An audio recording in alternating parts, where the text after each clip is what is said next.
All right. Very good morning, dear ladies and gentlemen. Welcome to the International Scientific Conference called Society, Technology and Solutions here at the University of Applied Sciences. My name is Mars Sanjans. I do not work for this university. I work for another registered university as well, for the Center for Geopolitical Studies, Riga. And I will be the moderator or the host for the entire day of this event. And we will soon commence, but prior to as we begin, I would like to ask you to join me for a moment of silence to commemorate those that have fallen in Ukraine. So please, let's observe silence for the victims in Russia's war in Ukraine.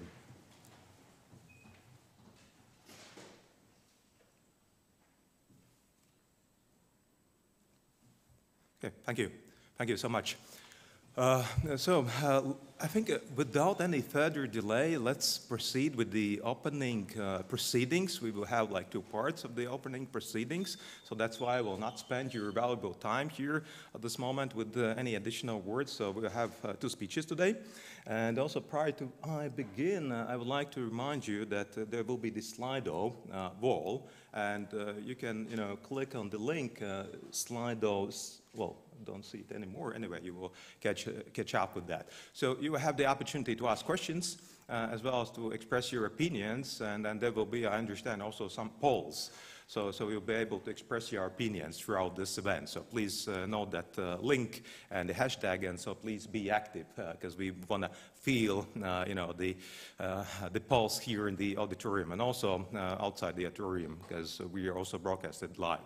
So thank you for that, and let's start with the opening proceedings. And the first opener will be Agnes Davidsone, who is the associate professor here at the University of Applied Sciences, and she is also currently the highest-ranking administrative official at the university, that is the acting rector. So, Professor, please, the floor is yours for your opening remarks.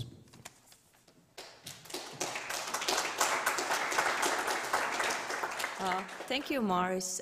Good morning, ladies and gentlemen. Good morning, dear colleagues and friends.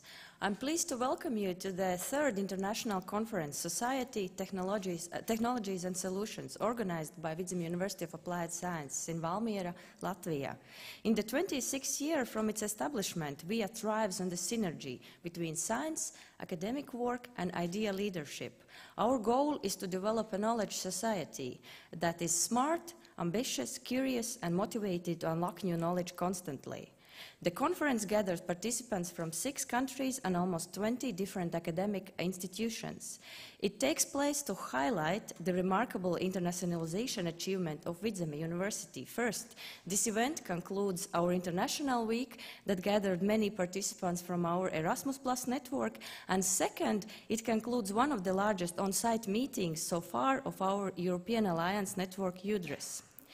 The task of academics is not only to make society aware of the value of science and to appreciate the contribution of science in solving burdening challenges in society. It's also to use the achievements of science. If we look at the list of panels planned for today, it reveals the amazing diversity of our intellectual endeavor.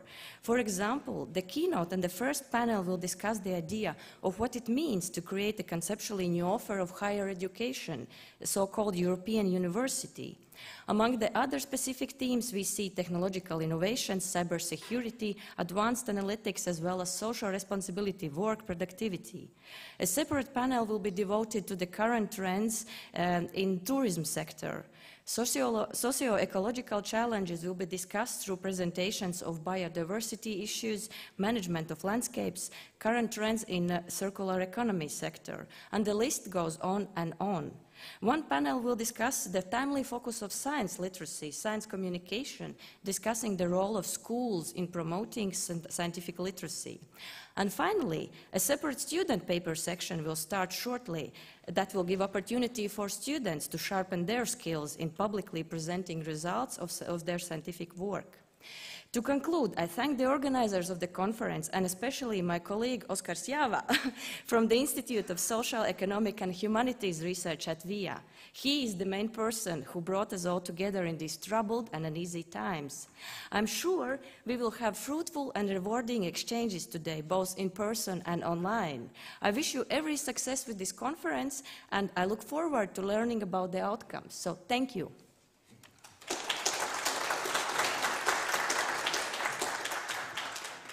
Thank you so much, Professor Rector, for your inspiring speech. And let's move on, and we have one more time slot for an opening remarks, and these will be delivered by the Minister of Education and Science of Latvia, Anita Mužniece, who is joining us by video link. So the floor is for the Minister, so please. Greetings, dear conference participants, Vidzeme University of Applied Sciences management representatives. Promoting synergies between society, technology and security with a particular focus on the knowledge society of the future, knowledge sharing and innovation, sustainable development and security issues related to the digital transformation is definitely crucial.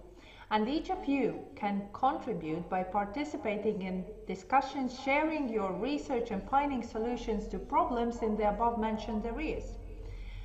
A creation of a unified space for higher education and science is another priority. 4 Latvian higher education institutions have been involved in the European Universities Initiative, which aims to improve the quality and competitiveness of European higher education. And I'm really pleased that one of them is a University of Applied Sciences outside the capital city. I'm also convinced that networks of universities across the European Union will enable students to obtain a diploma by combining their studies in several countries and will enhance the international competitiveness of all European universities. But returning to today's conference, I would like to emphasize and praise that the panel discussions will follow the principles of open information exchange and cross-border learning, which will clearly stimulate and inspire discussion. So I wish students to take this great opportunity to learn about the research environment, present their research topics in a conference with leading scientists, academics and researchers, and receive not only feedback on their research but also an inspiration from experienced colleagues for further research. Therefore, have a great, creative and definitely productive conference. Thank you.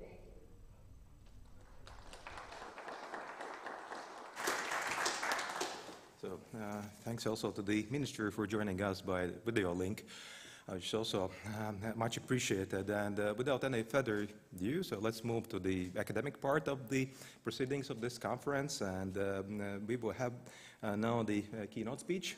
And the keynote speech of the conference will be delivered by Professor Hannes Rafazadeh, who comes from the San Pelten University of Applied Sciences.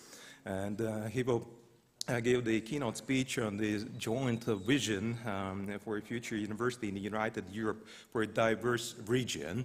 And the professor would like to invite you to take the floor here. Professor will have also a presentation, and again, I will remind you that you have the virtual Slido wall, so please ask questions, because the professor afterwards will join me and others for a panel discussion. And the questions that will be raised, I will also raise this in the discussion afterwards, so no questions will go unanswered. Professor, the floor is yours, please.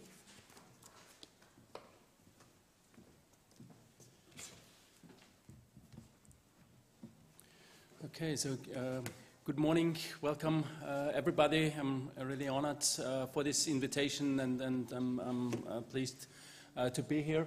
I ask for the presentation, please. Yes.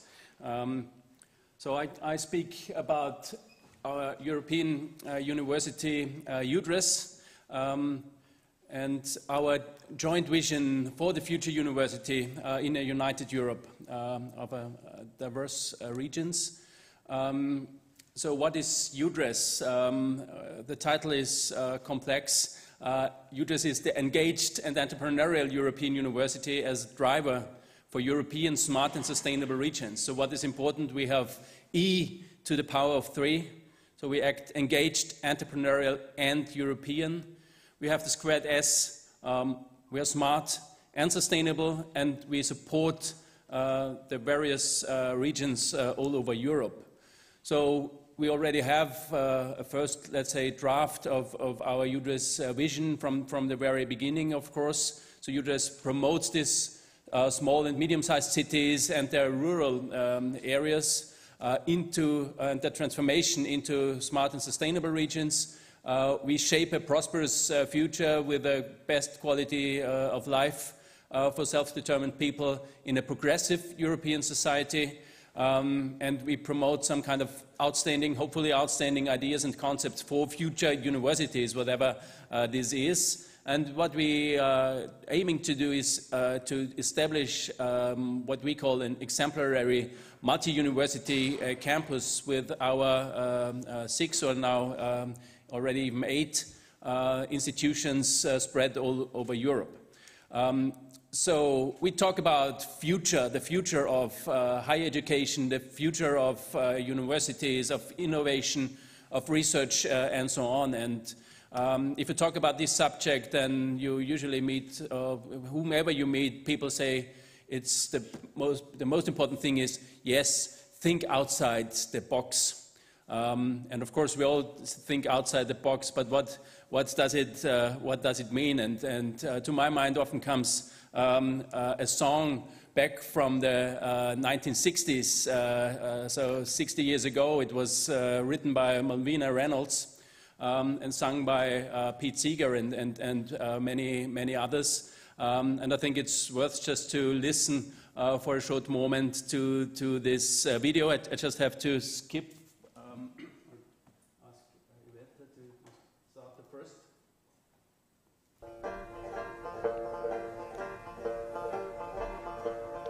Little boxes on the hillside, little boxes made of ticky-tacky, little boxes, little boxes, little boxes all the same.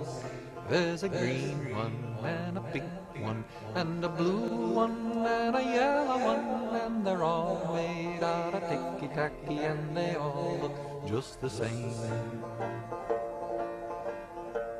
And the people in the houses all went to the university, and they all got put in boxes, little boxes all the same.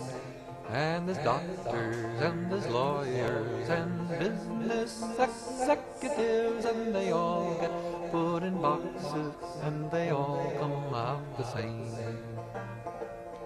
And they all play on the golf course and drink their martini dry, and they all have pretty children, and the children go to school, and the children go to summer camp, and then to the university, and they all get put in boxes and they all come out the same. And the boys go into business and marry and raise a family, and they all get put in boxes, little boxes all the same. There's a green one and a pink one and a blue one and a yellow one, and they all made out of ticky-tacky and they all look just the same.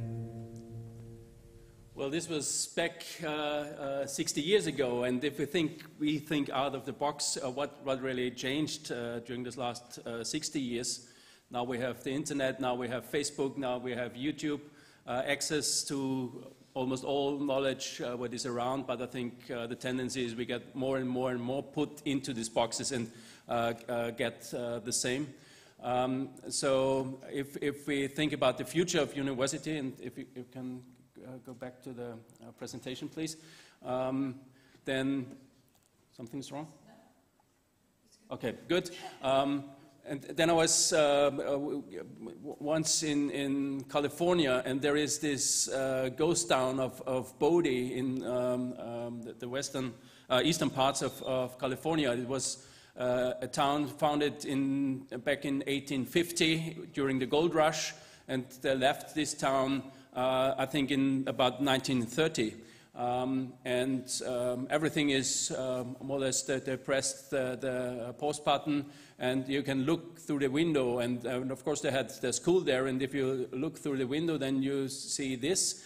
Then I asked myself, what changed in our classrooms? And I think more or less nothing changed. Maybe we use some kind of plastics and not wood for the benches and so on, and have some digital equipment. But I think almost everything is pretty much the same, but the world outside is a totally different thing. And as maybe some of you know, I'm not only manager in higher education, I'm also a composer, and so I try to give you also this a statement from Bill Drummond. Bill Drummond was very famous back in the 1990s. He had several, as a member of the KLF, several UK top 10 hits and so on, and he once said, I met him in a small town in Austria, and listen to what he said. By the same time, I got myself an iPod. Now, theoretically, that's when it was first launched. Theoretically, I thought the iPod was the greatest gift ever for a music lover. I mean, you could have every piece of recorded music you could conceivably want to listen to there in your pocket, and you can listen to it wherever, whenever, while doing almost whatever. But within a month of having that iPod and all these pieces of music on it, you know, and my taste had broadened out over the years. But I'd be hearing a few bars, you know, and then I'd flick through to something else, and there was never. And I thought, is this happens with age? Your taste becomes jaded, and then I thought, I noticed that teenagers doing the same thing, just flicking through. And I thought something is changing in our relationship with music, hugely, hugely. And I love it when things change, especially when one feels uncomfortable with that change.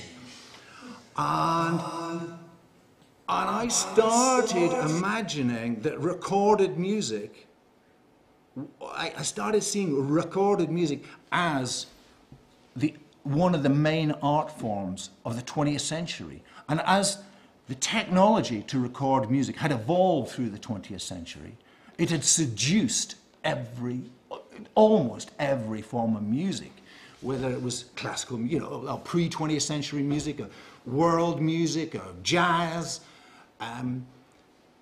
contemporary classical music. It was all wanting to become recorded. Yes, me, please. Yeah, and that somehow reduced it all to one genre. Whether you were listening to the well-tempered clavichord, how do you say that in? Das wohltemperierte Klavier. Okay, or to the latest German techno. It all had become this thing that you can sit and you can put on any time, and the relation, and you can switch off when you want. Music was no longer about time, place, occasion. Music was no longer about time, place, occasion, and I think this is absolutely true for education, research, innovation as well. And of course it's fascinating on the one hand, but on the other hand it reduced everything to one single genre, and this is definitely the totally difference as to thinking outside the box, creating diversity, various reasons. And then we have all those people who tell us data is the new gold. Most of them come from the Silicon Valley or from China, Southeast Asia and so on. So I ask myself, is this true? Is data the new gold? And at least my personal opinion is it's totally the opposite. And again, I can quote another quite famous musician, David Byrne, the headmaster of the Talking Heads. He said early on, though, I realized that the same music placed in a different context can not only change the way a listener perceives that music, but it can also cause the music itself to take an entirely new meaning. And again, I think this is totally true for what we are doing in research and education and so on. And maybe 10 or 15 years ago, we had a a first project where we used artificial intelligence, or at least pattern recognition, for more or less sorting big data of sound files. And if you listen to these files, I have a recording of fire. If you can play it, please. Not the video, but the sound, there was the sound file in the presentation.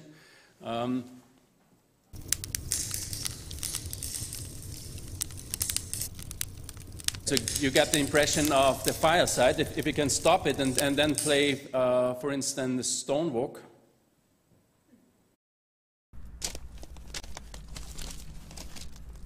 I think you will realize that this sound data has a very similar structure.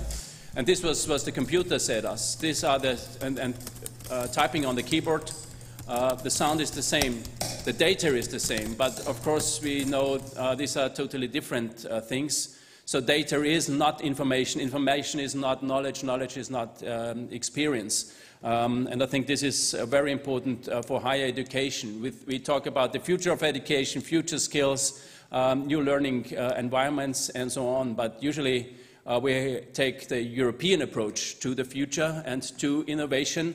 And this is, it's really an innovative approach.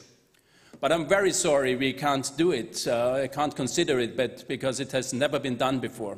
So this is our approach to innovation. So that's maybe the main reason why we think, when we think about innovation, we think about San Francisco, Silicon Valley, about Asia. And if you think about the future of education, again, we think about the so-called Ivy League, Stanford, Berkeley, and what else. Of course, these are great universities, but we need something different.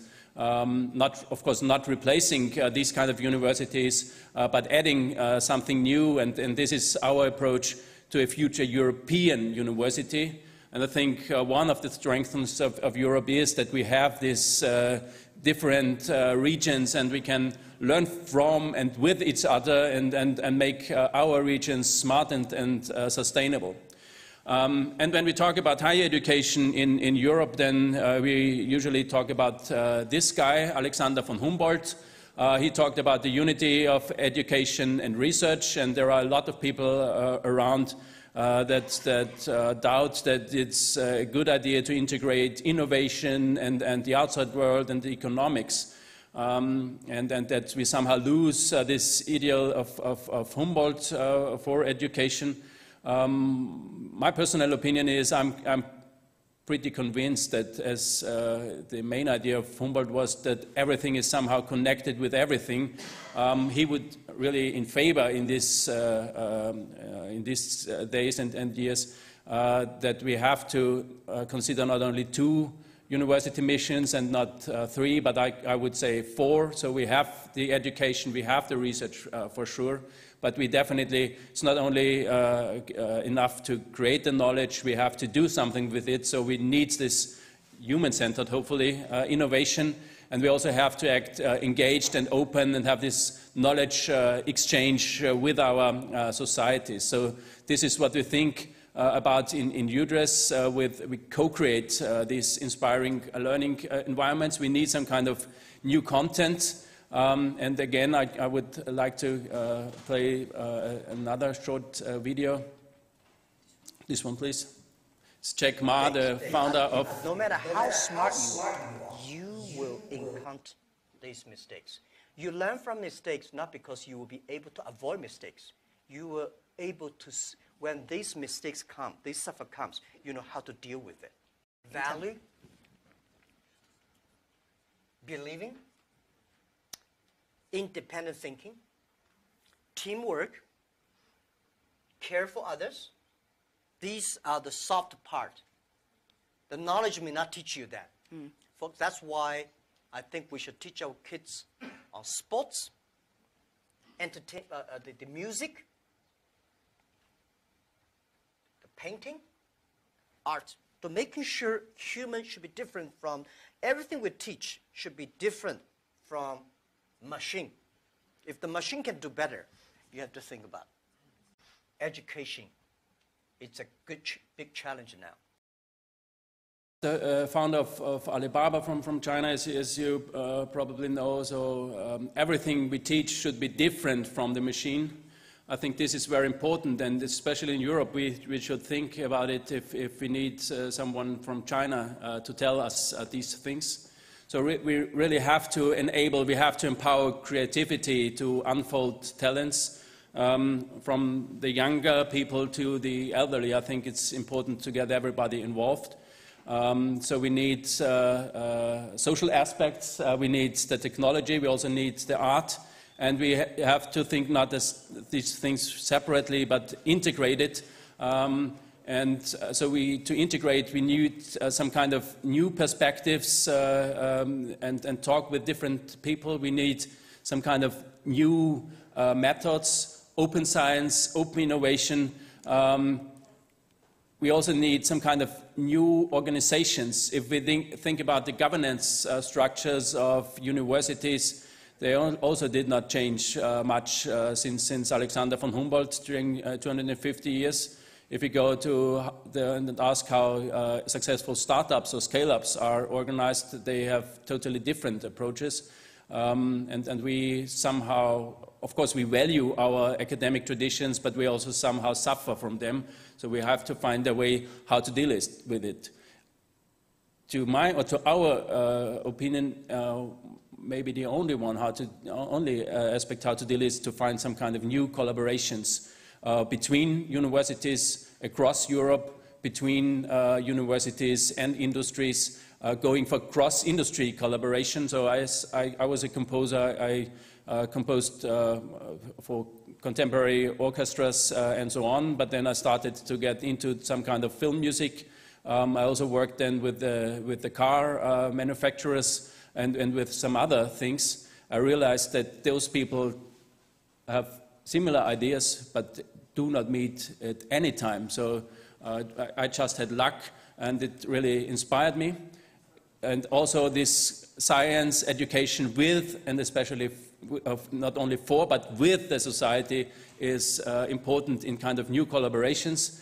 And for this we need also new environments. So it's really important to open not only our classrooms, but to leave our classrooms, our universities. And I think this is what we are doing already, even after 1.5 years in UDRES, in our iLiving labs, in our hackathons, also with the pub quizzes. It was not usual to have a pub quiz spread all over Europe, in all our other things. And I think we are going forward during the next years, bringing all this together. So we compose, so this means we have to create something new, we orchestrate.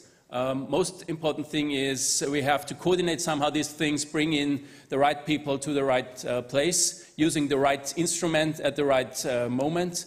Of course, we somehow have to find ways how we conduct, and maybe it's also old-fashioned to have just an orchestra and one usually maybe gray-haired man conducting it. There are other approaches, some kind of improvisation and so on.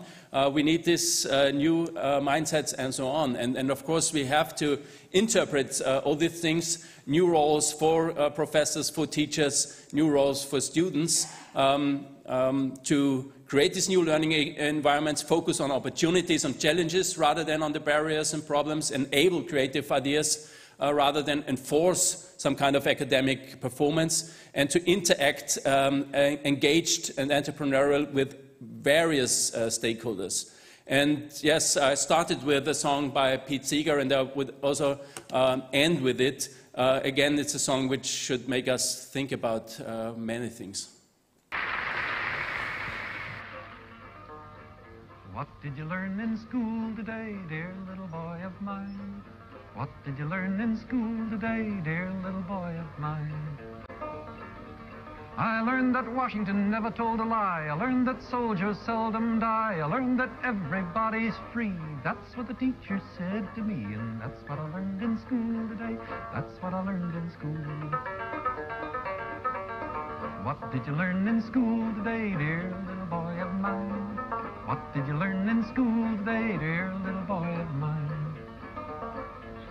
I learned that policemen are my friends. I learned that justice never ends. I learned that murderers die for the crimes, even if we make a mistake sometime. And that's what I learned in school today. That's what I learned in school. What did you learn in school today, dear little boy of mine? What did you learn in school today, dear little boy of mine? I learned our government must be strong. It's always right and never wrong. Our leaders are the finest men, and we elect them again and again. And that's what I learned in school today. That's what I learned in school.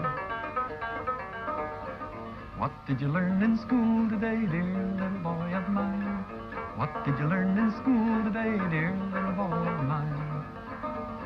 I learned that war is not so bad. I learned about the great ones we have had. We fought in Germany and in France, and someday I might get my chance. And that's what I learned in school today. That's what I learned in school. So saving Ukraine means saving Europe, I think. Thanks. Let's change a lot of things towards the future of higher education. Thanks.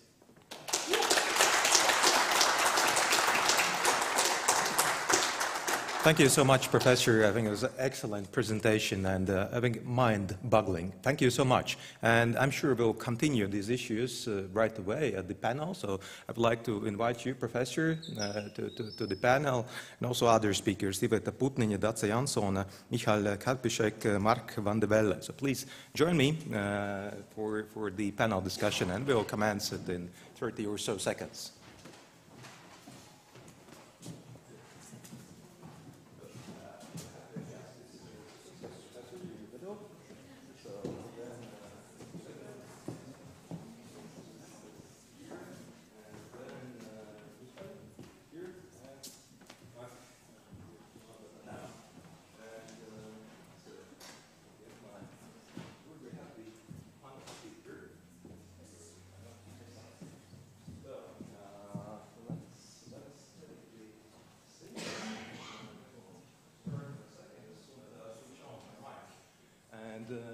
There will be 3 microphones over here. I will hand them out, I assume, and switch them off, and 2 others. So one of you will, in fact, no, 2 of you will have no mic, but I'm sure we'll handle that. And I understand we have only 1 presentation, and the first speaker will have a presentation.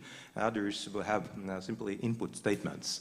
And before we begin, let me, briefly introduce, the topic of the panel discussion, and we'll definitely continue the issues that were raised here by the professor in his keynote speech. And the panel is called Imagine Community, the European University 2030. I would say it's quite intriguing. I assume you would agree with that on that count. And the imagined community concept is borrowed from Benedict Anderson, his definition of nation. And he argued that the nation is an imagined political community that is inherently limited in scope and consciousness of the high importance. And having that in mind, so the idea of this discussion and also creating of a joint education area here in Europe, it is, the questions that we'll address is it just a matter of education, or is it more? Because as Professor outlined, it's much more. Education doesn't stop with education. Why the university should, from different countries, come together and create, well, something entirely new, I would say. And why Europe 2030, and how Europe and the European education space might look like in 2030. So those will be the issues that we'll address today. And I will introduce each of you before you start your input statement, so around 5 minutes. And then all the other speakers will follow. And we'll start with Iveta Putniņa, who works here at the University of Applied Sciences as vice rector, I understand. And Iveta will have a PowerPoint presentation of a few minutes, and then we will proceed to others. So Iveta, the floor is yours. Okay, good morning. Well, I'm not only working at this university, I am very much involved also in this Elders project and in a lot of discussions in relation to future university. We have a team working on different ideas. We had several internal meetings within project team. We had several meetings with our regional stakeholders, and so we really have powerful people in all 6 universities thinking all the time, so what should be future university.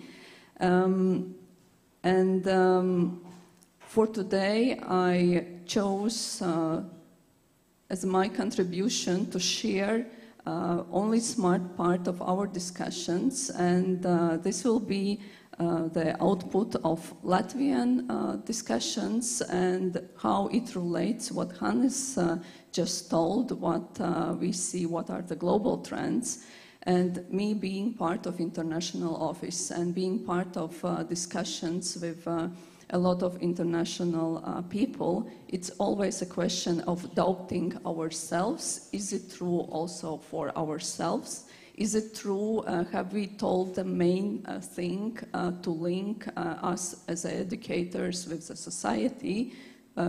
What are the words, the phrases, what maybe we missed?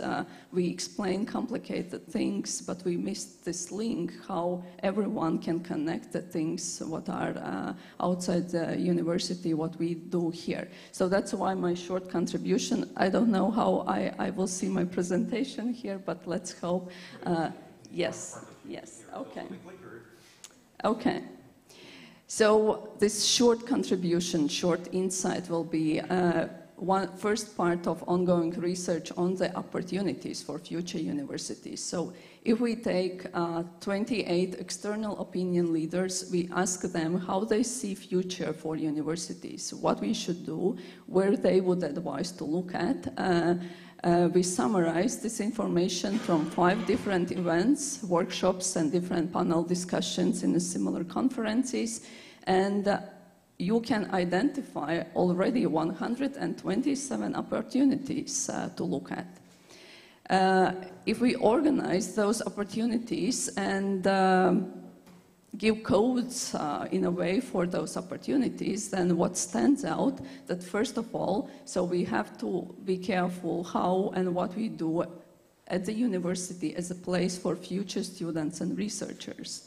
Second most important thing, where and how there is a benefit for region. And I think the most interesting thing is that those 2 top codes are very close to each other, and actually in all those discussions we should look for this balance. So what do we do at the institution and what do we do outside? So it's not either one or another, it's always looking for this balance.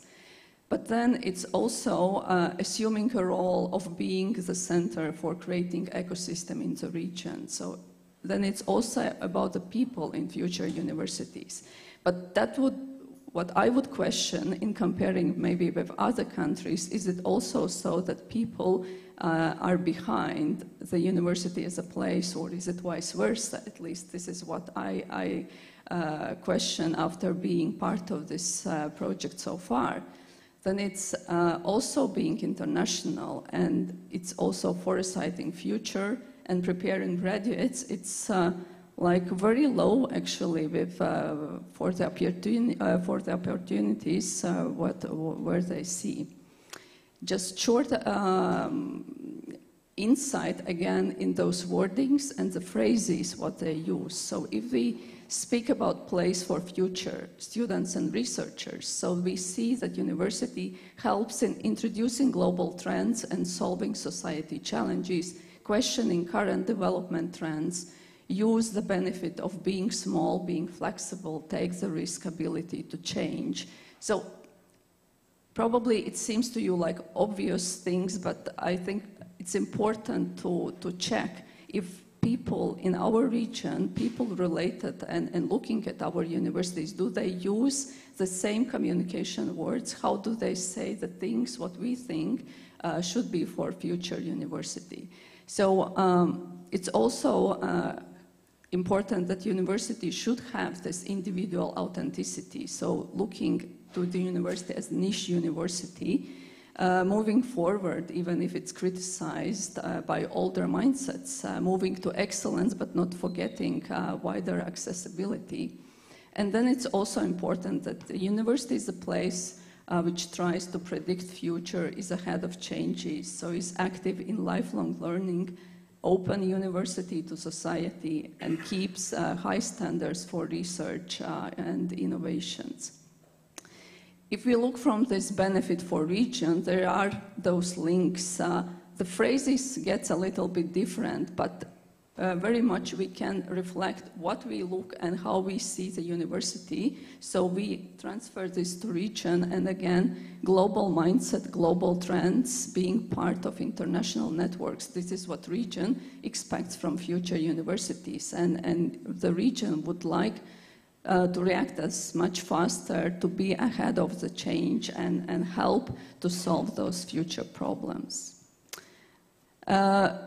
So for the further work, and if you're interested and you would like to join, so we will continue this analysis of also partner joint events and discussions.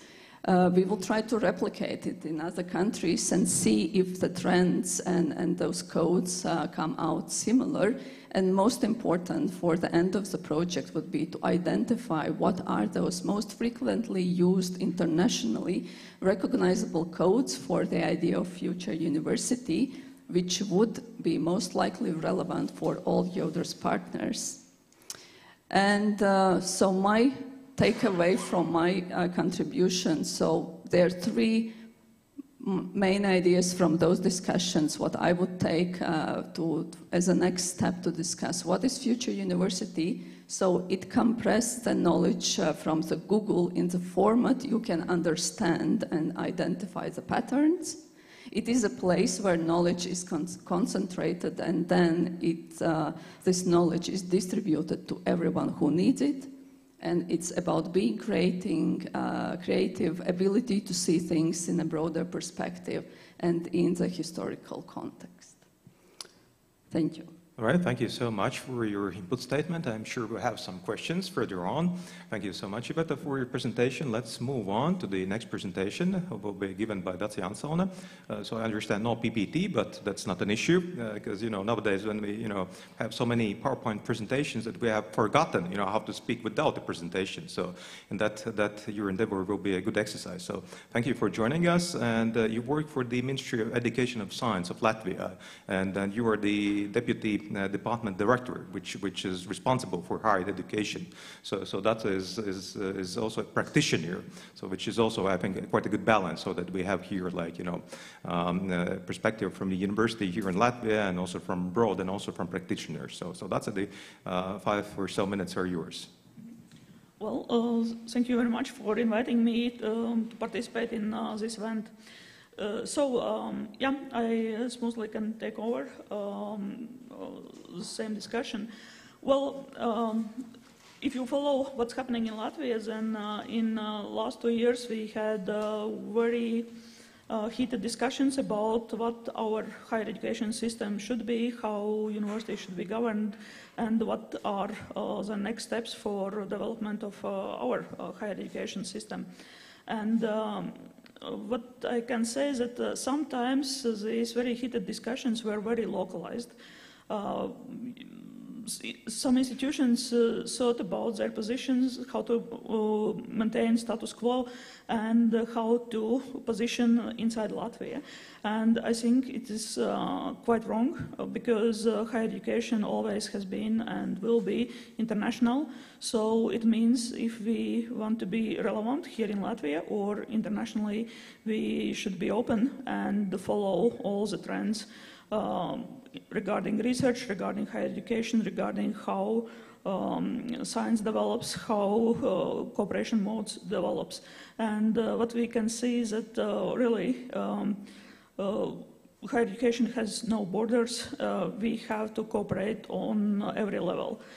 Student mobility is very high priority, and students do go where there is quality in education. Researchers, academic personnel, they also should be involved in mobility, share their knowledge and acquire new knowledge by being mobile and visiting as much as possible countries, universities, and learn from each other. And therefore, yeah, good point you made about the knowledge, because knowledge creation, of course, is a basic mission of higher education institutions who do both research and teaching.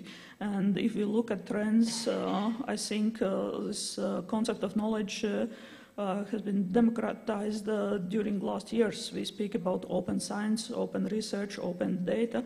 And again, to be open, it means also cooperate, co-create, co-share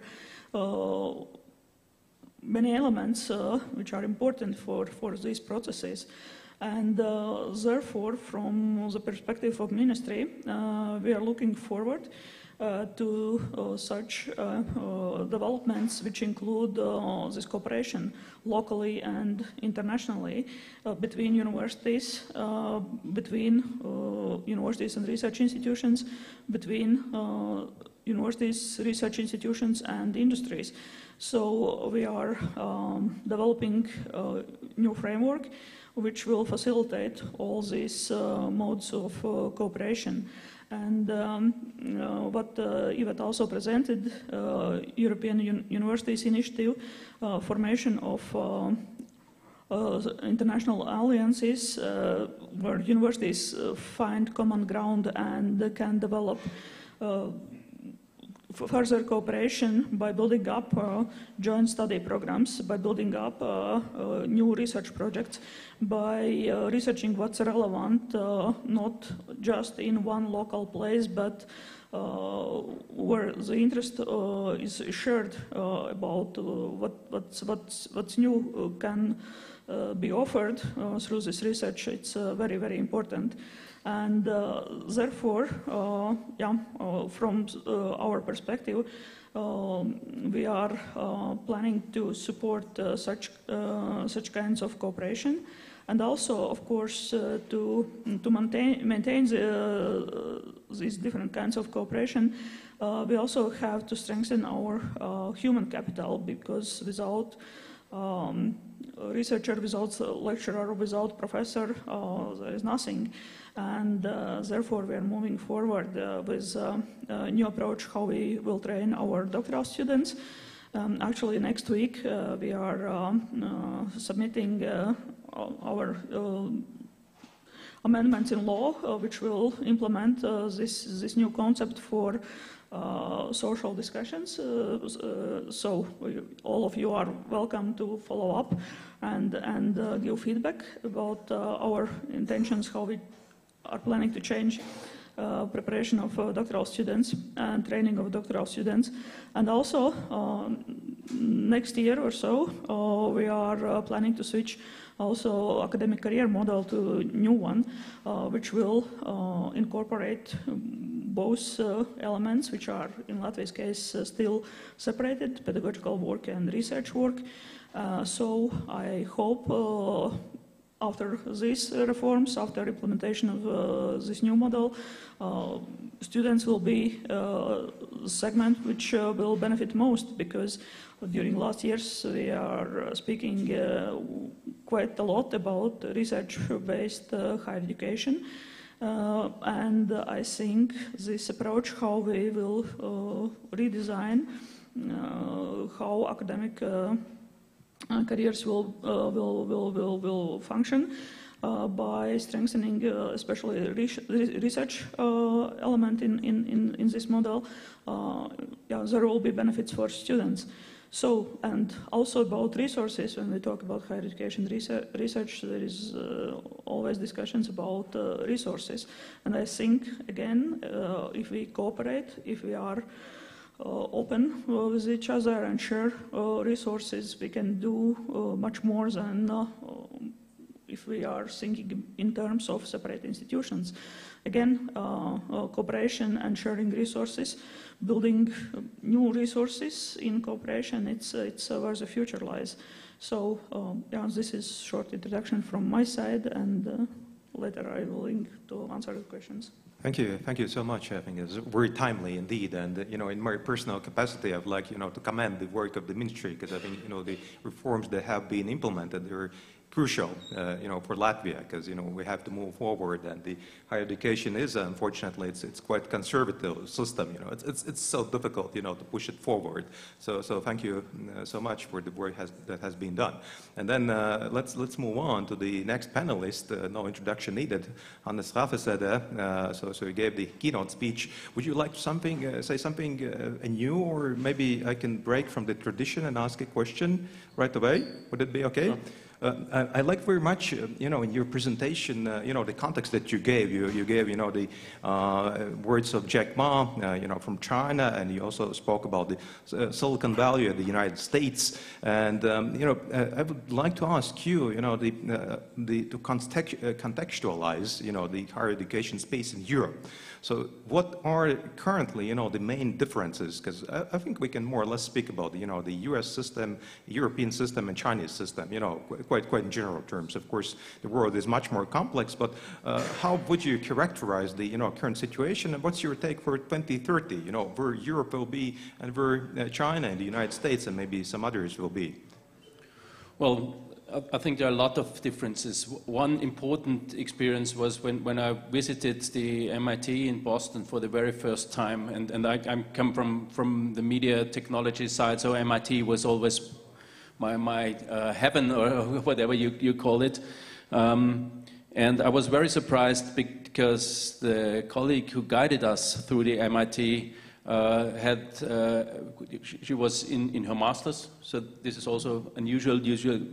Maybe not in MIT, but usually you have the high-ranking people. So she was in her master's, very tough guy, and she studied biology in first thing, and then went on to have a master degree in media technology at the MIT. And if you come back at least to Austria, this is definitely not allowed to do. You need a bachelor in engineering to go further to an engineering master. And so they have much more interdisciplinarity and so on. So this is what we need. And in UDRES we have our I culture, and the I stands for international and inclusive and interdisciplinarity and many more I's. Yesterday I learned that we have to include illegal, as we need some more perspectives and do things which are right now not possible in these frameworks. And the last sentence I really like. We discuss a lot about, or economics discuss a lot about business models, product-oriented versus platform-oriented. And we know that the platforms more or less succeeded during the last years. I think universities still consider, most universities themselves, as product-oriented. Our products are the degrees for the students, are the publications, and so on. And I think it's really important to move quite fast to universities as platforms for collaborative innovation. Just enabling, supporting interaction between various stakeholders, and these stakeholders learn with and from each other. And I think this is the way how we should proceed. Thank you so much. Let's move on. Yeah, you can also take some more mics. There is one more available. The next speaker will be Michael Carfishe, who also works for the same University of St. Pölten in Austria. So you also have a few minutes for your opening remarks. Welcome. Okay, thank you. I also didn't prepare any presentation because I hope that I will get the answers yesterday evening, and we had an amazing few days now in Latvia, and thanks to the organizers. And one of the things we were discussing, what will be the vision in a few years, where will we go? And it was very interesting to see the different perceptions. I think we basically agree. It's also difficult to be in the panel where everyone agrees with everyone. But we could have seen the different perspectives and views, but the basic principle was similar to what we just heard. And I recall I was working for several years for the European representation of universities of applied sciences, and obviously the question, where do we go further, was one of the key issues for our debates. And once we had the forum of the leaders of universities of applied sciences, and the question was exactly, where will we be in 10 years? How do you see the university in 10 years? I think Hannes was there in 3-4 years ago. And it was amazing. Everyone had to say just one word. And it was amazing, sorry for repeating the word again, to hear what the leaders thought about. You could have seen open, flexible, lifelong learning, cooperative. You didn't hear anything about skills, competences, research, because that's under the level. And one would say, okay, this might be the case of universities of applied sciences because they might be a little bit more connected to external stakeholders.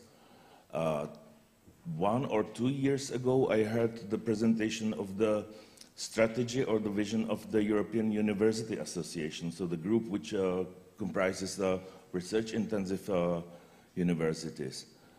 And if I closed the eyes and didn't know that that was the president of the European University Association, I would have imagined that this was the speech written for the president of the European Association of Universities of Applied Sciences. Open, flexible, cooperative. You didn't hear that much. Well, there were some focuses on fundamental research, obviously. The third observation was once we had the discussion with the people from OECD, and they said, well, you as universities have lost everything what you were specific in, that you are not you don't have the monopoly for knowledge development. You don't have the monopoly for knowledge capturing or sustainability. You don't have any more monopoly for education and training. You have to move on to be relevant, otherwise the others will start questioning your position. But what I still see is that the role of universities, as was said, was to put all these things together and serve as the facilitator of the entire ecosystem and to bring the discussion and bring the coherence of that. Because you can have little chunks everywhere, but the role of universities would be to connect that and serve the purpose of coherence. Thank you so much for your input statement. And before we have the last speaker, I would like to remind that you have the opportunity to ask questions. There's the link, Slido, with the hashtag. So please be active, ask your questions, and we'll also offer the opportunity also those here in the auditorium to ask questions.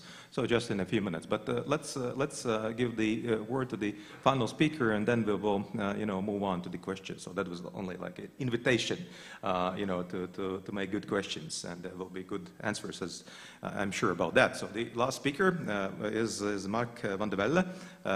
Welcome, and you are the UC Leuven, Limburg University of Applied Sciences representative from Belgium. Welcome, and let's listen to your input statement. Please. Thank you. Thank you for having us here. When I was thinking about the opening statement, I was asked, and I was concentrating, in fact, on the word community, because the title was Imagining Community, and I was already rewriting the way I talk about UDRES, mostly in my institution and in other fora. I say, well, UDRES, our European university, is going to change education at first, the way we concentrate on educating students. And this is like the iLabs and the living labs, that's important. Second, It will change the way we do research and the way we use research for our region.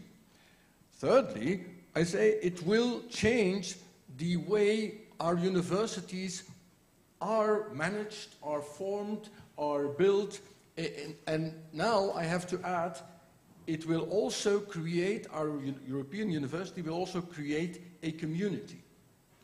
Second question I ask myself, but what would that then be to have a community? And for that I have to tell a little story about our own university.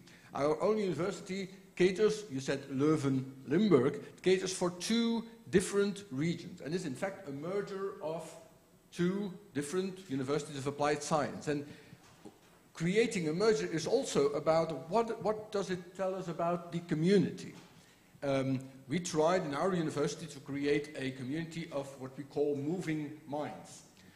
But we also had to question what does that mean for their own identity and for the diversity we have in the several regions, which are different. And that's why we really chose to have a community full of diversity. And I think this is also what we want in UDRES, to take the strength of the diversity and to build a community on that strength. When we think that coming together like the last days is interesting and exciting, it's not because we are alike, it's because we are different. And that we do not leave that difference behind. I was thinking about the boxes in the song of Pete Seeger.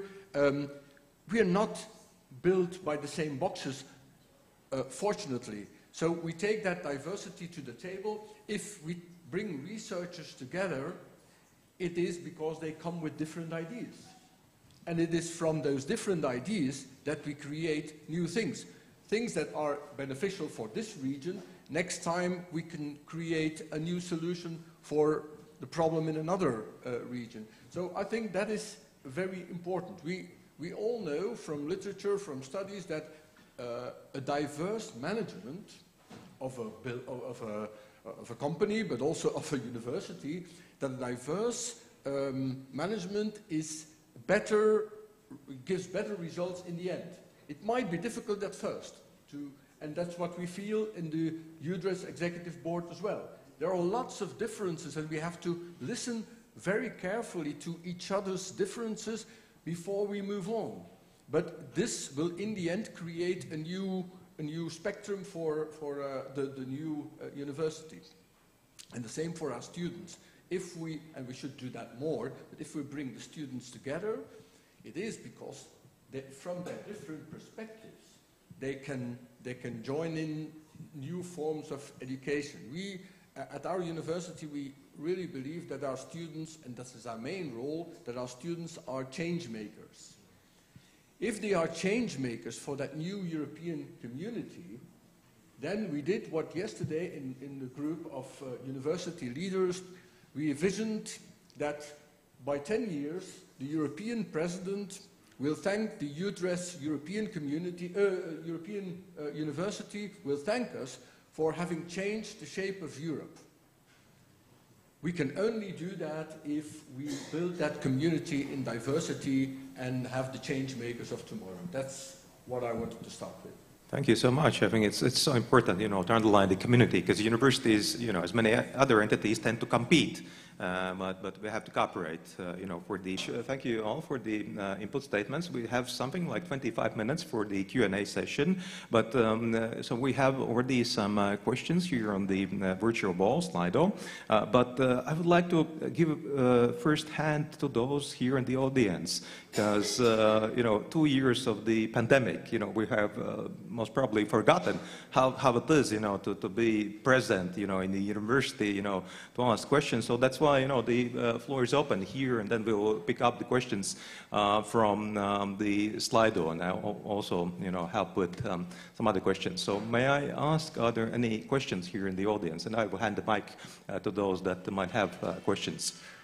No, I don't see yet any hands. No, we have one, and a prominent speaker. We have. Yeah, so maybe we can invite you to the front stage of the audience, and this is Professor Andris Sauka, who is the chairman of the board of the university here. So thank you so much, Professor, for willing to address I can almost us. see you. So yeah, thanks for the opportunity to ask the question. As we saw, the panel, of course, strongly agrees about this necessity of cooperation, about innovation, about sharing, co-creating, basically going out and doing things, not just within the walls of the university, but also outside. So, I'm also practicing a lot of this myself, and I'm happy to meet people who are doing this. On the other hand, we saw in the panel that there was a context issue mentioned. And I think the context issue also comes in very nicely into this debate, perhaps, in a way that the context in the context of Central Eastern Europe, or in the context of Western Europe, context of the best world top schools in Europe and US, where we are the same as professors, I think, is that we all think that we are smart and people should listen to us, and the entrepreneurs will benefit from cooperating with us, and the policymakers will be happy if we will provide them advice. The reality also from my activities quite often is that sometimes we are wrong in this perception. And in the context of a relatively weak professor going out and cooperating, when we know the bad things that happens if somebody is not that smart but very, very active, right?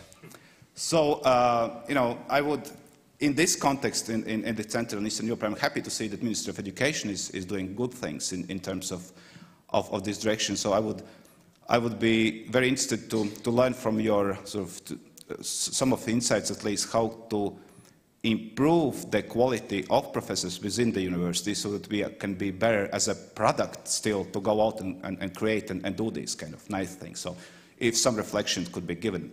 And since I'm here, another very, very small remark, maybe on a bit more positive note.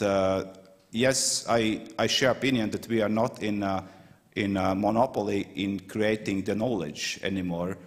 But I think apart from singing and negotiations yesterday in this international event, you also had a bit of meeting with the beer and wine. And I think also beer and wine do not have monopoly for alcohol, but in the same way as people try different things, but in the same way as to the beer and the wine, most of the people, the good people, return also to universities and educators. So, sorry for this type of comparison, but I think that we still can have the same niche in a way as a universities. Yeah, and thanks again for a very fruitful and interesting discussion.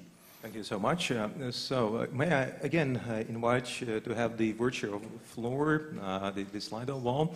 So we have some other questions here, and I would like to propose that we go in the same order as we started, if that's okay. We'll have some reflections on Professor Sauka's questions, and here we have at least 4 more. So should future universities be small or big in terms of student numbers and researchers?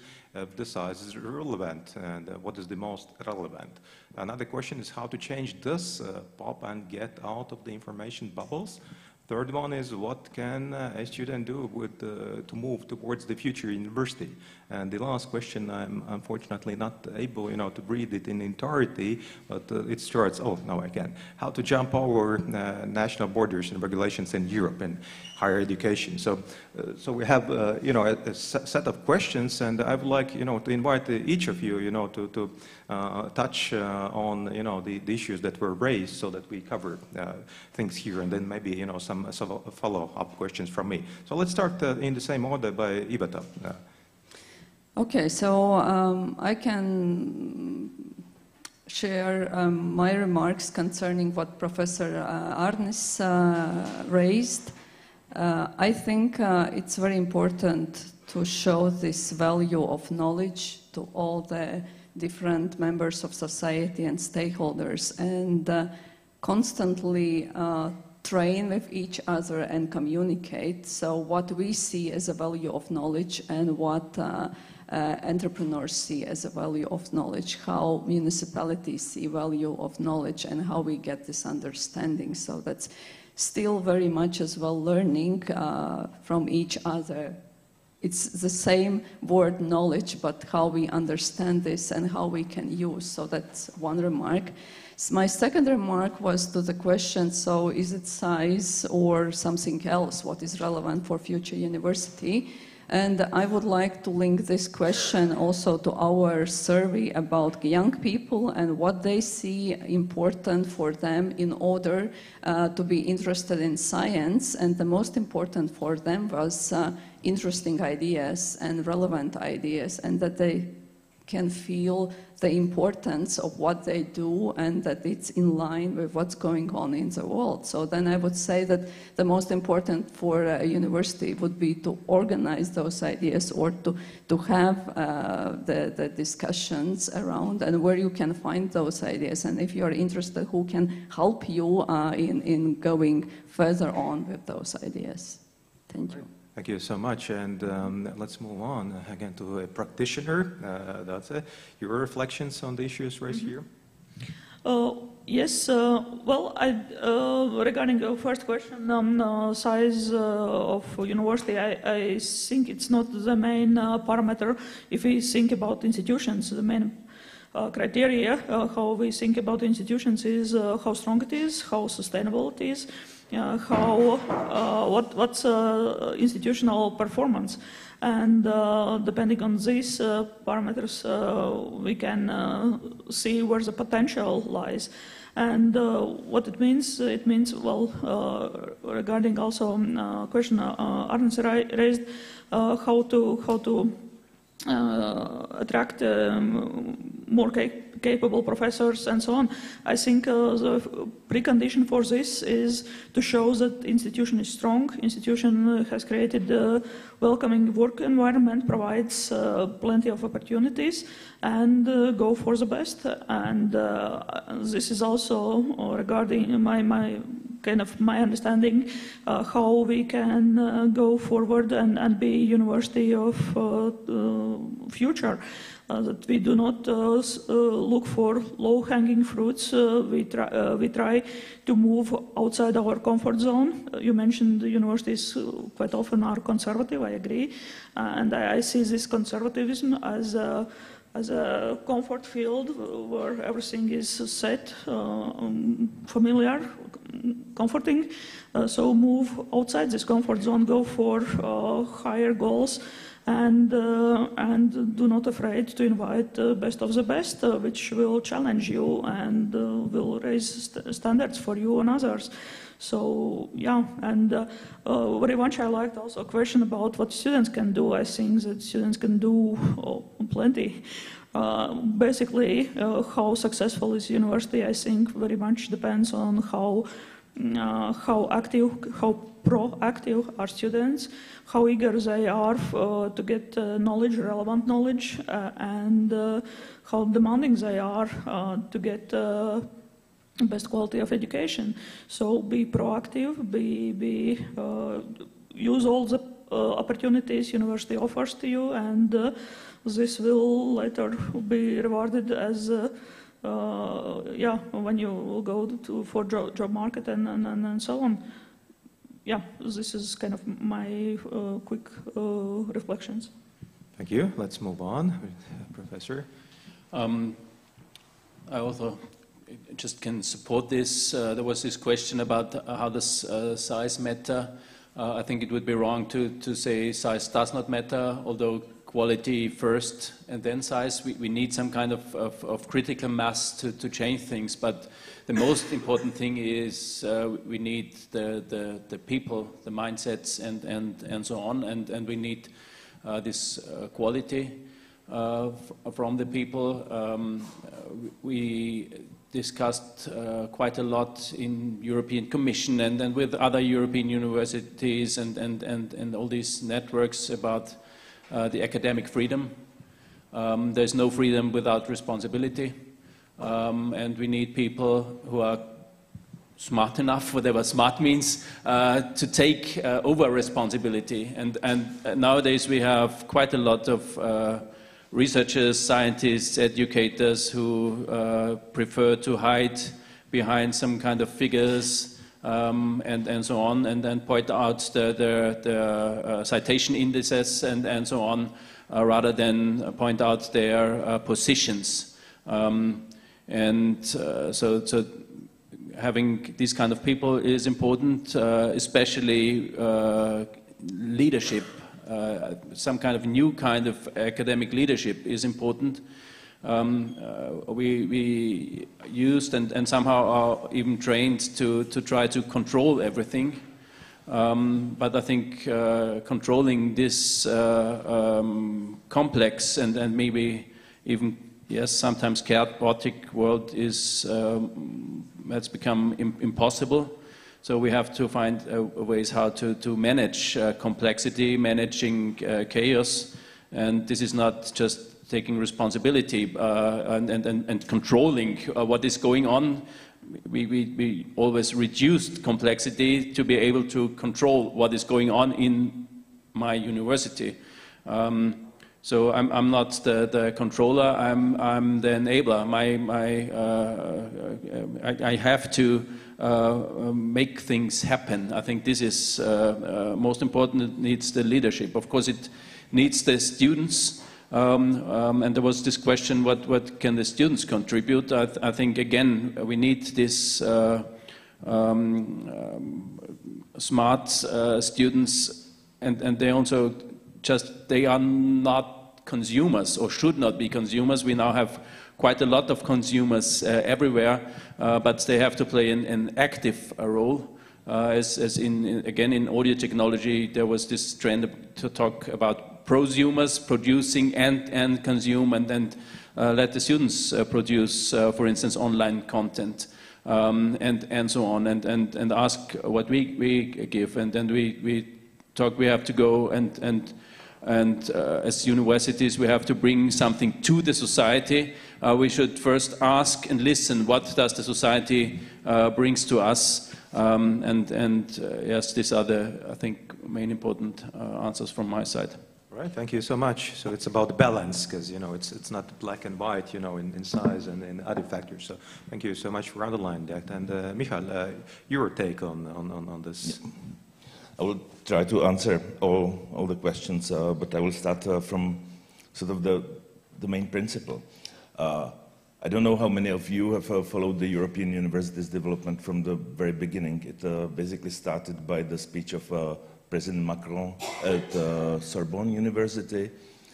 And I have to say that at that moment he said, well, we want to build strong European competitive universities which would be visible across the globe. A number of us who were sort of following that and trying to find out how to translate that into the European policies were actually not sure what he meant. Well, we had some suspicion that he was speaking about competing with the top Ivy League institutions in the US. Some of us even thought that he was not sure what he was speaking about. But it was amazing. I should change the vocabulary. It was fascinating to see how the idea started living further on. And what was probably the best possible answer of the Commission translating that into reality was to allow diversity, not to focus on top research-intensive institutions only, but allow the full spectrum of institutions across Europe to participate and show the different level of excellence. And looking to this basic principle, the answer to how to attract the best professors is who are the best professors. That there are the different missions of universities, there are different missions of staff. There will be changing role of academic staff. There will be still people engaged in fundamental research and focused on sort of showing the new knowledge, discovering new areas, and that will be probably appreciated by citation, the traditional academic focus. But there would be a number of other people who would focus on innovation, on changing the ways of sharing, the guiding students, and we have to adjust the mechanism of measuring that or appreciating that, perception of that. And the same question goes to what's the size of the university? Well, the simple answer would be, well, 1,529 students. It's as idiotic answer as any other figure. I think it has to serve the purpose. And so what's the main feature is the mission. What is the specific mission of the institution? How do they fit together within the system? There was the question what the students can do to get closer to future university. Well, one stupid answer is wait, because the future university will come. But it's more about the changing way of learning, and I think we still don't emphasize that strongly the lifelong learning aspect. We will change, each of us, well, especially the younger of us, will change the profession several times during the career. It's not like me, who had the privilege to stay within one field for 30 years. So we will have to change the qualifications, and the only way how to do that is acquire new knowledge through lifelong learning. And there was the last one, what can do the national governments do, and great to have the ministry with us. Someone told me it's frustrating how much the universities are asked to be international, act on international level, and be regulated by national regulations, which are different in every country. And I believe that the European University is a new impulse for removing obstacles. And I have heard several ministers committing themselves, well, we will remove things, we will change things. Let's hope, because if I look at the Bologna process, which would be now, 25 years probably, about the commitments, how we will sort of harmonize the quality assurance, recognition, the qualification frameworks. Wonderful achievement, but we are still far away from what we have committed ourselves 20 years ago. So I think that there's still sort of new impulse needed, and I believe that the European universities might be the one which would open space for the rest of higher education as well. Thank you so much. Sounds inspiring. Let's hope for the best. And in this round, last but not least, Mark, your reflections? Well, it's difficult to answer 4 questions that have been answered for 4 times already. Perhaps starting with the question, what happens if you have a professor that is not so smart but has the tools to do something? And I guess there too, if you give him the floor alone, he can do very stupid things. But if he has to work together, he will be moderated, he will be kept in balance. That's how science works in many ways. You publish and you get criticism on on what you publish and so on. But I think our European University can also be the answer, because in your own institution you can think, well, I'm the smart guy. But then you come here in Latvia and you meet guys that are smarter, or better, even smarter in a different way. And then you say, okay, you can take that home. First question about the size. Well, there's a saying in many aspects, size doesn't matter, it's what you do with it. And I think that's the same for our universities. And again, I think that whether you're small or big, the disadvantages that there are always advantages and disadvantages of being small or big, can be compensated just by a network that we have. What the smaller institutions can gain because of the power of bigger ones, or even the money and the people of bigger ones, but also the bigger ones can learn from the flexibility, the innovation of the smaller ones. And perhaps the third thing about the students, it has been said already, but I think we should really appeal to them not to say, how can we move to that future university? The question should be, as a student, how can I co-create that future university? Yesterday, one of the answers was also, we turn it upside down. We have a European university that is managed by the students, that is not only created, but also managed by the students. And of course, this is also to put the flag far away and know what steps do we need to get there. But I really believe in students having their say in the co-creation. At our University of Bioscience, we have students in our board, together with the external people. And I think we should even have more, not to have their representation, but to have the creation of the ideas of what is the future of that university. So it's not I always tell to the students that are there in the board that they are not there to help themselves at the moment they are students. It's not to say, oh, it's too hot, too cold, that professor is not doing well, the online courses do not work. I don't think a student is in the board for that. The student is in the board because he should help us think what will students need in 5 or 10 years and how can we create that university. Right. Thank you so much also for underlining and exposing the role that students should play.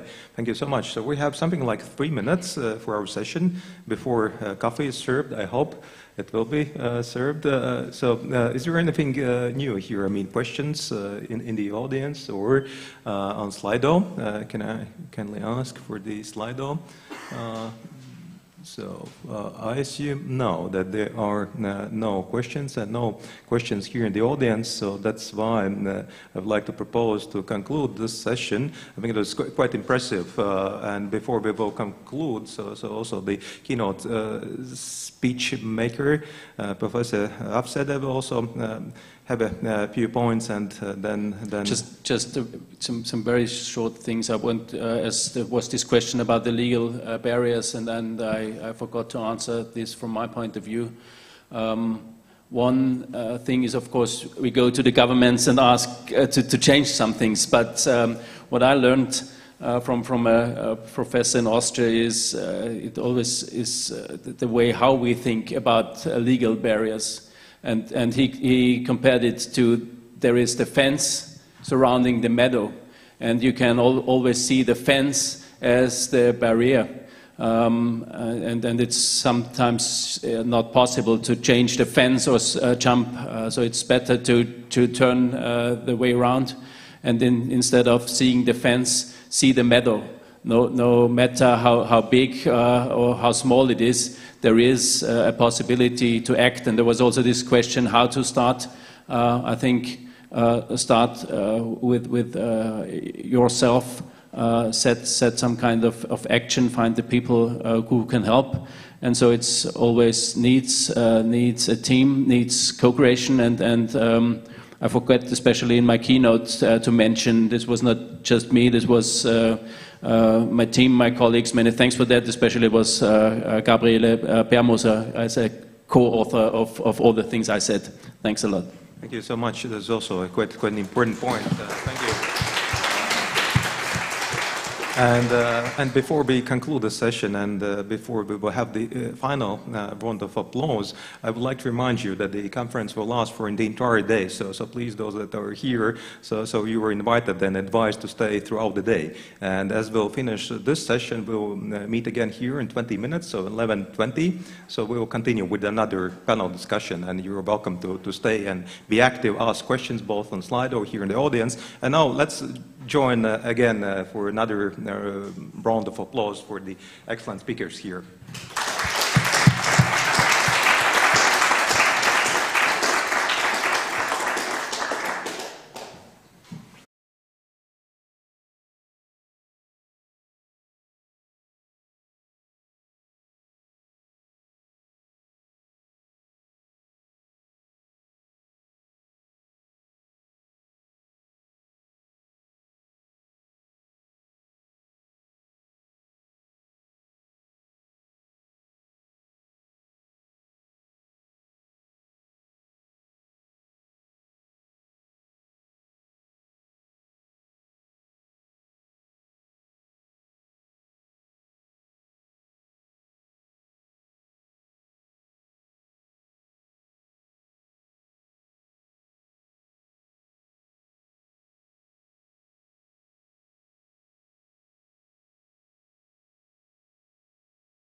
Dear students and dear scientists, welcome back from the coffee break. Both those who are joining us here in the audience at the Wisdom University Applied Sciences, also those who are joining us online. So some of the speakers will join online. I hope they have joined already. So let's convene the second session here at the main hall of the Wisdom University Applied Sciences. And the panel will be called Innovation and Societal Development. And the session will have a moderator, it has already, and this is Juris Čech, who is the head of the business incubator here at the Valmiera. So having said that, you have 1 hour at your possession, and Juris Čech will introduce the panelists, both those here physically and also those who have joined us online. And with this, I hand it over to you, Juris, please. Okay, thank you. Well, you said already everything what I wanted to say in the introduction. Yes, the panel called Innovation and Societal Development. So, and we have 4 speakers, and 2 of them here presented, and 2 is online. But I think with no hesitation, we go to the first speaker. Please introduce yourself and also then give this short summary and presentation about your job.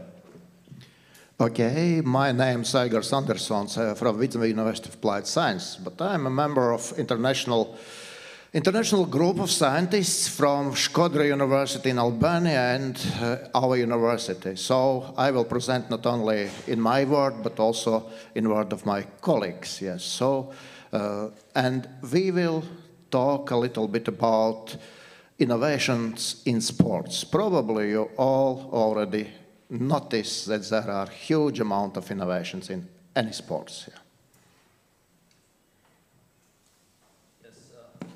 Okay, now I think you can go further with the presentation, and then we will go to the next speaker, yeah?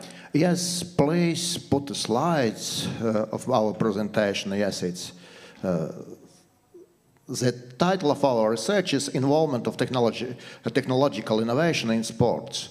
And here you can see that Giulio Zeffi, myself, and Professor Joseph Busciatti, we are authors of this paper. In the beginning, we are living in a very jumping world, and also my slides will be in very jumping mode here. I will stress only on the most important things. Yes, like nowadays there are a lot of complexity in sports, and there are 2 main things that technology, how it goes with some human understanding of sports and what's going on. And here, some basic question: is it true that technology has intervened in improving results in all sports? It's, for instance, the sports were competing the best athletes, and if we are take a look at Formula 1, for instance, it's a question for discussion, because there are more and more drivers who are in Formula 1 not because they are the best drivers, but their father is billionaire, yes, and can and can cover some costs to participate. Yes. And also there are a lot of reduction in some costs. In Formula 1 now they are making cheaper cars because, and again, this is a question, are we doing the best possible cars in Formula 1 with unlimited resources, for instance, for Ferrari or Mercedes, yes, or Red Bull? But in this limited environment, unfortunately, this again question for discussion, maybe also in our panel. And yes, there are some authors we relied on that it's complex relationship between innovation process and various sport-related things. And here you see these already mentioned 2 things, that it's not like in other productions, it's technical, and also sports involves also some human understanding, which is invisible for maybe from the first sight. Yes. And then also in sports, you can see nowadays gradual changes in different equipment and so on, and they are undergoing this technological evaluation in almost all kinds of sports. But what we would like to stress from our research and reading of different papers that there are two main directions. One is improving of performance of athletes, and another is service of competition judges, because even, for instance, in soccer or football, how we call it, now judges play a lot of influence on results, and now we have this famous VAR system, which maybe makes some glitches in performance, but it makes this failure story of football and results failure. And here just some examples. Bicycles. Here in this picture you can see traditional bicycles, and now we have this type of bicycles. Actually, they are incomparable. They are two different technological devices and for different purposes. Yes, nowadays we have this type used for sports. And that's why what I just said, that this performance nowadays is incomparable between different generations of different equipment. The next one is swimming suits. You can see this progress of swimming suits, and this technology goes so far that the latest technological achievements are banned. They are forbidden for use because you can see from this slide that after introduction of this new type of swimming suits, 94% from all competitions had been won by those who are wearing these exceptionally new suits. And this again, the question, are we promoting the best sports? Because, for instance, when kids are starting swimming, they don't have access, maybe most of them don't have access to resources to buy this suit and to show the best possible results. Yeah. And as I said, these new suits, technologically advanced suits, were banned, and because they broke Olympic rules that competition should be based on physical performance of the athlete, but not the quality of some equipment. Yes, and of course, technology gives us great opportunities. For instance, we are using GPS watches, I think, most of you, and a lot of other equipment, and of course, also for active life, for competing, it's very frequently when we use different technologies. And here's some case study, because usually for universities, some entrepreneurs say that you are doing your science and it doesn't go to real and business area. Then here we have case studies for sports students admission exams in Škodra University. Before COVID time, 3 years in a row we used this. And of course, gradually we improved this system.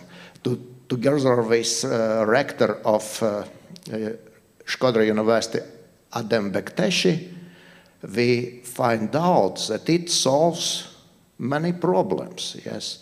That if before, when if there were manual time-taking, there were every year approximately 50 complaints from students that their time is not correct. But after introduction of electronic system, there were no complaints. Yes, and because students immediately got their individual printouts, and there are no object against. And then minimal service needs. If before there were quite big number of teachers who made this manual time takings, then now it was done by one person only, yes. And of course it's possible also to transfer data to data management system directly, and this is another case of our students that from so to say, we have in our university innovation lab, InnoLab, where challenges provided by enterprises are solved by students. And this is like Sport Dance Center. This is the same system, which from just technology producers now are going also into the service providers, and that everything is possible to do online. Everything is possible to do automatically, and here you see these three different innovations, what they have already now during the last 2-3 years.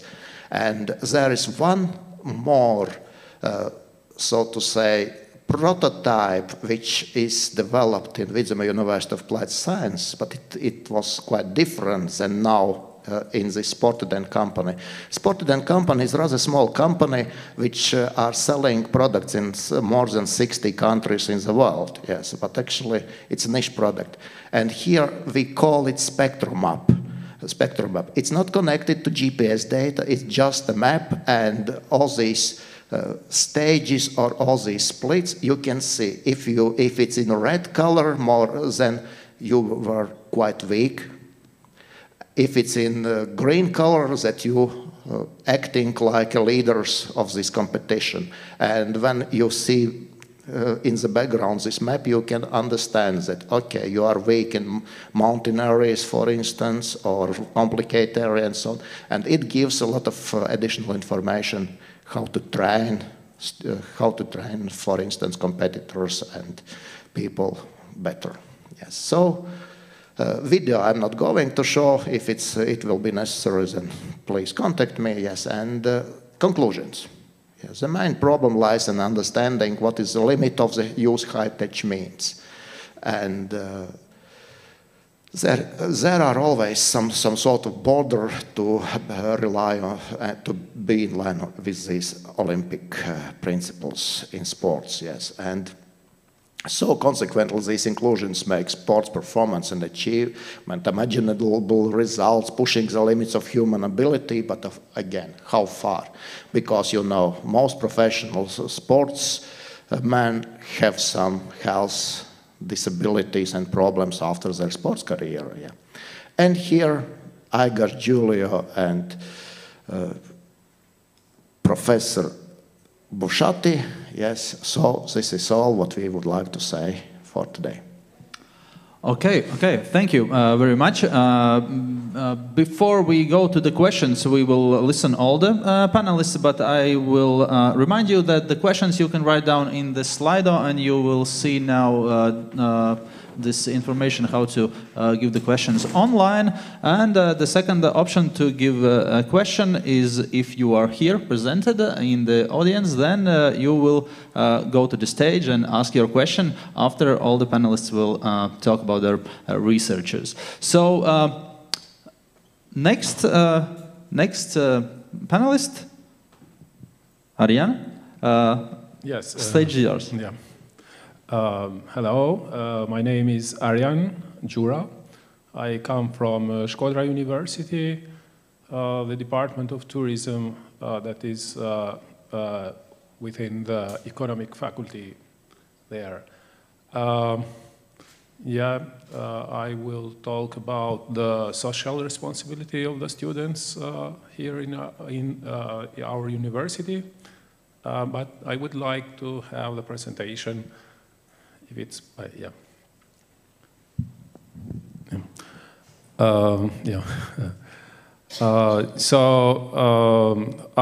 this work is done by me and by Professor Miriam Dibra, that is the head of tourism department at our university. And why we worked on this topic is that because Albania is still in a system transition, and before 90s it was everything centralized, and it was a communist time, and after 90s it's free market, and there are many development. But you know, when you change from one system to another, usually there is uncontrolled development, and people try to escape the poverty, and they are focused only on material earnings, so improving their life on, in their material perspective. And so I think still there is the problem, not thinking for a long time term, but thinking maybe for short and medium. And so also there has been, during the communist time, so they worked together. The land was not private, but owned by state, and they worked in cooperatives and everything like that. And they tried to escape this, I don't know in English now, it's the word, yeah,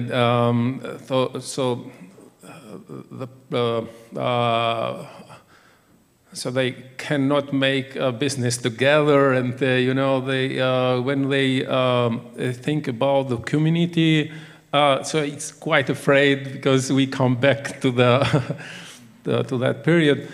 And also the students still are affected by this mental, so for the, from this historical, yeah. And there, in fact, there we consider the students as today's and tomorrow most important people that will make the change. And because of that, I think we have to focus and study, I think, more on this topic. And in fact, there is lack of research in this perspective, and I think it's better to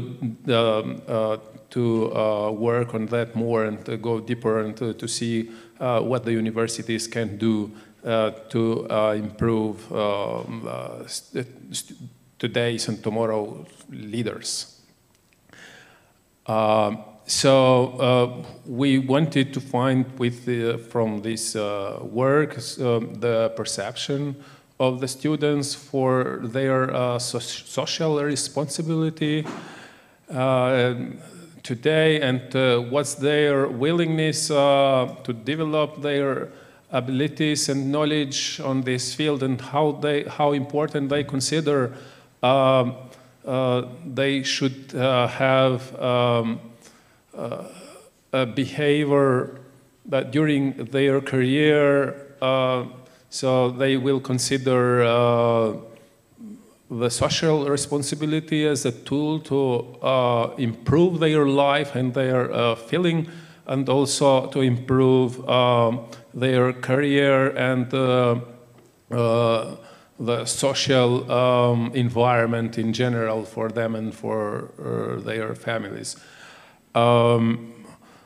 Also, we wanted to know from the students how they see the opportunities and what they need, so the universities can change themselves to provide a better education that is affecting them in a good way for their behavior today and tomorrow.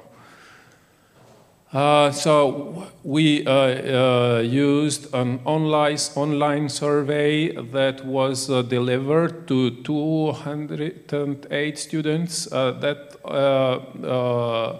are in the third year of the bachelor. We thought to focus on this group of students because they can compare themselves 3 years ago at least and now.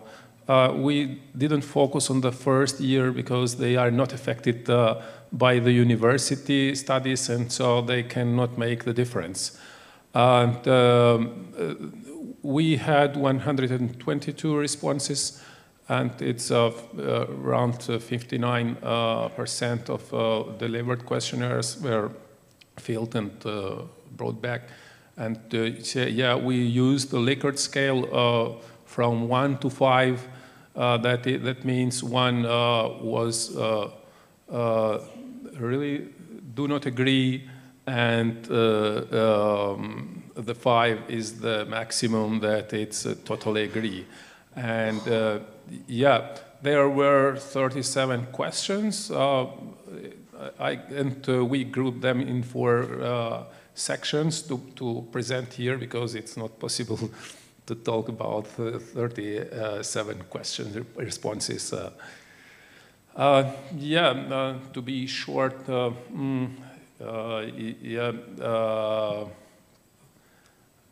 are findings. So the section groups are the perception on the role of university in contributing to sustainable development, how the students, what the students think that university can help in the sustainable tourism, and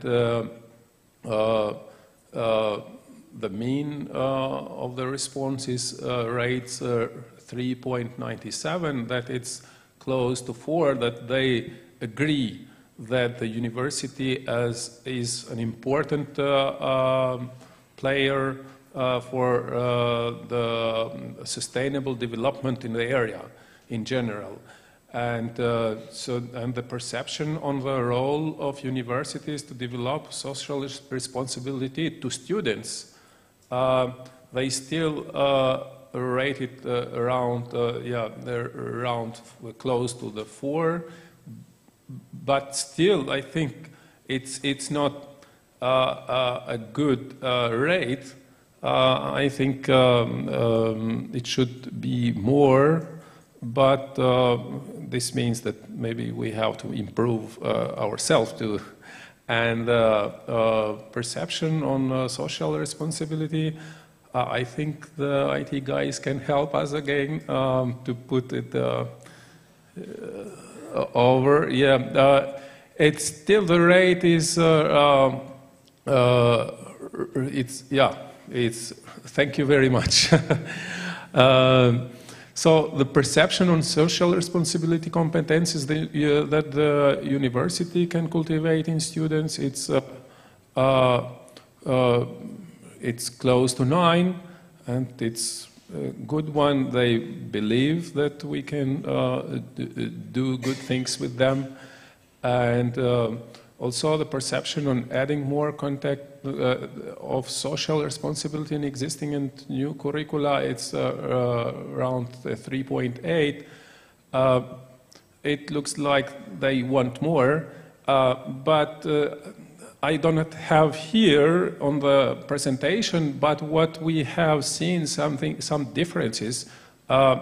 It's, for example, they like more to be so experiential learning than the theory learning, and they accept classroom learning, but they would like to have some active learning, or learning by doing. That's important. I think this is valuable not only for this study and the part of the education on the responsible social responsibility, but it should be also for other subjects and other areas, and maybe this is a good thing that we should consider to change, just to go for experiential learning. And yeah, and another thing that I've seen in this study is that when we ask them about the importance of their of the social responsibility practicing in the future, is it more important for their career or for their self, so feeling good? They rate more about the career because they understand that to advance in your career and your business, you have to be social responsibly.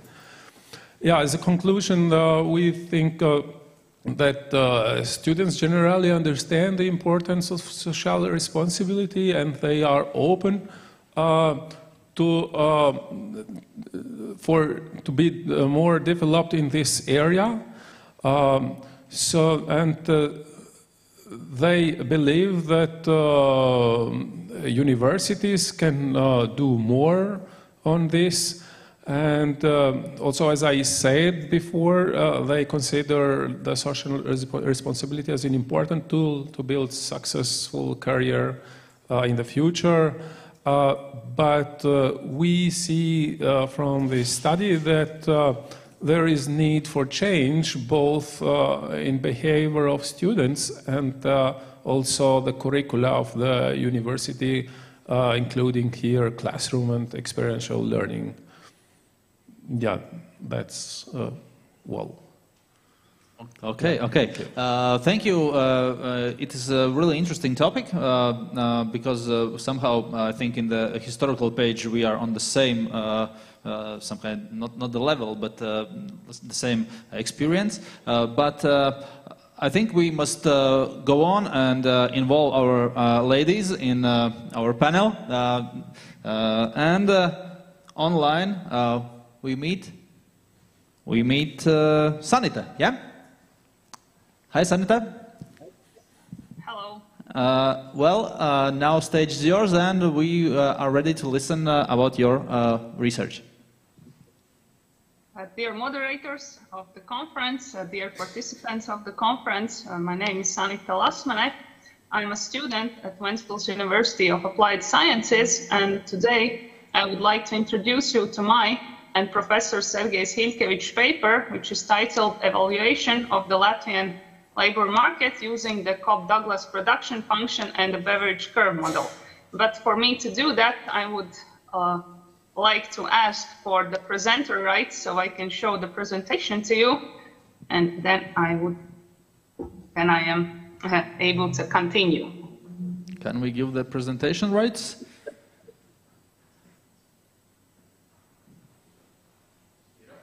Yes, permission is given. Yes. Just a moment, please. All right, so despite of there being several positive tendencies, Latvian labor market still faces some serious problems, one of which is related to insufficient work productivity. But this is an important aspect of sustainable economic growth. So special attention needs to be paid to it from a macroeconomic point of view. Labor productivity is measured as gross domestic product per hour worked. One of the most important macroeconomic questions is the one that tries to understand how the gross domestic product depends on capital and labor. And Cobb-Douglas production function is related to both gross domestic product and labor market. And despite of being developed more than 90 years ago, it is still an object of interest. And there are several unresolved issues related to the function, one of which is whether parameters alpha and beta are equal to 1 or not. And considering the long GDP, labor and capital time series for one country, it has been recognized that the sum does not have to be equal to 1. Professor Hilkevich, together with Professor Kalnic, designed several simple models for evaluating the parameters of Cobb-Douglas production function. And you can see one of those models on the screen. It is a model of an economy. And in this model, the sum of both parameters was calculated as 1.5, not 1. And they actually also got similar results in their other models.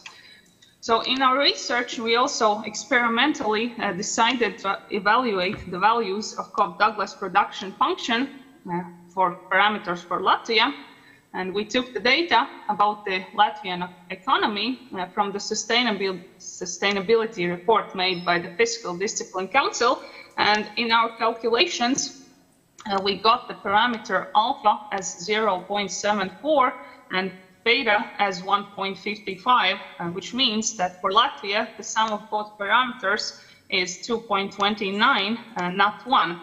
And on the right side of the screen, you can also see a graph that shows the GDP that we calculated and the GDP that the Fiscal Discipline Council gets in their calculations sustainability report. And you can see that both graphs are very similar. Although we used this sum as 2.29 and the Fiscal Discipline Council used this sum as 1.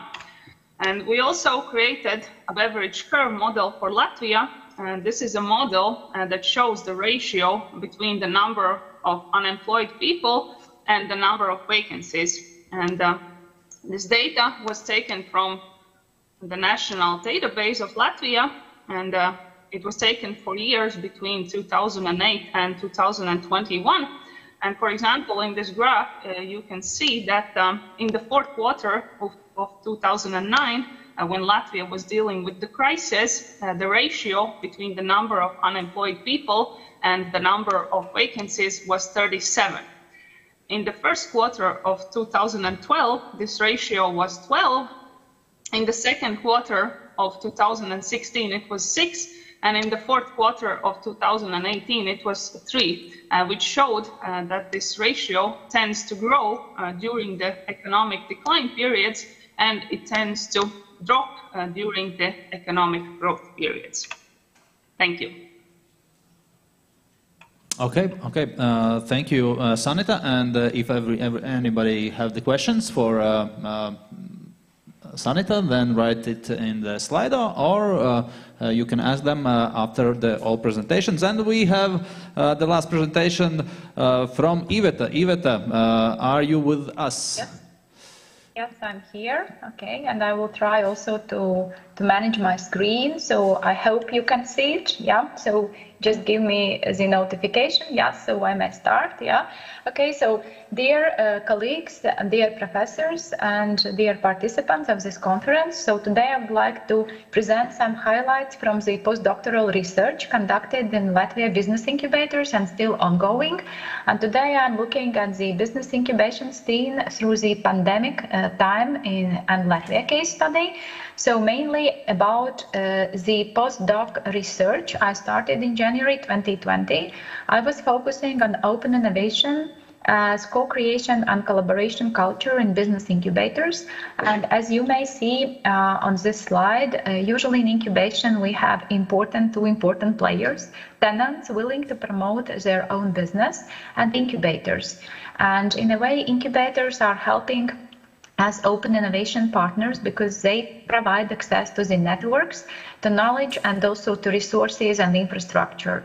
And finally, before I did postdoc, I also did my PhD regarding business incubators, and I also used to be incubator head for 7 years. That's the reason why I focus on the business incubation and open innovation.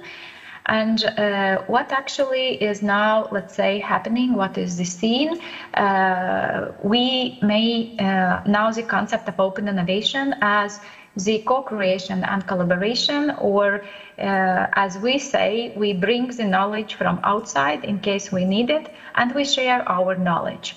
And now, what are the, let's say, current situation? In Latvia, we are having 3 types of incubators, university-led incubators, and today a lot of presenters in the morning session also emphasize the role of universities in co-creation, collaboration, and also being dynamic and open. We have public incubators in Latvia, mainly 13 plus 9 support units, and we have 3 private incubators. And The research conducted in postdoc project is focusing on the tenant survey in public incubators and expert interviews, and also the tenants interviews. And at this stage we are having 4 dimensions or 4 scales: open innovation, namely strategies, competencies and motivation. Are tenants aware? Are they able to use all services provided? Are they open to collaborate? And what strategies are they using? And finally, also sustainability, which is a novelty coming or arising from the business incubation literature review regarding sustainable development goals, environmental awareness, value creation in a business model, performance and services. And basically, we may have in business incubation classically 3 service types: business consultancy, infrastructure, and networking. And what is now happening throughout pandemic, we are all shifting, we used to shift to the online nature of incubation services, and the preliminary results, because tenant survey is still ongoing, expert interviews are done and tenants interviews are also done. So we may just conclude at this stage, preliminary, that online incubation increased co-creation, competition and collaboration, which is really peculiar or interesting, as sometimes we may think that we as Latvians are maybe not so open to co-create, collaborate. So this pandemic actually boosted this more close co-creation, competition and collaboration. And this is a positive tendency in business incubation in Latvia. So because we are limited time, I say thank you to all of you. I'll stop sharing screen and I've opened to your questions. And also I would like to say thank you for this opportunity given to me to present or highlight research in business incubators. That's all by me. Okay, thank you, Iveta. It was really short, now we can get to the questions and answers session. Have we any questions on Slido? And oh yes, we have one question. How do you think young people could be motivated to get involved in science and research? This, I think, question could reflect any one of our panelists. I think the best panelist is my colleague from Albania, because they have one of the youngest average age, 29 plus something, in Albania. So what about your involvement of youngsters in research? In fact, it's not an easy question.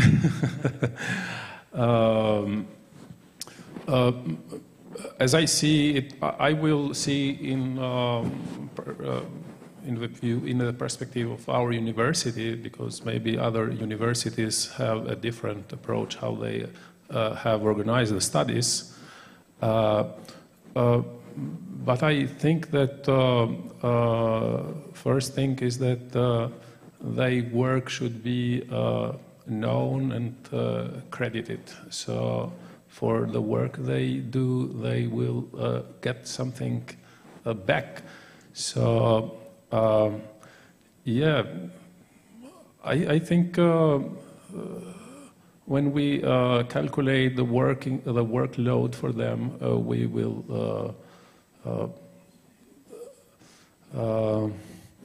think about to give some to know this workload for research. And it depends on the level of the study, I think. I'm mostly teaching at the bachelor level, and so I think it's more difficult for the bachelor level than for the master and doctoral studies, because I think bachelor is still in the basic level, and they are not focused in a specific area, so they are not so interested. But in the master, it's. But maybe by researching something, they learn more than sitting in the benches in the university. No, So if we give them more variables or more themes to research through, they will find their goal in their life, what they want to be. No? Yeah. Okay, maybe Sanita, Iveta, maybe you have want to answer the question about the youngsters in the research? Yes, if I may add, here's Iveta. Yeah, so if I may add, I'm also working with master level students and also with doctoral students. And what I would like to say is that actually students are, if they would develop master thesis in a way like a real research, and also research either let's say, asked by business, if it's regarding the business problems, yeah, or any municipality, it is really linking the real life problems with the research, and our master theses are becoming more tangible. So this is my experience working with the master students as well. So we always try to do the master thesis on really, let's say, business or solution-based approach. And so far, experience from innovation and business programs are showing that in case you are developing your master thesis, which is acute need, so you will go also more towards the research-based approach and finally even maybe publish. So I think this is also a good culture. I do not know how many colleagues are using this, also the opportunity to do the co-publishing with master students. And this is also a motivation for them to see the benefits of research if we do this already on a master student level. Yeah, so this is my experience, and I'm very happy masters are eager to co-publish and also in a way co-create with master thesis supervisors a real research. But we as supervisors, we must invest in our students' time. And this is not limited time, it's quite a lot of time, hours we must invest. And this is a question, are we open ourselves as master thesis, let's say supervisor, to do this co-creation and collaboration with our students? Thank you. It's really, I think, issue we could discuss a lot about. But maybe I have a question to Aigars about your research. How do you think these new innovations in the sports, how they can help the average people, or are these technologies already in also in our lives who are not professional athletes, and when these innovations will come in our life? Just small example. I have wristwatch or heart rate monitors inbuilt, and I think that 90% from elderly people need to control their heart monitor. Yes, and also concerning this our RFID technologies, they promote some mass events with, for instance, we can organize mass events with less people in organizational team. Like in our research also, one human like I am, I can manage competitions with up to 150 people. If there are more, then of course I need some support. Yes, so there are a lot of possible ways how to improve life of average people or masses with technologies. Okay, then do you see the limits of this innovation in technologies in sports, or now we can't talk about it? Yes, that was one of my conclusions, that there are some human body limits and human also perception and ethics. Yes, so for instance, maybe you heard about one scandal when marathon winner was banned because he wore shoes which are 1 centimeter higher than it's allowed. Yes, because its amortization is different and so on. So there are actually technical limits and also ethics and human attitude limits. Okay, then you touched upon the Olympic principles, and we all Latvians know about our national bobsleigh team, and we know that there is a lot of technology and innovation in this sport. What do you think about it? Yes, that's why bobsleigh is called Formula One in winter sports. Yes, there are a huge number of, and also, as I know, they started cooperation with Riga Technical University with new materials for sledges and all other things. But this is really very high technology, and that's why Germans are a little bit higher than all other world. Okay, Arjen. About social responsibility, what do you think would be other ways of developing more social responsibility besides universities in your country? Because university is one way, but not everybody go in the university, you know?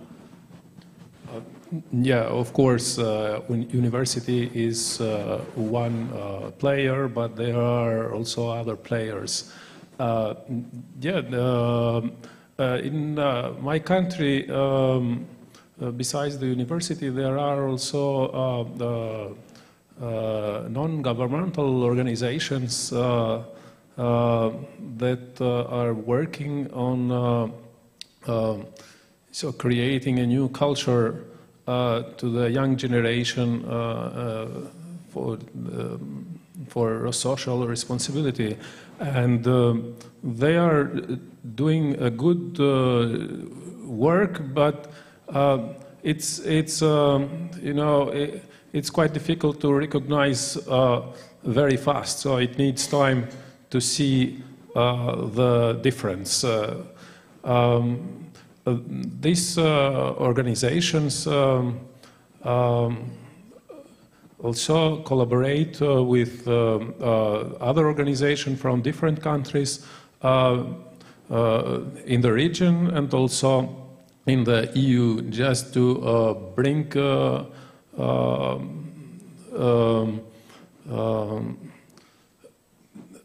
the experience from other countries, but also it needs also funding to create activities. It needs funding, and they are applying to EU funding and the government. Also, the government is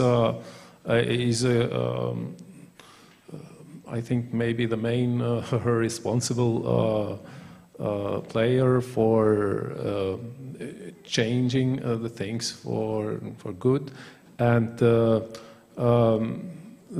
they have new strategies, in fact, and they have included also universities and organizations. And so, yeah.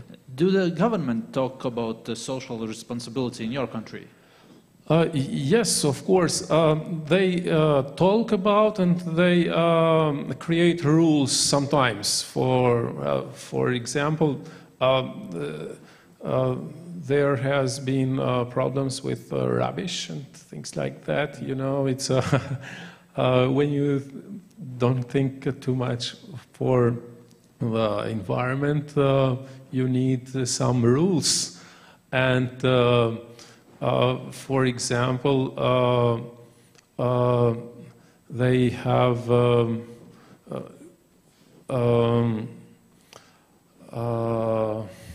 created new rules and new maps of development regarding the environment, just protection of environment. So thinking for buildings. In fact, when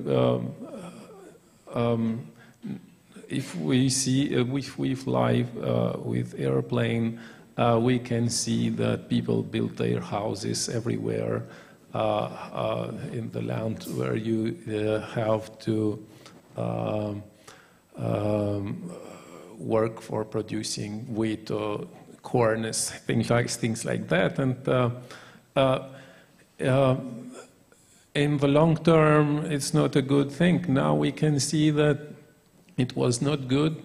It is not good because now we cannot work, so the land is separated, and the government cannot serve to all of them because they are spread over the territory. And now they have strict rules, and yeah, but it's quite late, but yeah, I think everyone will catch it up, all the countries, and will take this all experience and maybe jump over some steps or things that you can well see from what are doing other countries in that some kind of area. So okay, Sanita, are you with us still? Yeah. Yes, yes. Listen, when I read your the summary, I understand almost nothing. Sorry, I'm not from this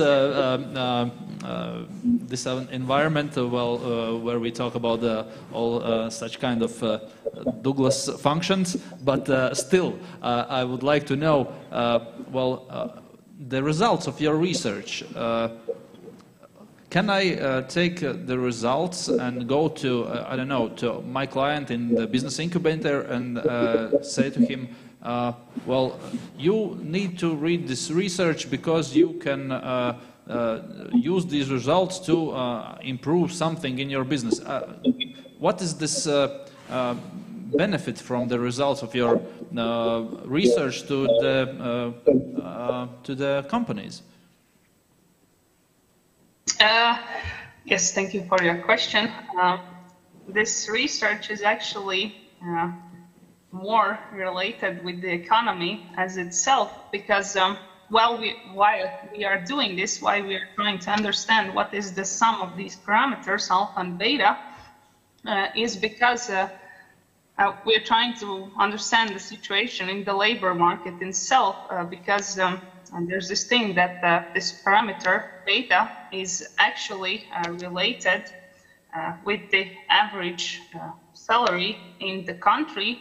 So we are trying to understand what the right parameter is. However, currently, I would not suggest to use this research at all, because this was just the first experimental research that we did to just check if we can really get the results that contradict what Cobb and Douglas said like 90 years ago. And we saw that it is possible to get such results, but this is really just a first small step into this research. So we definitely need to do a more in-depth research to get more precise results, and to be also able to show them to the world and talk more about what we got there. Okay, thank you. And I guess maybe I have the last question to you.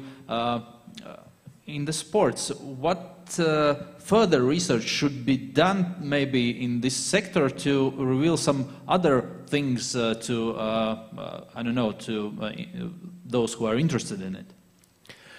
Actually, nowadays, in sports, we have many research problems, but the most important one is how to revert, how to motivate people to make some sports activities, because we have this sedentary lifestyle, we are sitting in computers, and we have to find some way. Maybe also this combining of technologies can help. For instance, just one example from our life.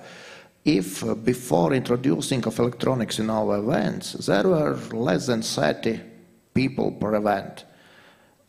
After introducing of these electronic events, we got 3-4 times more people, especially kids were interested, because these devices are beeping, immediately you got results, and these are these small things they like, and they are trying to participate again and again.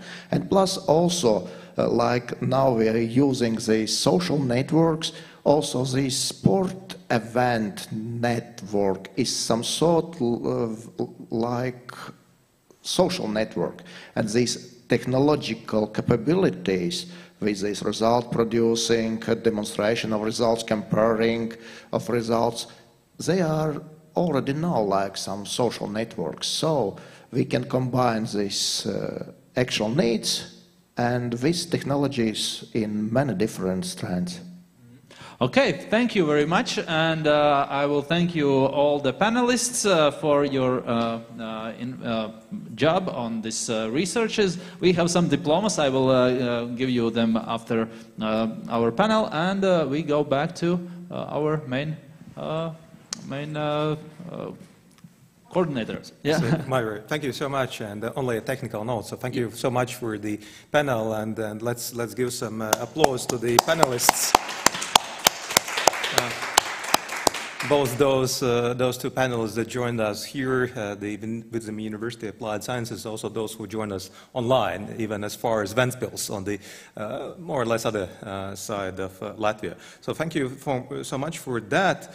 We will have now here 1 hour break, which will be devoted to lunch. And after 1 hour, we will reconvene here again, both physically in the auditorium and also online. So 1 hour, and now the moderator, Juris, will hand the diplomas to those speakers that are here, and most probably those online will receive their diplomas by email or hopefully by mail. So again, thank you so much, and see you in 1 hour.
Gatavs. Second, yeah. Right, so welcome back from the lunch break. Just as a reminder, you are here at the University of Vidzeme of Applied Sciences for the International Scientific Conference. And we will start the next panel briefly, but prior to that, let's look at the results of the Slido poll that we have conducted here throughout the day. We have at least, two questions answered, and one of them is on the countries from which the participants here come. Of course, Latvia dominates the field, but then we have also people from Belgium, Albania, and the Netherlands, and one more country. And here you can see, the demography, so to say. So most of the participants here are students. We have also quite so many researchers and representatives of academia. I don't know where the margin stands between both, but anyway, we have quite a good balance of both students, so to say, aspiring representatives of academia, and also representatives of academia themselves. And the next question to which we would like to invite you to submit your answer is: how have your travel habits changed during the COVID-19 pandemic? So you're welcome to join at slido.com. You can see the hashtag and the numbers, so please use this opportunity. So it will help to connect with the audience here. So without any further delay, the next panel is called that was the one before, Tourism and Innovation. And tourism has suffered quite heavily from COVID-19 pandemic, and therefore I'm quite sure that this panel is especially topical on how to get back on the track after the 2 years of the pandemic, and who knows what stands ahead of us, because the pandemic is not yet over in many places around the globe. So without any further delay, I will hand the floor to Andris Klepers, who works for the Vidzeme University of Applied Sciences, and Andris will introduce the panelists. At least 3 of them are here among us and 1 virtually. Andris, over to you. Yeah, hello. There are ladies and gentlemen, there are colleagues. That's very good to start the Tourism and Innovation panel. And we would like to remind that we have another one panelist, which is somewhere in India right now, and there will be the first presentation about the blue flag. And as I already heard, some connection has been established.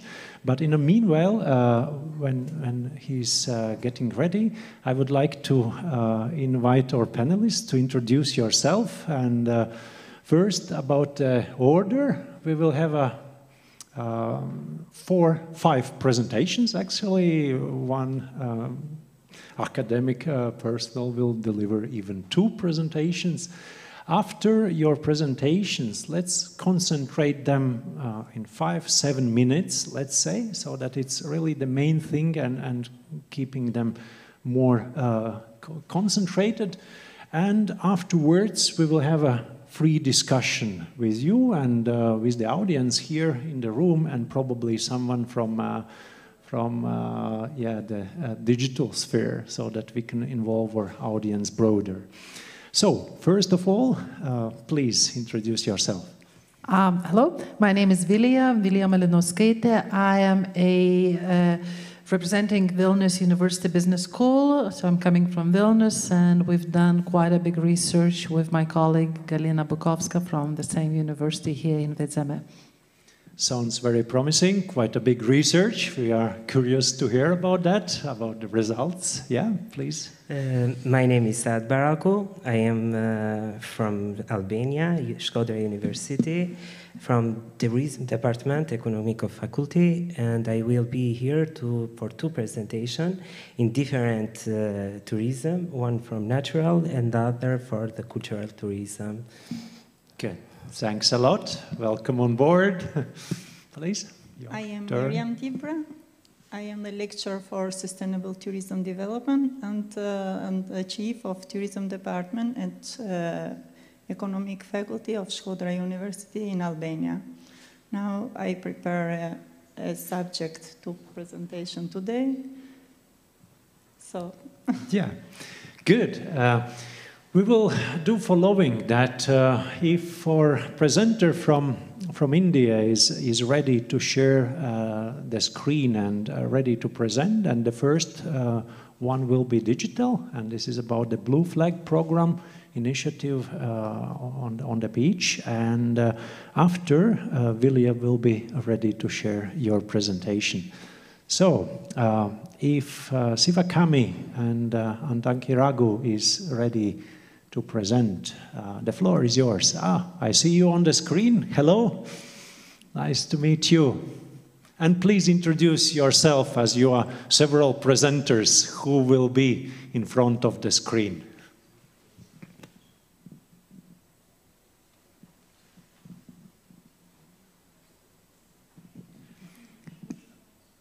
We don't hear. Good afternoon, sir. Yeah, no, it's good. Yeah. Am I on? We can hear you, yes, and if you are ready to share the screen, then probably some visualization will come. Yeah, I am audible, sir. Hello, hello. Yeah, hello. Am I audible, sir? Yes, you can start. Yeah, thank you very much, sir. I am Dr. Untitled Chapter. I am from Central University of Tamil Nadu, Department of Tourism and Hospitality Management. I am Associate Professor and Head Department of Tourism and Hospitality Management. Very nice to see you online, sir. Previously, I visited the same University, Latvia, for international program. And Erasmus Scholarship, I visited there, sir. So thank you very much for giving me this opportunity. So today, my presentation is on, sir, the Blue Flag program and a destination image, a study on Eden Beach, Puducherry, India. So, sir, India is a country with having vast resources and different kinds of tourism products, resources, and India is known for its concept called unity in diversity, with all the tourism products and also the tourism related aspects, and we are known for the place where we call it as India is a destination for all seasons. So we are having vivid tourism products, so we are having a destinations for every season. So India is a destination for all seasons. So India is having a very big coastal line, and it is known for its coastal culture, coastal food habits, and coastal tourism is one of the most important economic drivers for India. So beach tourism is one of the most popular types of tourism which is there. So today, for my presentation with my colleagues, Dr. Srikami and Dr. Raja, we are going to present this presentation, sir. On behalf of my colleagues, I am going to do this. So there is a program called, sir, Blue Flag program. So the Blue Flag program is launched by the Environmental Education Fund in 1987. The aim of this program is to give support to the local governments, sir, and participate in voluntary activities at the beaches and also eco-sensitive zones. So this Foundation for Economic Environment is an independent organization, non-profit organization. It is going to classify the beaches, it is going to certify the beaches depending upon its cleanliness, depending upon its environment, culture, and depending upon all these things, they are going to give this certification. So this, what is the purpose of this certification and what is the criteria for giving this certification program?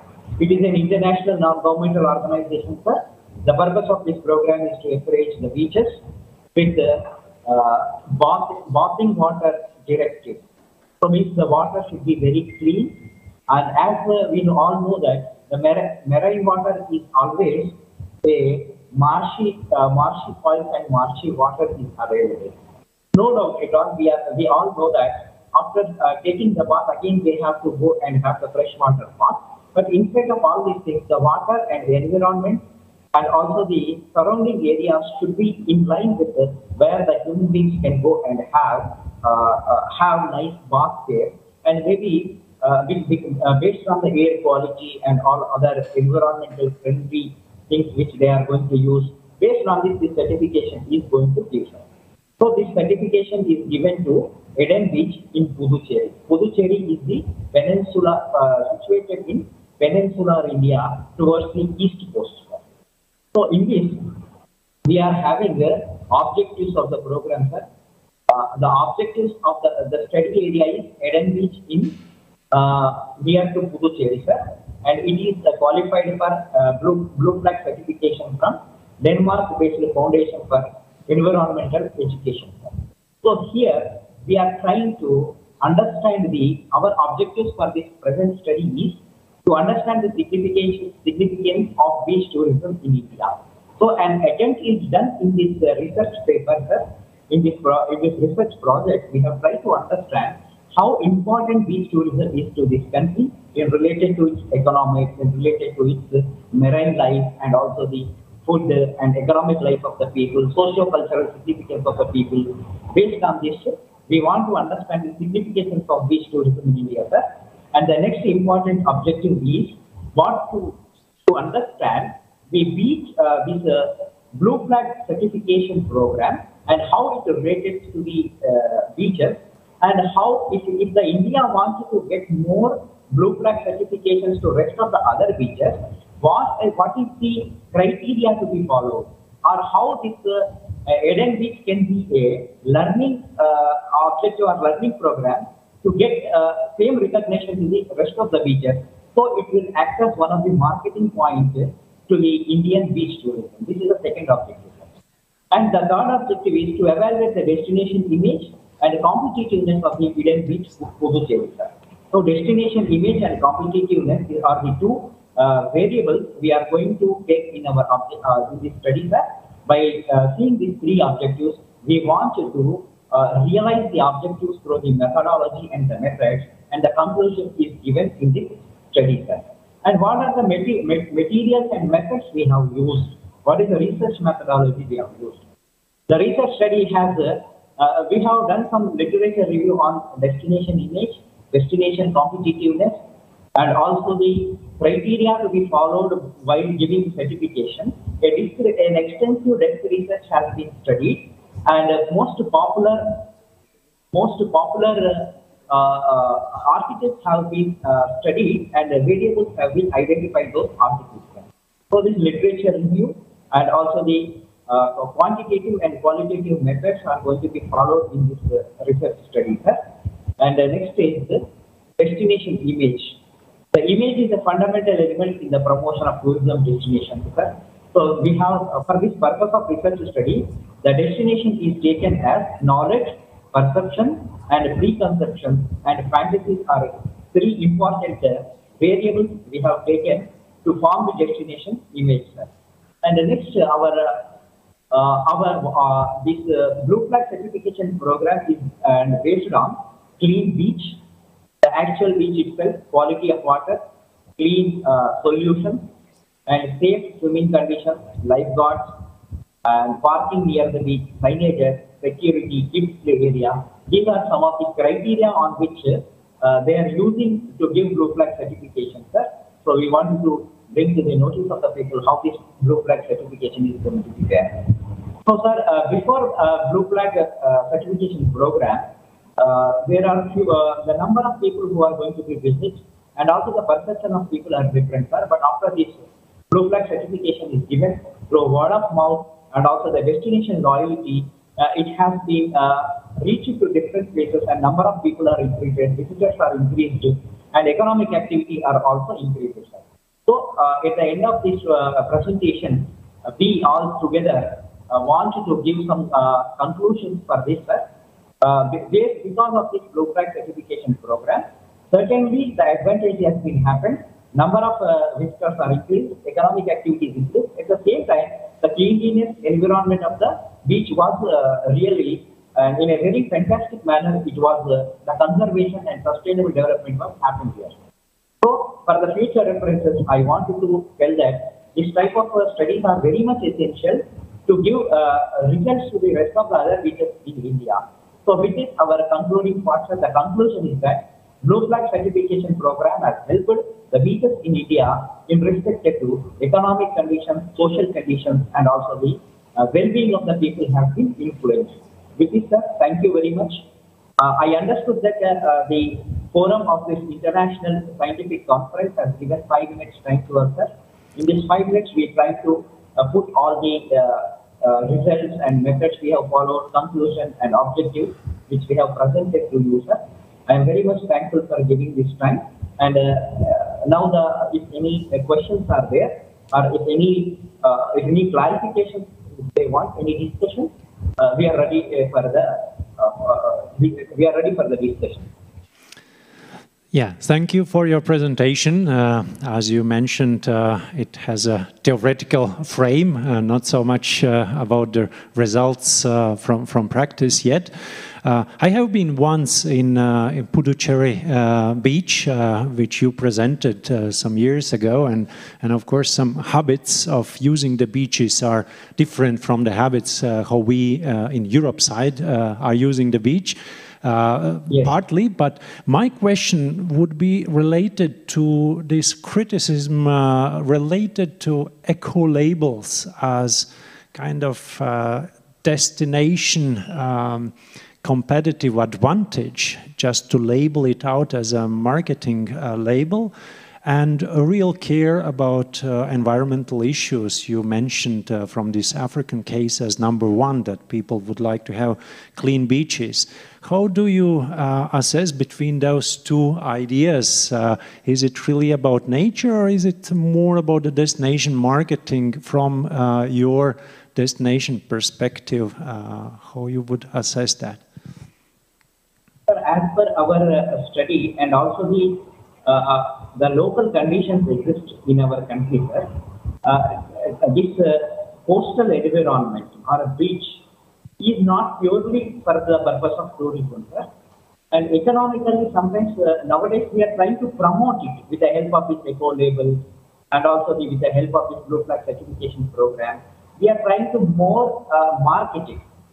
And at the same time, the marine resources are also very much important for the livelihood of the local people. So it is a transition phase where we are trying to make dependent the local people who are previously dependent on marine resources. We are trying to convert them to depend on tourism. So it is a transition phase, sir. So that's why it is very much important to understand the destination competitiveness, eco labels, and also the marketing perspective. Where now, because the framework should be in a holistic manner, we have to apply that here. Some initial status. Once it will go forward, then we can have bifurcate which beaches are for pure tourism purpose or which beaches are for local economy purpose. So we are in a transition phase that we want to bring up to the notice of the audience. Okay, thank you. Some part of the, let's say, the language issues, we lost part of the content because of the wires probably. But however, you mentioned, yeah, that those both aspects we should keep in mind, and at least in Europe, some of our country Blue Flag beaches, they quitted the program because of the fees. That's quite expensive, and between the marketing and real care about environmental issues, in some of the cases you can do that care even without announcing that. But of course, beach tourism destinations, they would like to recognize themselves that they care a lot to attract more people. So keep on going with your research, stay still online. We will have some discussion afterwards, but as time is running, thank you so much for your presentation, and I will give floor to Vilja, as already mentioned, for your presentation, and let's try to be concentrated. Hello. Thank you for the floor. We did a research and a presentation on sustainable tourism, regional tourism, and regions development. I'm very happy to say that for the first time, at least in my practice, this is not just a theoretical research, but we are practically implementing. So I hope that this is just a first stage of our research, and by the next year we will have also results to present. If I can get my slide, yep. Good. So, cross-country approach.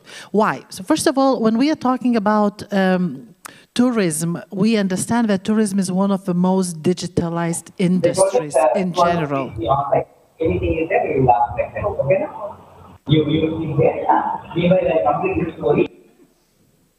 Thank you.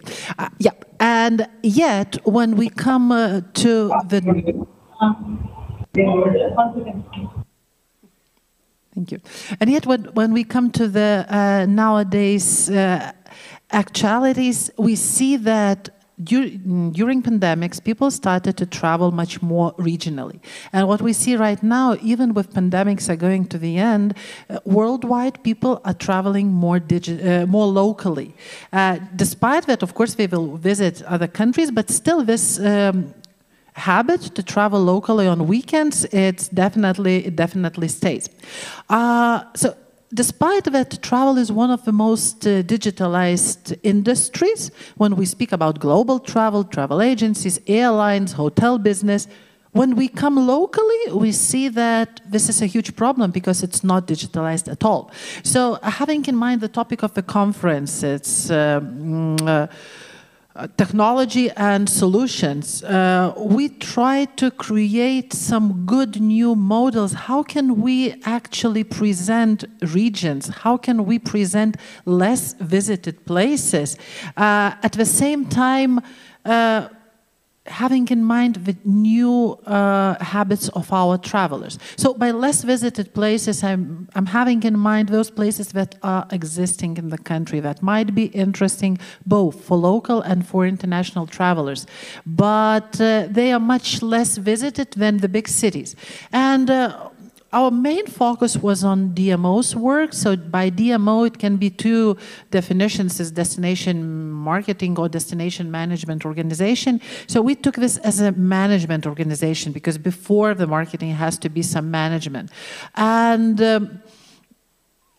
I think that every destination has a good chance to participate in this global tourism.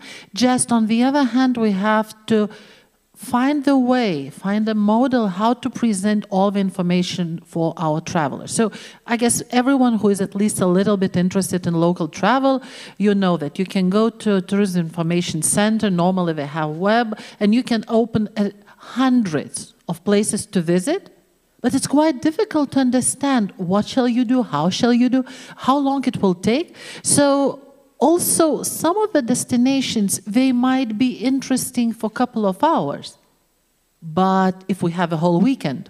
And that's why we came to a very, the idea that we research on. So the idea that basically, especially in Europe, when we have so many small countries, we can do a cross-cultural packages, we can create cross-cultural cooperation model that could be actually interesting for the travelers. So we took a area which is in between Lithuania and Latvia. It's Šiauliai, Joniškis, and Jelgava.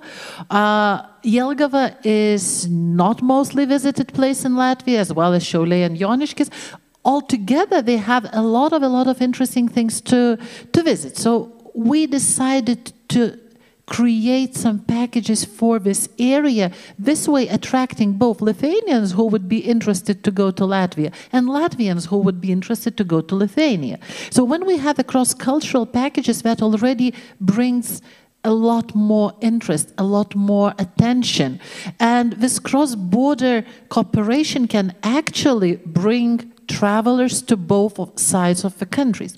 But on the other hand, of course, we have to understand that we have a lot of small service providers that are not online. A lot of them, they have maybe the biggest, they might have the Facebook pages, and of course information about them is in different information centers. But here you look, we have 3 different destinations. every destination. So if I'm a traveler, how can I find the way how to spend my weekend in the area? There's practically a huge job that has to be done, and we understand also that travelers, they are not really working on their travel anymore. They need everything quickly presented. And the other thing, travelers, they don't read. And here we have, you know, from all the travel sales. So we did quite a big secondary data research for now, including research on the objects that we have, research on travel habits that have changed during pandemics, and decided that technologically, most of the travelers, they actually are on their phones. So when you're on your phone, the least what you want is really a textual information. So what can we do with this? On the other hand, if you go online to any web of a travel information center or DMO center, DMO web, you will find a lot of descriptions. And in a way, it's good because they have to present everything what they have in the area, but what shall we do with the travelers? So what we came up to a very interesting solution. We have this circle. It's actually one of the programs for the Sun Route project, which is combining Šiauliai, Jelgava, and Joniškis. And here what you see like a very simple model. But first of all, you have to have in mind that travelers might be coming from Latvia and from Lithuania. So we never know where they will start their journey. So this circle, basically they can start the journey in every object, which is closest to them, and they can return in a day or two, depending on the program, to the same place. So this is one thing. Another thing, that we have equal number of objects from every city that is participating in the program. Secondly, we have divided all the objects into the places where to have some entertainment, like cultural visit, or to have some education, or to eat.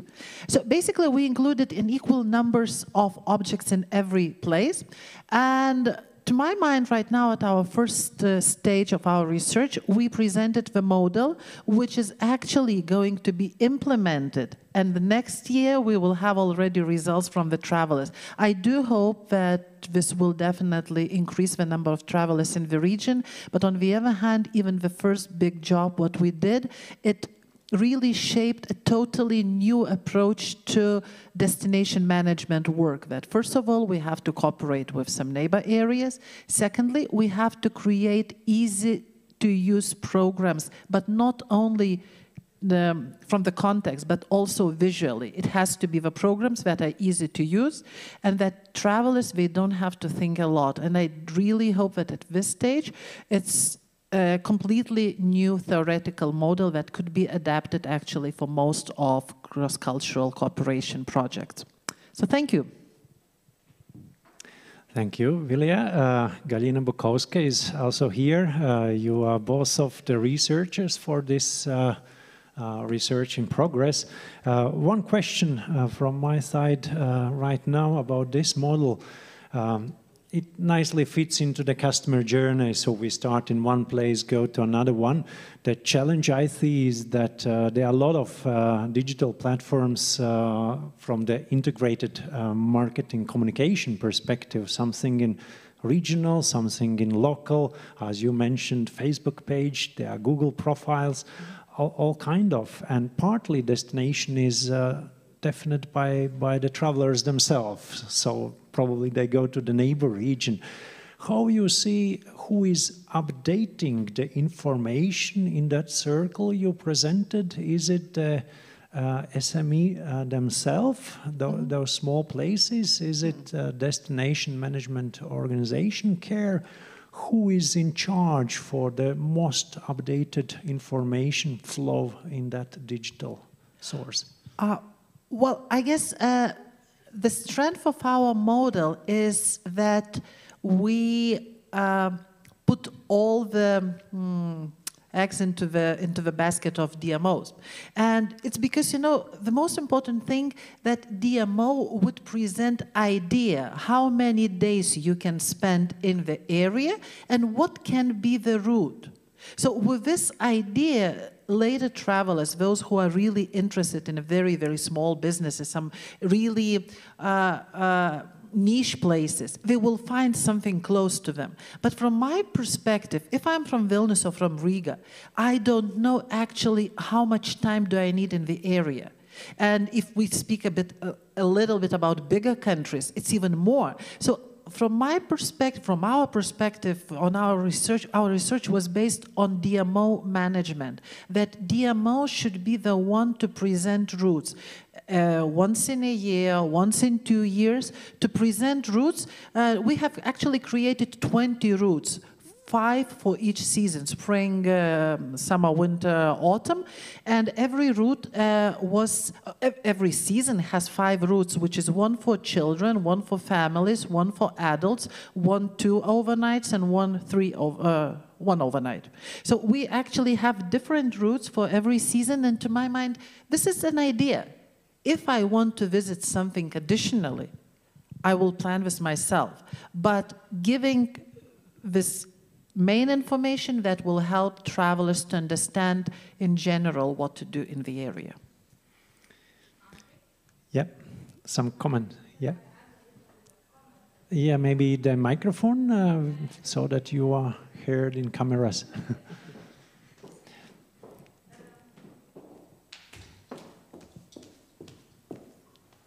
Vilja is right, yes, that DMOs are responsible for the final presentation to the clients, but this project showed one very important point, that DMO themselves, they are not able to create the routes. The result of this project is a fantastic cooperation between municipality, DMOs, which are actually based on municipality information centers, private cooperation with private stakeholders, the smaller suppliers, and cooperation with academic. So this is something what this results, and I think the strength of this result, I hope we will do it in practice this year, and at the end of the year we will have a good result. This is because of a close cooperation of different stakeholders, both municipality, academic, and practitioners. Triple helix idea behind is great. I would like to challenge you that I have seen a similar instrument between the Latvian and Estonian cross-border program. They made a route planner, like a calculator of different ideas, and they failed. 70,000 euro were spent, and they failed because they haven't had so much marketing power to attract the travelers to the platform. Platform and innovation was good, and that means you will, of course, you will have better results than this from the past, but never mind that we just imagine to boost something and it happens just by itself. So there are few very important parts. You mentioned all of them, but let's stay on the challenge. Yeah, I have very, very short comment. So of course. So in this case, we have one strength. We have business or practitioners participating in this. That is why we didn't create the digital solution for this. Actually, because I know very well how much digital solutions cost, and I know very well how much actually region can attract visitors. So the most important thing that our model can be applied for small reading devices, but it's not digital. It's much, much cheaper to implement. That's okay, that's okay. I mean, even the Trinity Tower you mentioned, some 70,000 visitors per year go there, and probably some are from the close neighborhood. They don't need nothing, they just know the place. But let's put in charge. After a few years, we will discuss in another environment how the things are going on. Perfect. Thank you so much for presenting, and stay still for the next discussion after we have other presenters, their speech is done. Saad, you are the next one, right? And you will start with the agricultural thing. Then we give the floor for Miriam so that you can drink some water in between, and then you present another one, right? Right. Good. Right. Yeah, floor is yours. Okay. Firstly, let me thank for the congratulation for the organization. and you are a good moderator, Andres. My first presentation I can make it's for agriculture product. So maybe I can see my present. Okay. It's focused in the innovation technology on connection agricultural product with tourism enterprises in rural areas of northern Albania. Firstly, let me explain why we choose to make this research, because in our country, in the north of Albania, we have the one part who is engaged in agrotourism, who are the farms, and the other parts we have the guest house, the mass of guest house, and accommodation and restaurant. So we prove in this area the lack of the supply. So we can't connect together the guest house and the farmers, who maybe can be a good opportunity for them to have a trade and to collaborate with them. So one idea was, and for this idea, we make the first step here, and we ask them how can be this technology can help them in the future. So let me make a simple introduction. In fact, in Albania, the tourism industry is considered very important, creating economic impacts, and not just impacts, but and benefits in economy, nature, and everything. The tourism is the first industry development in our area. So for this reason, the possible contribution to tourism is also considered in the agricultural sector. So we integrate the regional agriculture in tourism enterprise because we think we have two big goals. So the first is to stimulate local production. After we have and the sustainable tourism profits. In this main, my idea is to digitalization of agriculture. So maybe we can do an important for purchasing in the farming. So adopting new farming technology influence performance and will be also provide an increase the output produced in this area. So the problems, of course, we have it. We have different problems. Firstly, how I said before, we don't have the collaboration or the connection with the guest house and farmers. And this is a big problem because the lack of the trade, it's important in this area, maybe to produce more and to be supplied about not just with the farming, but and from the guest house. So how I said before, we have the seasonal nature of tourism. We have the problem with the dependence of the tourism industry on improved supplements. And so after we have the lack of a direct between agriculture enterprises and the tourism industry.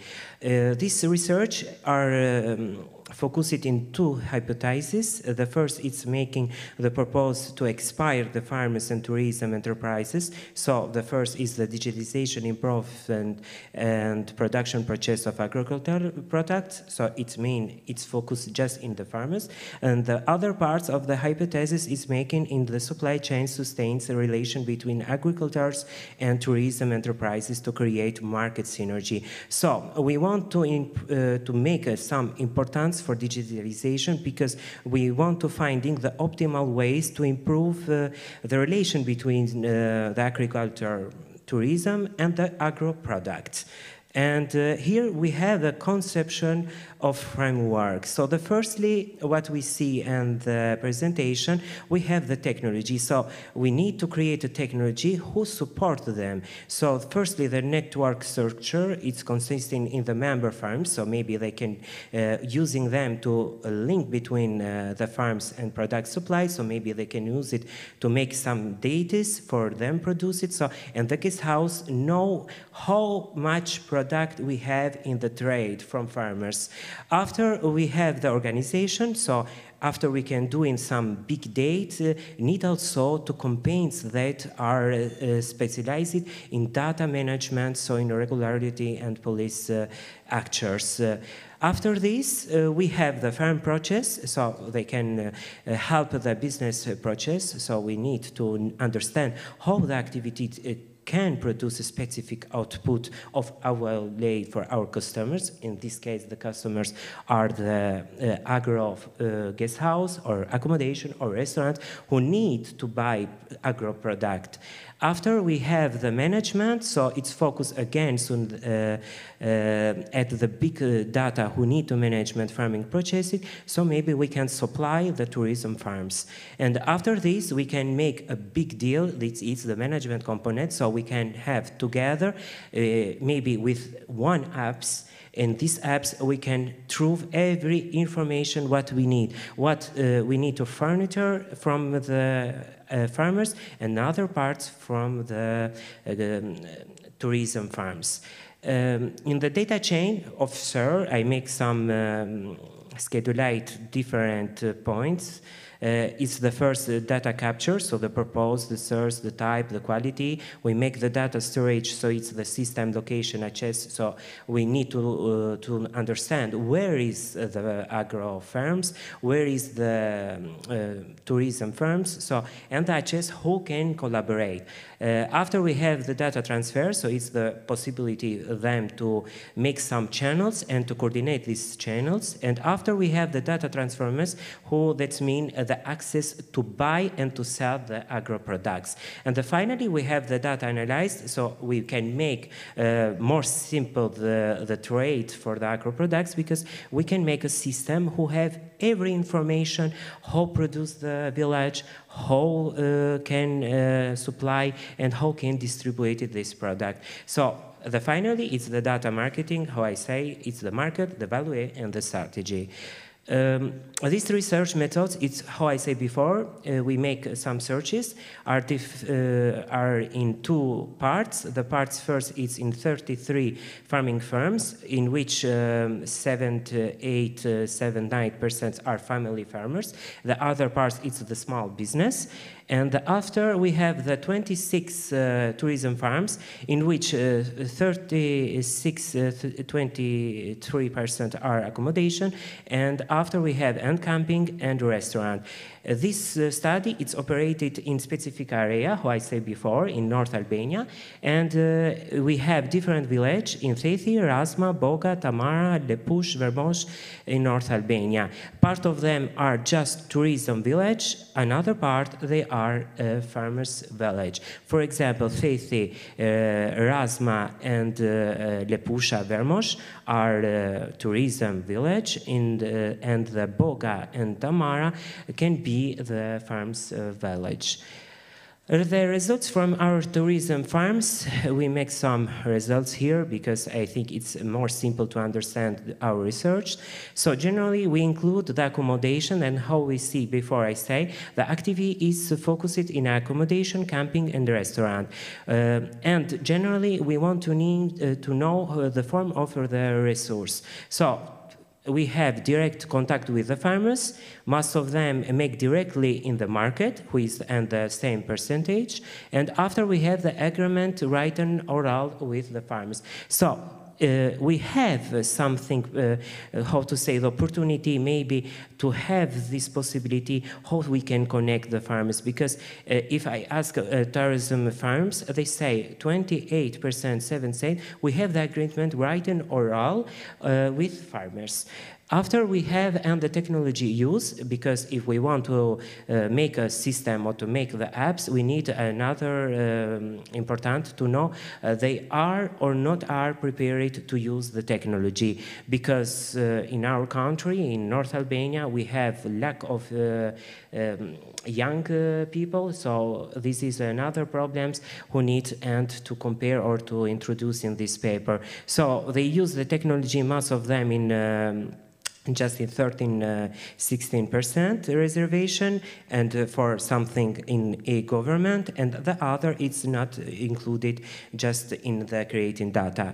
And for the management is the same problems, because we have in 36.7% just in the management inventory maybe, and the other parts is just in the supply. So they are convicted, maybe the apps can help them to make some changes in their form, how they can furniture making in agro products. From the farming firms, we have different results. Firstly, if we see, with the mass of them produce livestock and products in agriculture on plants. So 7 to 8% and 7-9% are family farmed, how I said before, and they produce 9% in agriculture products. After we have the direct in the marketing, so we have the distribution production dominated the way of passing the product in the market, and after we have the 38 and 7% contact the buyer directly. For the forecast and government, they use maximum of the technology. They mix just inventory data or just the revenue, the sales. So it's the simple database they're using just for the government. And this is a big problem because I'm thinking we need to reproduce more than and to convince them to use technology not just for a government or for just making some data, but and to create networks. And after we have the take partial use, so maybe how much of them can express minimal use of technology. How I say before, in the farmers, most of the employments are old people, so it's a big problem for us, but can be a good choice for the young people to raise in this vigil and to, to contribute in development on this area. So finally is the last presentation, the last slide, so we can show the generally of positive attitude on farmers and tourism. The firstly, the technology. So I said before, we have the possibility to management and to supply with one apps this part of the supply, and we have the other part of production procedure. So in the farmers, the technology facilitates production. So we have 100% here. Is the idea from the farmers and tourism farms who are okay to be in this app, and after we have the digitalization, so that we can use the technology in minimal only in the data. So thank you. Thank you. We should be very concrete, otherwise you take your time from the second presentation from museum experience away. Okay. However, I have one question. It's related to this mediation, the same as Vilja and Galina has presented the platform between the destination and the customer. This is something between the, let's say, service provider and the producer. And how do you think, how large should be that technological ecosystem to be sufficient? Because those are small farmers. You mentioned there are dozens of restaurants, and of course they need kind of amount. Is it local? Is it regional? Should it work Albania-wide? How do you think, how large is this mediation platform optimally? Yes, how I said before, this is the first step before we start with other steps. Firstly, we need to know if the farming firms and the tourist firms are okay, say okay to convict them to use technology firstly. After we have the second step, it's the training. So first, of course, we need to training the tourism firms, the farming firms to making some changes. Other parts, of course, is the 30 step. It's including the data from the agro products, so they can take many years, I'm thinking, but for sure can be a good opportunity because, how I said before, the tourism firms going in the center city or in the trade, normal trade, market trade, and they don't buy the agro product. In agrotourism, the agro product, it's the first product you needed. So if you not buy a simple agro product, you can use agrotourism. So this is the means I say. And for sure, to respond in your action, I say can be a long term, but can be a development for this village. Why can be development? Because I'm thinking the young people can stay there. This is a good opportunity because they use Instagram, Snap, everything. Yeah, so this is more about the people and the long-term development. I mean more about the scale, but never mind. You can find here in Valmiera some sheep meat in the local restaurant from New Zealand, and in another restaurant there will be the sheep meat probably from of these areas. Yes. So the supply chain analysis is rather very interesting in that business. And one of the sustainable tourism criteria is defined by European Union, ETIS, is how many regional products, the proportion, are presented in the menu of the restaurant. And if there is more than half, this is more okay than less. It's interesting. I mean, there is a good possibility to track even from where the products are coming on. But okay, let's stay open about the scale and how efficient it could be, either locally or regionally, connecting both sides. Thanks. Thank you so far, and I would like to give the floor for Miriam about sustainable tourism and education. So some. Thank you, Professor Andres. Dear colleagues, dear Probably, researchers, dear students, it's a pleasure and privilege for me to be in this panel and to introduce our scientific work prepared by me and my colleagues Algida Hassa from Tourism Department at the Economic Faculty in Shkodra University from Albania. So this paper has the focus to see the improvement in professional education and its impact on sustainable tourism. Why this topic?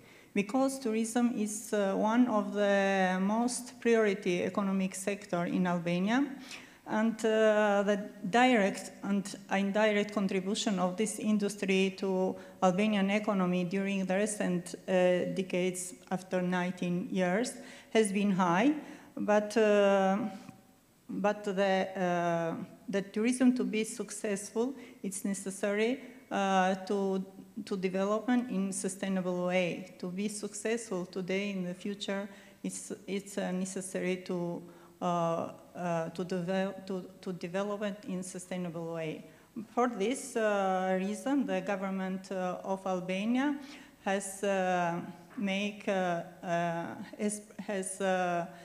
trying to make the greater environmental conditions for tourism development as a legal policy, investment in infrastructure, investment in promotion, requalified historical and cultural heritage, and prepare the human resource for tourism. But that tourism don't. But that given then many elements impacts well-functioned tourism sectors, one of the most delicate issues remains human resource, because tourism will exist if he has qualified and stable human resource, because the tourism is a service industry which based in the personalized service. And the workforce is human resources has the capacity to maximize revenue of the tourism business. So for this, that importance of qualified the human resource in tourism, but in Albania is a situation which the lack of work culture heritage from the past of in the hospitality sectors, and other reason it's the globalization, and all of them make the importance to be better, to improve the professional education. And which is the research question. The research question, can you move? Is it essential to adapt curricula regarding professional education for tourism to the condition offered by the labor market in the tourism sector in Albania? Do they meet the actual requirement of work? And for this, the concept model has two dimensions. Curricula and labor market, and seeing the joint between them. The curricula curricula of professional education has three dimensions: general culture is in the school, professional theory in the school, the professional practice to see in the business. And the labor market needs the human resource to be applicability, to be qualified, to be the ethics staff, and to have the soft skills especially. Next. And this research has used extensive literature as to provide the secondary data. But to shed the light on the research question, we used qualitative and quantitative research. As a qualitative research, we used a focus group held with the students who attend the professional education in hotel tourism. To provide the primary data, we use other methods, quantitative research, which prepare two questionnaires complied by teachers and tourism business in Albania. Which are the main results for this? The results from questionnaire, from the answer to questionnaire directed to teacher are the main are because all the teachers say they are all the teachers express agree that professional school must to be secure future employment of the students attending those schools. And 75% had the opinion that curriculum competence acquired in business practice, but 74% thinks that sufficient competence students get from instruction in business. The supervisor, which give them the practice in business. And other results came from the questionnaire to business, and the sample is about 30 tourism business in Shkodra region. And so as about those answers, 55% express the professional theory in business helps students a lot. And other results is they are 56% are moderately satisfied with the progress of professional school students, and 45% express that business staff strives hard to integrate students professionally. And another conclusion, other results is most of the business, about 72% express adapting school curricula to market helped improve the quality of professional school.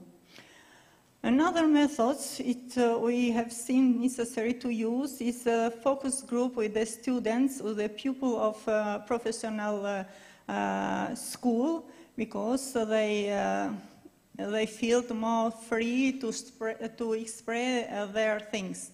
So as about this focus group, the pupils, the students, has expressed those opinions. Professional internship prepares them directly for the labor market. Some mentors showed a lack of communication and lack of desire to teach about the profession. Pretext is the lack of the time. The students all agreed that internship in business offered them employment opportunities during the summer season in the afternoon. As a conclusion of our scientific work, internship in tourism business is the key word in creating professional human resource, and they create a product ready for the labor market. It is a practice in business that gives the skill and habits to be accomplished in the professional special value. Have the professional school can you because no, don't worry. Actually, I have the question, if you think that that's the conclusion. Because it's an important conclusion, which the theoretically enable students are the general culture to be fulfilled in all dimensions of the education. Good. Good to be completed. I would like to ask you, that was rather interesting. I'm always worried if something is 100%. If you show on the graph that 100%, then should think twice, is it the right question asked? But however, you know, between the industry and education, what do you think, what is that proportion where the education in tourism drives the trends which are not existing as a demand in the industry, because there is something new or there is kind of innovation, as this debate is about the innovation, so that if we think that education serves the industry, then probably there is no space for these new trends to be transferred as a knowledge transfer to the industry with new students coming in. What do you think? What is that percentage which is, let's say, the future skills not demanded by the industry? In the first aspect is to prepare the pupil with the hard skills in the auditorium, in the but it's too important to join these hard skills and to apply these theoretical skills, to apply in the practice in business, tourism business. But it isn't enough, because it's too important to cultivate them the soft skills. It's too important for the tourism business, because this is a service industry, and they are all the time in face of the customers, tourism customers. And so for this, it isn't enough only to make everything in the auditorium. It's too necessary to continue to train them during their workforces and tourism business. And so it's necessary to join the high education with the tourism business to continue the training of workforces, not to stop as to when they take the job and finish everything, but to continue to, and for this it's necessary to continue with the new methods, innovation products for sustainable tourism, which make the tourism business more competitive, more give them advantage in reduce the cost, in advantage, competitive advantage to feel the Good. I got already the direction, and later on at the coffee we should speak. What do you mean by professional theory? Because there was something mentioned there, and that's probably expression used by the industry. But of course, that's probably maybe in the translation. As I say, we we haven't a lot of experience in the tourism industry. After 19 years, we have begun to develop the tourism industry because we have been an isolated country, and so we haven't experience in these sectors. And so for this, it's necessary to be a strong joint between the tourism industry and organization or education of the human resource. Okay, I know about the timing. I already see some of our next announcements coming soon in. I know that we will be together still at the evening time, and probably if we could agree that Sead's presentation could be open just on the result page right now, just one result page. Okay. And as we have 1 minute, it could be open on that result page. Okay. And in the meanwhile, I would like to ask one question for the panelists, and probably if Vilja is already sitting all the time here. What do you think, because of the tourism and innovation, what will be the future thing, maybe close future thing, what will disappear from the traditional tourism because of changing habits, because of innovations coming in? Thank you. That's a very, very good question. Actually, that was the main topic for the last 2 years during pandemics, when we all were thinking that, okay, digitalization is coming, so how it will be. So definitely digitalization came to the booking process. That's for sure, and booking process is totally digitalized. How can we actually change the services? Most of the services, it still needs a lot of a human touch. And my last trip to United States, United States, they're always a little bit ahead of everything when we talk about business. So it showed me the result that we're gonna have very soon. We have a huge split in between luxury and medium range services. And in medium range services, you will have self-check-in, you will have self-order at the restaurant, you just scan the QR code, you order, you pay, someone is bringing food on your table. So basically there is no human touch in the medium class services. For the upper class, they will become more expensive and less digitalized. So to my mind, that's the answer to your question. Thank you. One conclusion, Thad, from your side about museum experiences, and then we give the floor to next announcements because of the timing. What's the finding? It's the response, you make the question. So if we want to introduce the digitalization in museum, maybe in the next future, we don't have tourism in the museum. We just have the technology, so we can have a reality or some apps, maybe 3D tour, and this presentation it's making for this part. So we have the technology using just for the 3D tours, or maybe some virtuality. You have some apps who maybe you can see, and for example, I can show the photo. This is the website.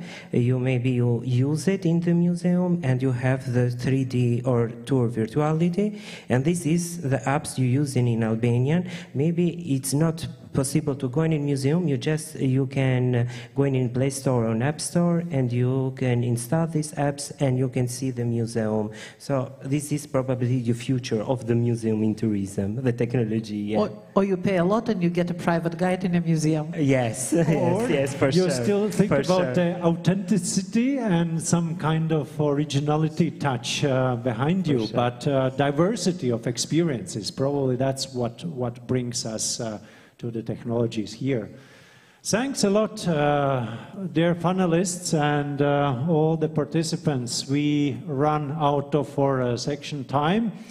Definitely we have some coffee and some snacks outside there, and I invite you together to be at the table still to discuss further on interesting touch points we just opened here, but never mind, we haven't had all the answers to them, and neither anyone has in this room.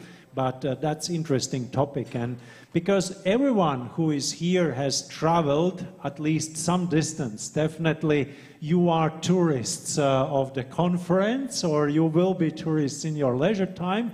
So stay in touch and think about our habits and think about how we use the technologies during our travel or during our experiences. Thank you, and I give the floor already for the next announcement. Thank you. Nothing much to add except big thanks to the panelists. Let's give applause. Excellent presentations and excellent moderators. It was a pleasure to listen to all of you, and Anders will hand out the diplomas for the participants. And just to tell you that we are now entering a coffee break for 16 minutes as a result of the slight delay. So we're looking forward to see you back here at 3 p.m. For the concluding panel of the day. Thank you so much, and see you soon.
So, dear students and scientists, welcome back to the Budapest University Applied Sciences International Scientific Conference, and we will shortly begin the final panel of the day, of Friday, by the way. And prior to that, let's look at the Slido virtual wall, and there was a question on how the travel habits have changed during the COVID-19 pandemic, and as we can see that well, there are a few answers, but mostly about, that the travel habits have changed, definitely, that people have traveled less, and some have Zoomed more, instead of going to conferences, and I assume that's something that all of us have shared such an experience. And also some people are noting that there were cheap Ryanair tickets available now for travel around. But I think quite soon, we have to think already now on how things will change with opening, at least of Europe and also other parts of the globe. So let's move on to the next question, I understand. Let me briefly introduce you. This is also the last question of the day, which is, in your opinion, is more important, economic growth or the natural sustainability? So I understand that is related to the issues that will be discussed here in the panel. Of course, it's not that black and white, but for the sake of intrigue, I think the question is completely relevant, and please, share your perceptions here. You can see the link slido.com and hashtag, also with the 6 numbers that you have to enter, to submit your answer.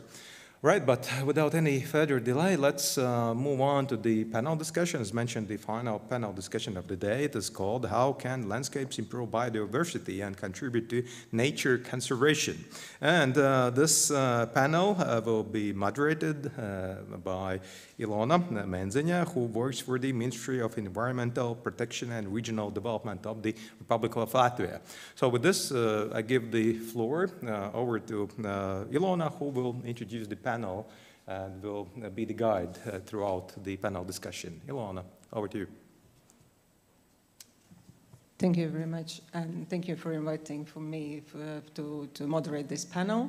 And I would like to congratulate Vidzem University for reanimating, reestablishing the tradition of the scientific conferences in person, not an online, although this is rather hybrid version of the conference. And so far, I would say that I have, from all the panels I have seen so far, I have the broadest panel, and that's without further ado, we'll proceed to the first presentation. But I would like to encourage those using Slido to reply to the last question, because that was also one of the most provocative questions in Slido survey I have seen so far. And I'm really interested to see the replies to that question. But my first panelist is Dr. Solvita Roziņa from Latvian University, and then probably you can introduce your presentation yourself. Floor to yours. Thank you. My presentation will be about some natural grasslands, and I work for University of Latvia and work both with biogeography and biodiversity in many aspects. I would like to invite you to discuss some natural grasslands in the light of the social ecological extinction. First of all, I want to remind you that, you all know, of course, that some natural grasslands provides much more and more diverse ecosystem services, and in addition, Northern Europe, it's estimated that demand is higher than supply, so we have some space to develop. And how we deal with conservation, you can see from Article 17 reporting that actually we all struggle in boreal region with conservation of some natural grasslands. And concerning Latvia, there are one good and one bad news. Good news is that we have quite a lot of permanent grasslands. We are second out of 6 countries in the total area of permanent grasslands, but at the moment we are only 5th out of 6 countries in area of some natural grasslands. That's why we need to focus more and more on semi-natural grasslands as social ecological systems. Yeah, what does it exactly mean?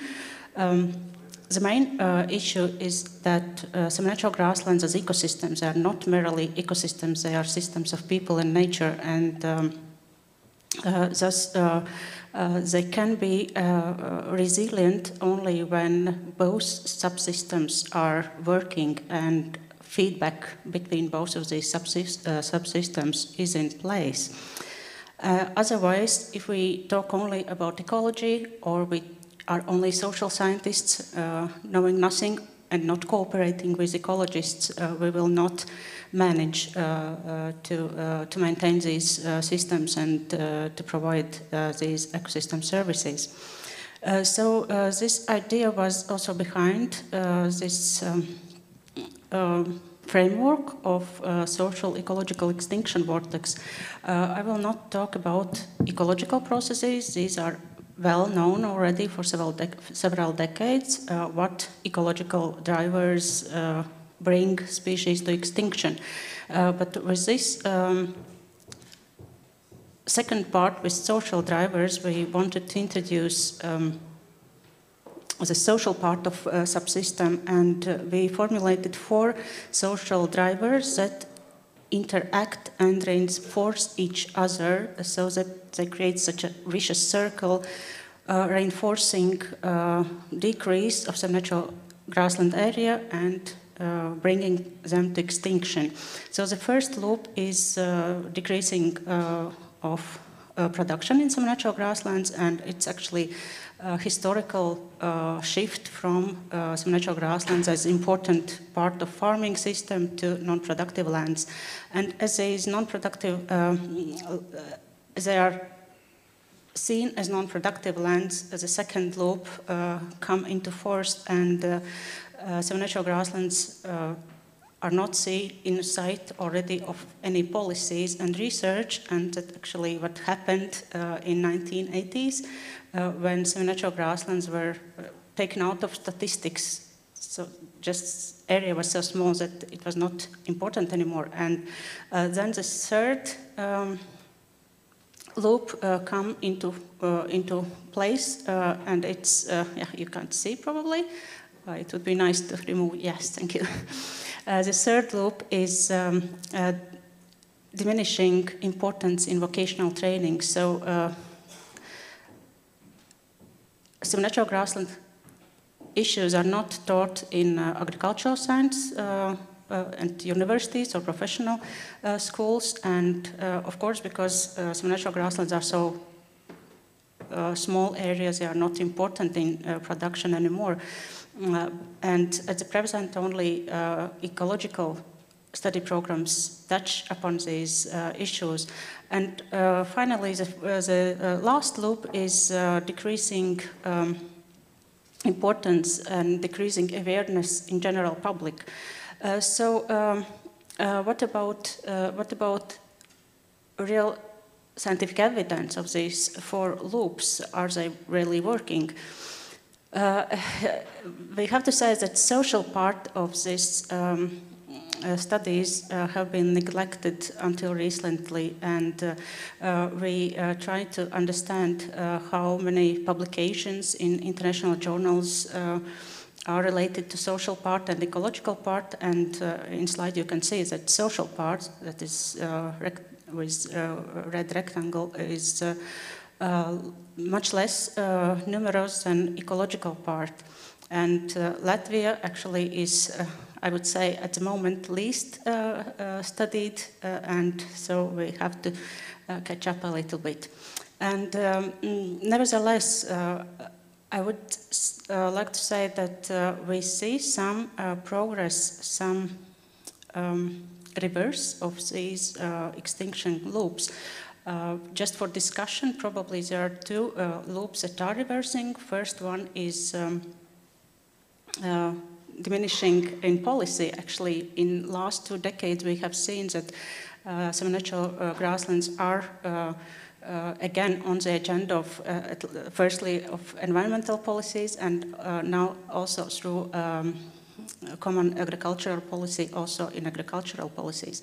And also general public, probably this loop is reversing because conservation agencies and NGOs are trying to increase awareness again.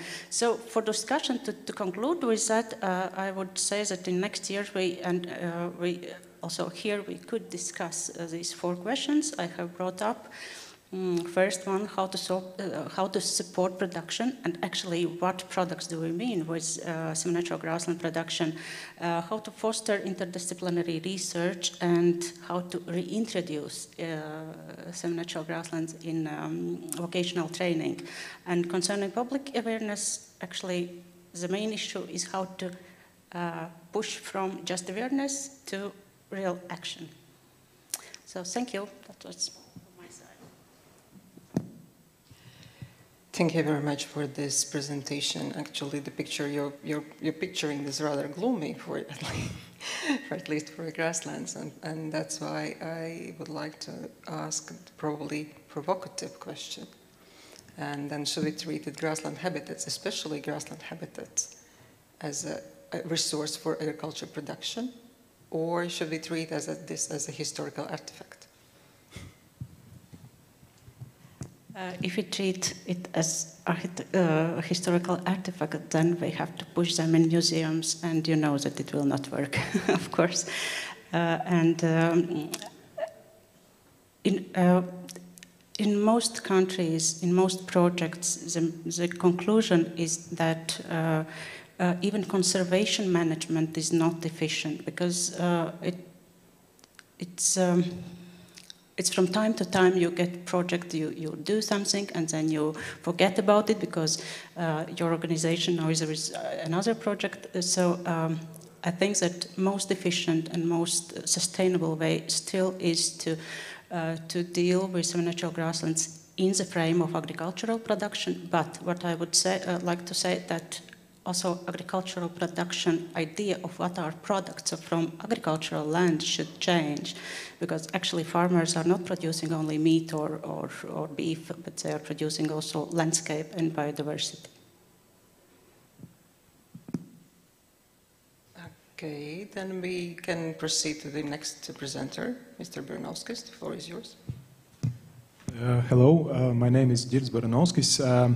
I represent Nature Conservation Agency of Latvia today, and my research area is more about voluntary approaches to nature conservation. So today I will talk about private land contribution to conservation of Latvian nature.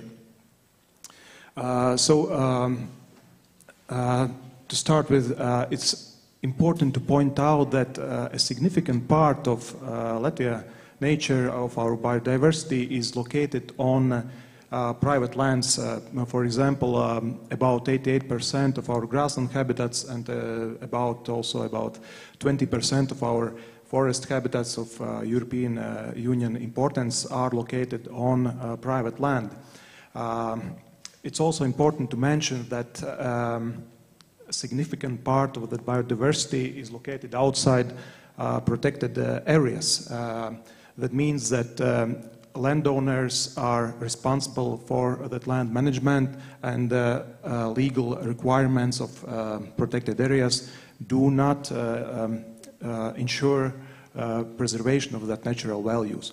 And therefore, as already Solta mentioned, it's very, very important to look at this issue from interdisciplinary perspective and to work with landowners' motivation. Since the success of nature conservation depends on landowners. And it's very important to take into account those concerns and also the needs of landowners in order to establish effective nature conservation policy. And the thing I did, I studied different reports, articles regarding what factors influence landowners' attitude towards nature conservation in their land. And obviously that landowners are a very diverse community. There are landowners who who are more focused and who look at land management more from economic, more from a financial perspective. But there is a significant proportion of landowners who look at land management also from nature conservation perspective or cultural perspective. And therefore, we have to take into account that landowners are different. And studies show that there are a lot of different factors that influence landowners' attitude towards nature conservation. For example, property size is an important element. Also, education is a very important factor that really affects what landowner thinks about possible nature conservation actions in its land. For example, it's important the level of education, but it's also important, it's also the field of education is important as well. Since, for example, data of studies in Latvia show that, for example, landowners who has acquired forestry education, they have totally different attitude, opinion about nature conservation in private land comparing with those landowners who has environmental education. And obviously also income of land management is a very important aspect, that landowners who are more dependent on land management income are less supportive to nature conservation issues. Different studies show that it's very important to look at landowners' concerns and needs. And two main concerns which are represented in different research is that firstly that landowners are concerned about possible economic restrictions. They are afraid that those restrictions would cause some economic loss to them. And the second more important element is autonomy of decision-making, choice of decision-making, that landowners are concerned that some institution will make decisions instead of them. And therefore, they are very concerned that they are not anymore owners of property and they cannot make decisions for their land. But it's a very, very crucial moment for them. And so data shows that there are a lot of significant proportion of landowners who would be ready, who would be interested to take part in nature conservation activities, but we have to take into account their concerns about this decision making. So data shows that there is great potential for voluntary approaches that could complement already existing mechanisms such as protected area network, microreserve network. So we just have to work in this interdisciplinary approach, understand their motivation, and target those landowners who are more ready to join our common goal to have natural land in Latvia. Thanks. Thank you. Probably clarifying question from my side. Can you name some example where what type of voluntary actions private landowners would be willing to take? At least our last survey showed that, for example, landowners are quite ready to accept more requirements for having more deadwood in forests. They are also ready to accept some restrictions during the time that is necessary for bird protection. So there are certain restrictions that are acceptable for landowners. I think we will continue that after we will hear all our presentation. Then next Ms. Mezgal, over to you.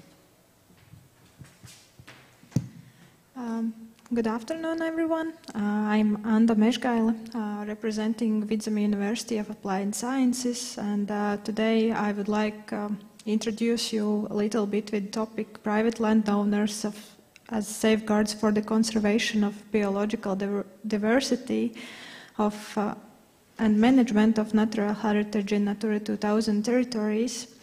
And of all Natura 2000 territories, that is the basis of national nature conservation system in Latvia, 43% are private owned. Therefore, the owners and managers of private lands, to be precise, in this case we are thinking about private forest landowners and private grassland owners, are strategically important stakeholders and in nature conservation and in the achieving nature conservation goals, depending on a large extent on their motivation, environmental awareness and involvement in the management. For small introduction, the forests are important and crucial, let's say, keepers of natural values, but natural and semi-natural grasslands are recognized globally for their high biodiversity, social and cultural values, and also ecosystem services.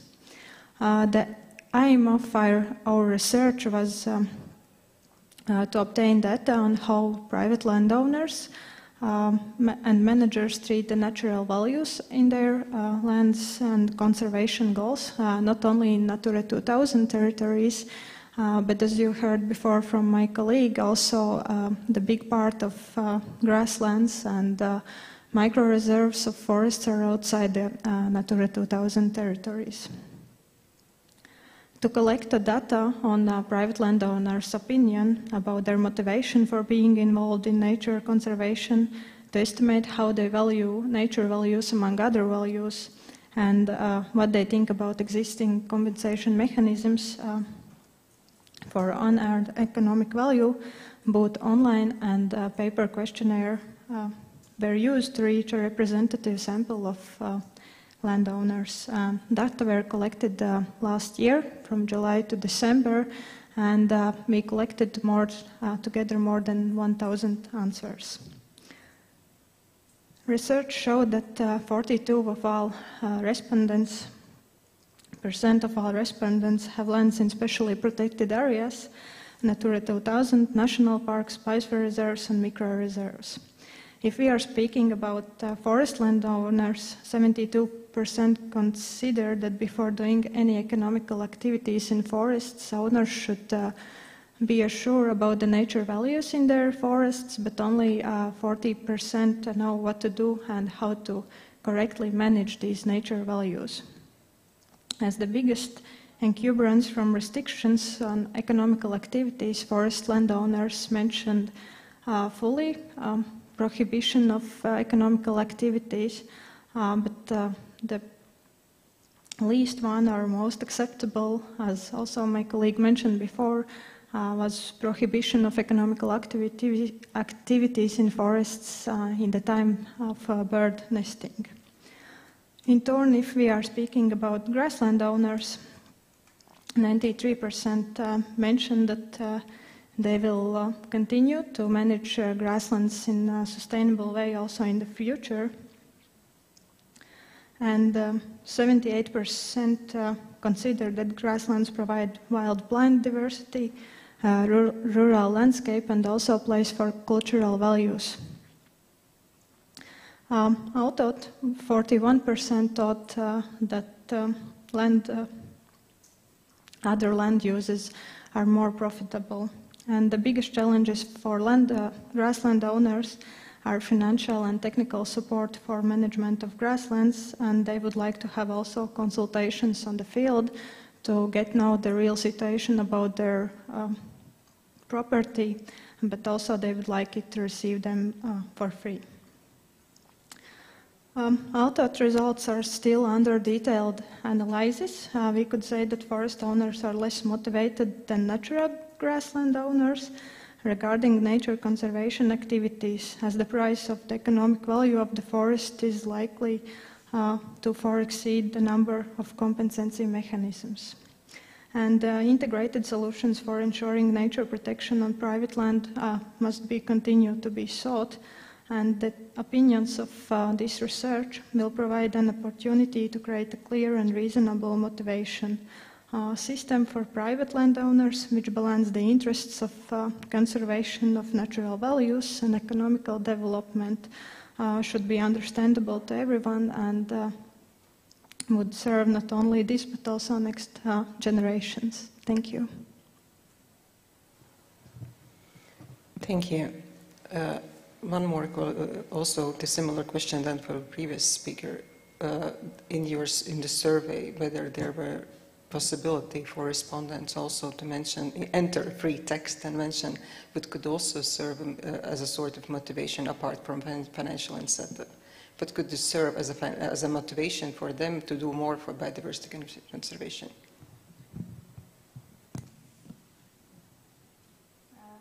Yes, there were a question for forest landowners if they would like to leave some percent of their property for nature conservation without any compensation mechanisms, and unfortunately 53% said that they don't want to leave any property for that because they have already some these nature value restrictions to own these nature values, or they have too small property for this. But also we have 47% that are encouraged to do this.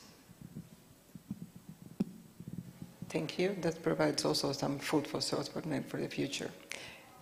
Dr. Kleppers. Yeah, hello. My name is Andris Kleppers, and I'm representing Vidzem University of Applied Sciences. My presentation is about the landscape GIS and methodology part, but regarding this discussion, I will stick to a few slides, so to be comprehensive in the same, let's say, track for discussion. This is about the identification of landscapes of national importance using GIS systems, and we both are the authors. Peters, who will have the next presentation, has contributed to this work as well, the same as his colleague. The first thing is that landscape in that context of biodiversity is probably one of the bridging areas where the people think about the values and conservation of the values in broader scale, because landscape means an area as perceived by people, which characterizes the result of the actions and interactions of natural and human factors in the surrounding. And from that perspective, we think about the landscape convention with the objectives of the management and planning and protection in a similar way. So that's a big system, and probably that's a language for the society to understand those valuable landscapes, that they need to be protected in some way, they need to be managed in some way, and those are the keywords already touched by previous speakers either. When we ask the people to select certain preferences, how you would like to see, for example, the Gauja National Park, which is just behind that building further, the Gauja River down, it's rather simple to draw the preferences. So people are immediately choosing one or another, and we see that forest land in this primeval valley of Gauja is the preference number one, and probably followed by some tourism activities and some eco-innovations in the settlement. But at the same time, something what was mentioned by Solvit is not the favorite choice by people, probably seeing the contexts. And that's, of course, from the inhabitants' point of view, but when we come to the complexity of the landscape, it's not so easy for scientists, for researchers to draw the clear lines, because that complexity is not only how I personally perceive, but how the majority of the society or different groups of the people perceive the landscape, and what are the structures, elements, and features which we can say we can fix it. And that is mainly about this GIS structure using here. So landscapes of national importance, there are certain works done before, and that's not for the first time, and they are already since 1 year the part of the cultural canon in Latvia, and this is one attempt spatially to make them visible where the national important landscapes are, but of course those are partly with a cultural touch, not all of them. And speaking about the national landscapes, we touch the identity pretty much. This is about the rural landscapes, about rural lifestyle, and immediately when something is national, it becomes to be important for the international scale either, so it attracts some guests. That's the place where the tourism comes in. And we see in other states, in Finland or Britain or France, they have done the same work in different scales with the different methodology, but there's a request for that. So going further, that certain work has been done, and there are researches on a regional or local scale, something what comes together that those previous researches, not always those are compiled together with other researches. So something what represents from the regional scale is not the same on the national spatial structure. And therefore, with the colleagues to solve that task, we started to use GIS data and GIS approach to have hexagons, the whole Latvian territory divided in 100 hectares, and providing the values for each of the feature. And this is probably one of the distinctions where the method is between two theoretical tracks, because some of the recent developments here say more about characterizing the landscapes, but not assessing or not giving the value. So more this kind of democratic approach. But the GIS approach is definitely asking some characterizing features so that we can measure that.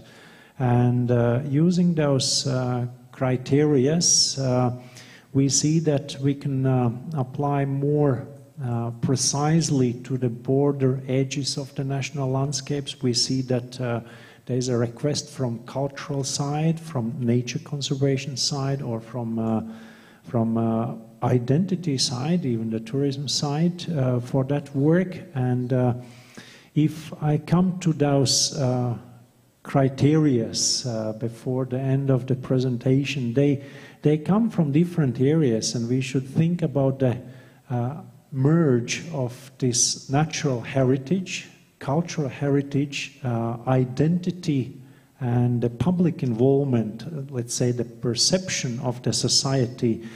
And definitely there is something what we can call as uniqueness, which represents certain, either the UNESCO recognized sites, or this is the highest peak, highest mountain, highest hill in Latvia. There is some kind of symbolic meaning of certain places. And definitely we should speak about the landscape quality of one of those criteria, but that is probably the most difficult one, because we need to have certain features like platforms and viewing towers. They are just like small dots in that sense of the quality. And therefore, I would stick to this one, which is part of those criteria. There were 24 criteria and 12 points available, and one which is crossing is about the, let's say, the natural heritage, and then where this crosses with the visitor flow. And this shows the Natura 2000 areas in Latvia, how frequently they are visited, what is the intensity of the visitor flows based on Nature Conservation Agency visitor counters, different other data. So it's all merged together in one database, and we can see that different territories are differently visited.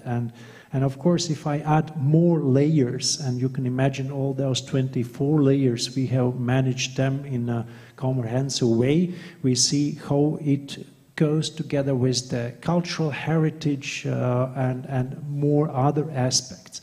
At the end, the result of the method shows this hexagon with the amount of different layers and the values, so that certain hexagons have higher value than the other ones. And if we zoom out, then we see the area which is more identified as a core area in comparison with other areas. And you can imagine that in that sense, there is no strict edge or strict border of the landscapes of national importance, but using this method, it's easier to identify approximate borders within those 100 of hectares, and in some of the cases using territories in between to have maybe broader connection and have some space for development. So I will stop here. That the expected results will be presented in 3 weeks already about the territories of the national scale. As you can imagine, it's about 64,000 data for every hexagon, and that is multiplied 24 times. And then still, this is not quantitative work at the end, because as for the assessment of the landscapes, there should be judgment at the end how those data could be interpreted, and that will be used for the policies and for management of the landscapes of national importance. And this is where our topics are interacting with the society and some protection goals, partly of the same territories, but probably from different angle, that this is important for us from identity aspect or let's say some cultural aspects either. Thank you so far, and ready for the question. Thank you. Out of those 24 criteria you mentioned, are those can they be used also for modeling some future landscapes of the national importance, or are they just for describing and fixing the situation, and fixing the situation at this current moment? That's a good question, because modeling is what we would like to achieve. But of course, the first step is to establish the solid database, and some of the data should be constantly updated. But as far as we have the complete picture, this is already the program running between the Nature Conservation Agency and the University of Applied Sciences, that we see that as a monitoring program, first of all, in a long term, so that it's not project-based or just something temporary. And as far as we have good trends and good, let's say, a row of data, it's more accurately is possible to do the modeling. And the most accurate modeling partly used already is in connection with let's say, seasonality and kind of weather conditions, where the visitor flow will reach certain places and how to probably stop them before the damage is done. And that's more possibilities are there, but definitely that will lead to the modeling, yeah. Okay, and final presentation, our panel is from Dr. Lakowski, and it was already mentioned Natura 2000, and probably you can dwell on this issue as well.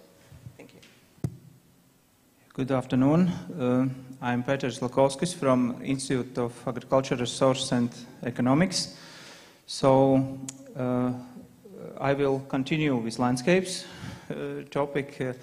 it's regarding the same research project like last presentation was. So my topic will be management of landscapes in framework of nature protection.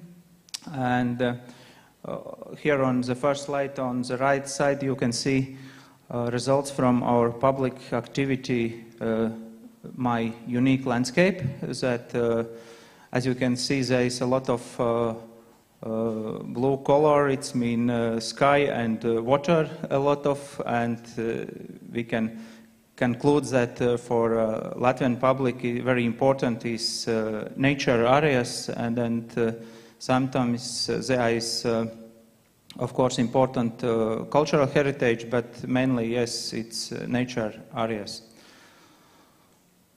In this research we analyzed some indicators, and one of these indicator was we mainly look on landscapes in already protected nature areas. So this indicator, one of indicator was share of protected habitats in protected sites. So, and especially in protected sites which are related with valuable landscapes, national parks, nature parks, and protected landscape areas. So you can see that its share of these habitats is approximately a little bit more than 20%. So, and here you can see it how it looks on spatial distribution in this protected areas, and this share it's from 5% to 98%. So it means that each area is very specific, but anyways, there's this generally conclusion is that approximately more than 70% of protected areas is related with landscape. It's more like buffer zones, and there needs some solutions for landscape management, not at all like typical nature protected solutions. Another indicator or criteria was we look on long-term targets and keywords in these long-term targets for landscape areas. So you can see that this keyword analysis shows that there is dominating keywords like habitat protection and species protection, which mostly means that like main targets for Natura 2000 sites in Latvia, and it's not one of the big issues that, as I say already, that they are not so important socio-economical activities and educational activities and things like that. And our final conclusion is on this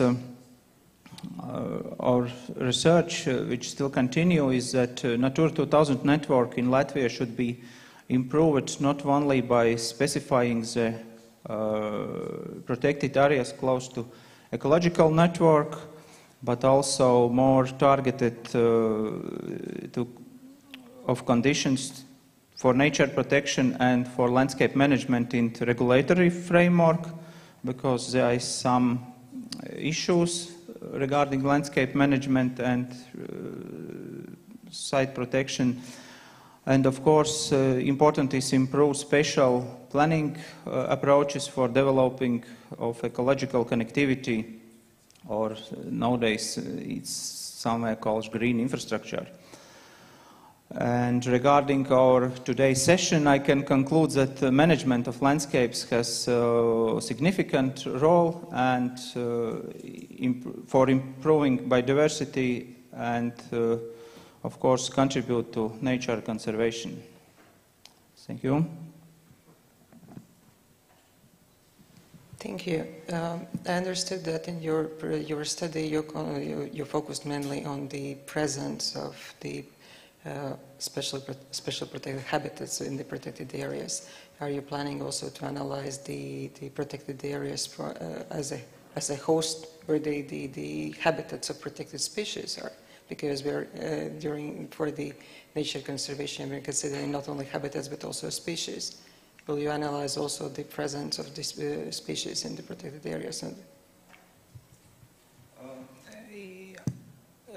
In this case, we mostly concentrate on habitats because regarding species, we think that it's already a very detailed scale and not landscape scale, I would say. And for habitats too, we use just indicator share of habitats in protected sites, so not in this research. Thank you to our panelists for your presentations. I hope that you noticed that your presentations, all of your presentations, have something in common, something we are not very often speaking in the nature conservation.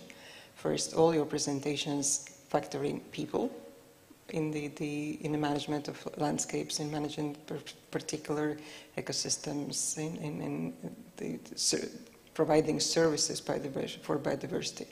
All your presentations factor in time, because time is needed for development of such a complex issues like grasslands or landscapes, and also time, which is the time lag. You can notice the results of your mistakes. That takes some time, and also time needed to rectify those mistakes. And the third issue, which was in common in your all presentations, that is complexity, because they are not so very like in the IT technology, there is a 0-1, 0-1. There is not such type of relationship in the nature conservation. Those relationships are very, very complex, and probably that's that this complexity is what is holding back nature conservation policy, because politicians and decision makers they like that IT approach. What if? What will happen if we will not manage? If we will not finance? When we will lose that? When we should start to do something? And probably you can give some advice, because this issue about the coming back to grasslands, some other studies show that annual biomass of grasslands the supply is twice as much as needed for the number of farm animals right now. And most of the grassland habitats, they are small plots, they are remote or hardly accessible places. That's why I asked about this resource for agriculture production. How to motivate private landowners who are, as we heard, are mostly relying on financial incentives. How to motivate them to involve more in biodiversity conservation. So, back to you. Too complex question after such complex presentations. Sometimes I think that we are too wealthy to protect some natural grasslands in a way they were developed. From the other hand, we are too poor still to manage them in a way that they are, at the moment, they are probably just in mindscape of conservation science. I'm not advocating to get more poor. In a way, we again need one cow per family and so on. It was, I'm also very interested in answer what will be natural sustainability or economic growth, but in a way I agree with notions that make people wealthy and then they will conserve nature, unfortunately. But it's true, because without this balance, it's just, I think, not possible. And but still, in our situation, I would say that policies are one of main ways how to improve situation, and I look forward to more and more involvement of ecosystem services in policies, both for conservation and agriculture, because when we start to pay farmers as a country, and also as general public, when we start to pay farmers for producing biodiversity, then it will change. It will not change until we just say, oh, it's so beautiful, just keep this beauty as we can go by and see it. But then adding ecosystem services, right, just a minute, adding ecosystem services, isn't that adding one more layer of complexity in this rather complex picture already?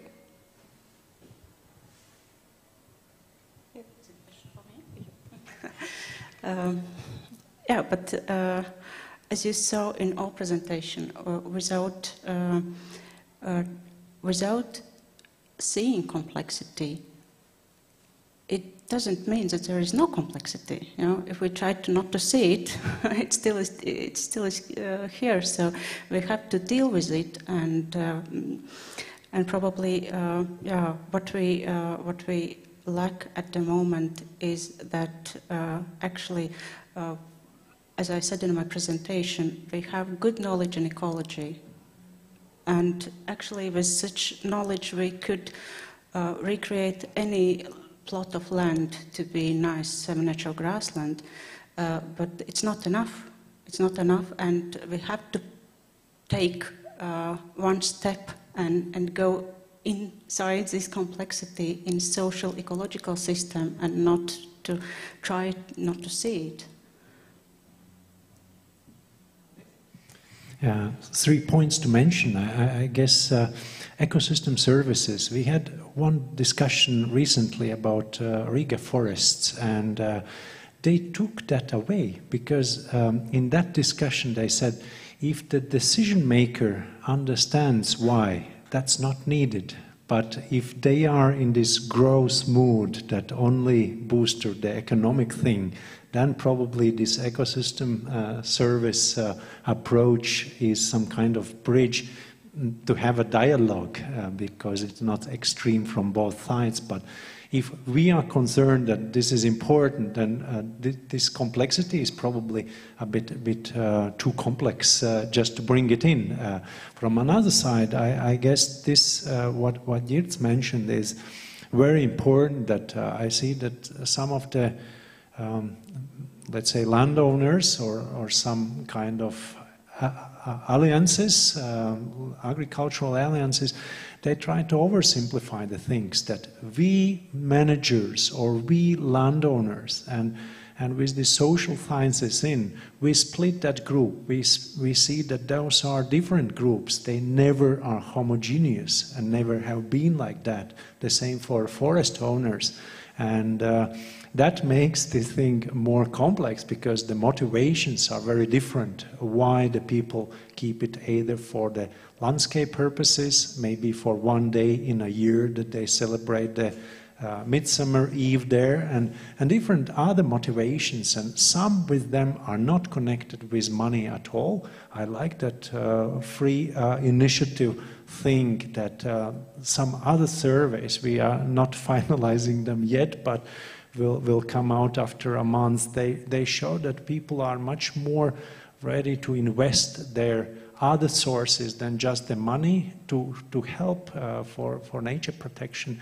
And yeah, those things together, I guess our landscape story, it shows that there is still different angle how to look for kind of value, appreciation and awareness. And it's not always that it should be just the landscape what connects, but in some issues, even those people who keep the cultural heritage, they need to be educated from the ecology side, because something like ecology of medieval fortresses is kind of connection there, and they appreciate the value, but probably they don't know the ecological side. So it's still about the knowledge in the air, but let's say there is no simple answer, I would say. The more I work in nature conservation, the more I understand that this is one of the more complex issues I could dwell in my choosing my study. But then when listening to your presentation and your interventions, it started to seem to me that nature conservation as a science topic, or how do you call it, they should be reclassified probably, and it's go more and more about the social sciences, not about the natural sciences.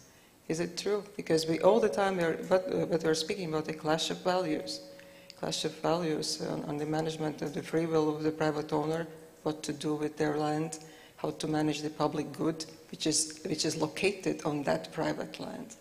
It's all the time this clash of values. Yes, I can agree that it's a very big part of this key how to improve nature protection is in social sciences, and especially in, I fully agree with Solvitus' first conclusion or one of the cognitions that we need renew functionality of grasslands, because there is a lot of potential in Latvia, from my opinion, from economic perspective, and of course it will give ecological potential and values.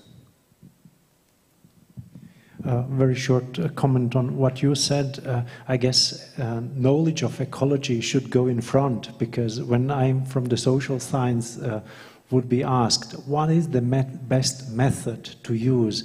I need to be very sure about the alternatives, what to suggest, or how to have the dialogue, so that the efficiency of the methods, how to conserve the nature, should be very clear, so that we don't experiment for next generation that was not good, or that was good enough, or not the most efficient way. And if we see that something is more efficient than economically, let's say, interesting, then probably on the basis of the values and motivations, people still can do own decision to do this or another way.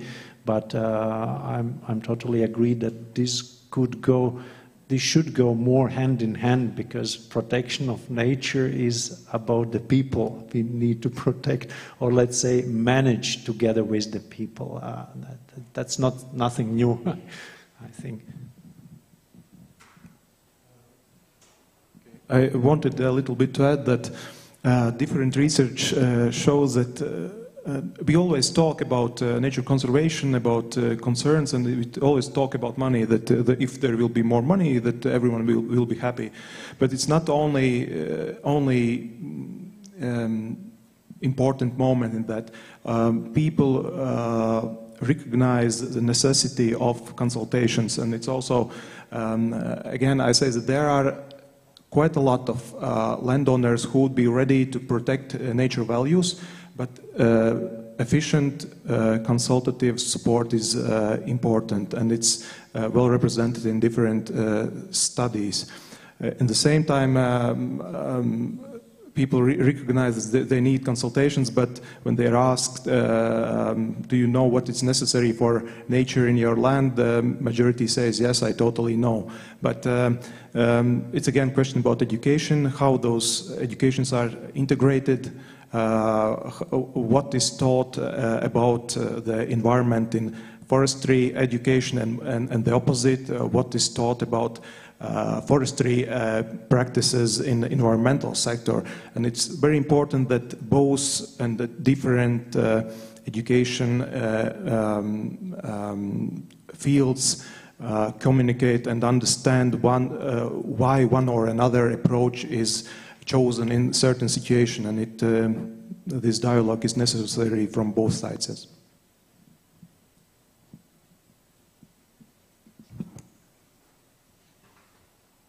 Just a small reference still in the survey of about 1,000 inhabitants of Natura 2000 areas. We haven't approved the hypothesis by Europark that healthy parks for healthy people.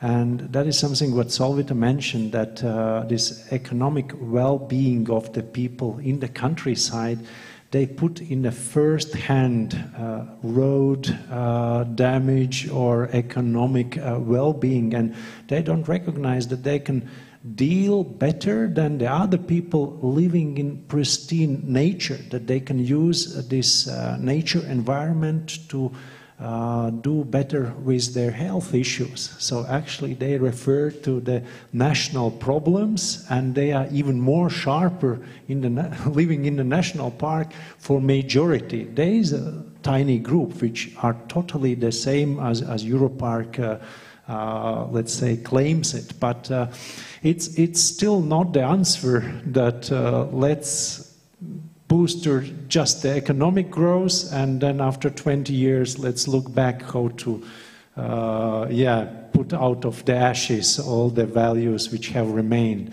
Still, we need to be more smart, but that's not easy. Thank you for this comment, and I think that we are having very good conversation here, quoting one of the movies, very good conversation. And then to prove that this conversation is very good, we have even the question on Slido. Could you please put that question on Slido? And then please read it, and then who is ready then to reply? Can we get the question?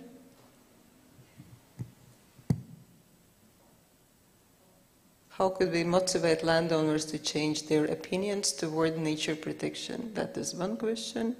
And there is ecosystem services, not a nature conservation-based concept. Seeded grasslands may often offer more services. Do you see potential of them in the landscape? So, who would be ready to reply on any of those questions? Yeah. Maybe I can start with the first one. How we can maybe change private landowners' motivation. I think we cannot change them exactly as one homogeneous group, because we heard in discussion that actually each landowner has their own motivations, their own history, why he is doing the way he is doing.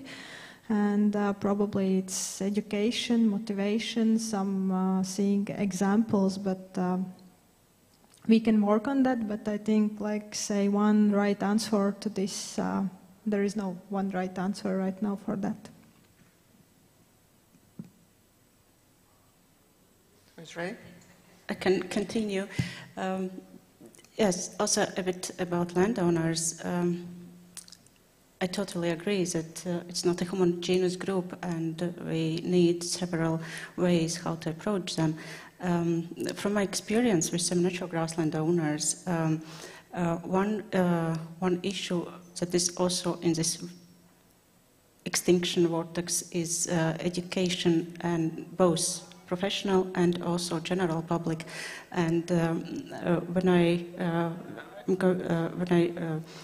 participate in training of landowners, those who are applying for agri-environmental subsidies, I see quite a change during 2-day training, and some come to me and say they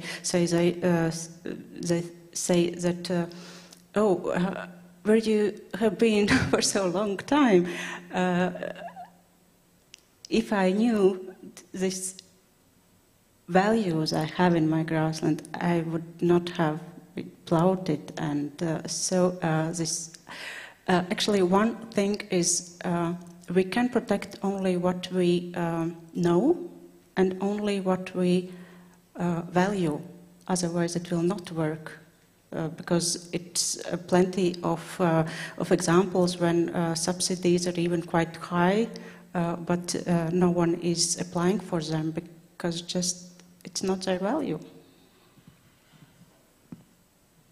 Thank you. And who will be ready to reply to We were just discussing about this Edgar's question about ecosystem services and seeded grasslands. We are not probably with this ecology background to say, of course, Solid will add that this is not the best to have it.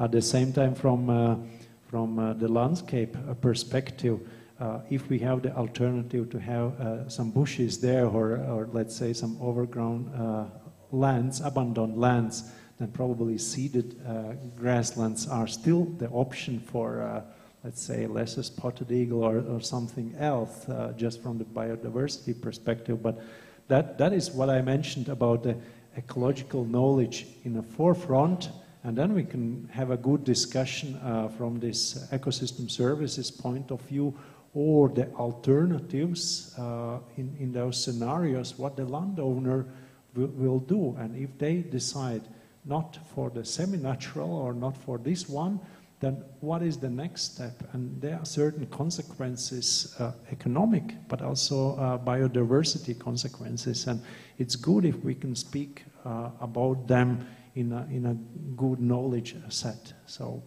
partly, the answer is partly. I'm a huge supporter of those different voluntary approaches, but one important thing still is that there is this stick and carrot approaches, and still there should be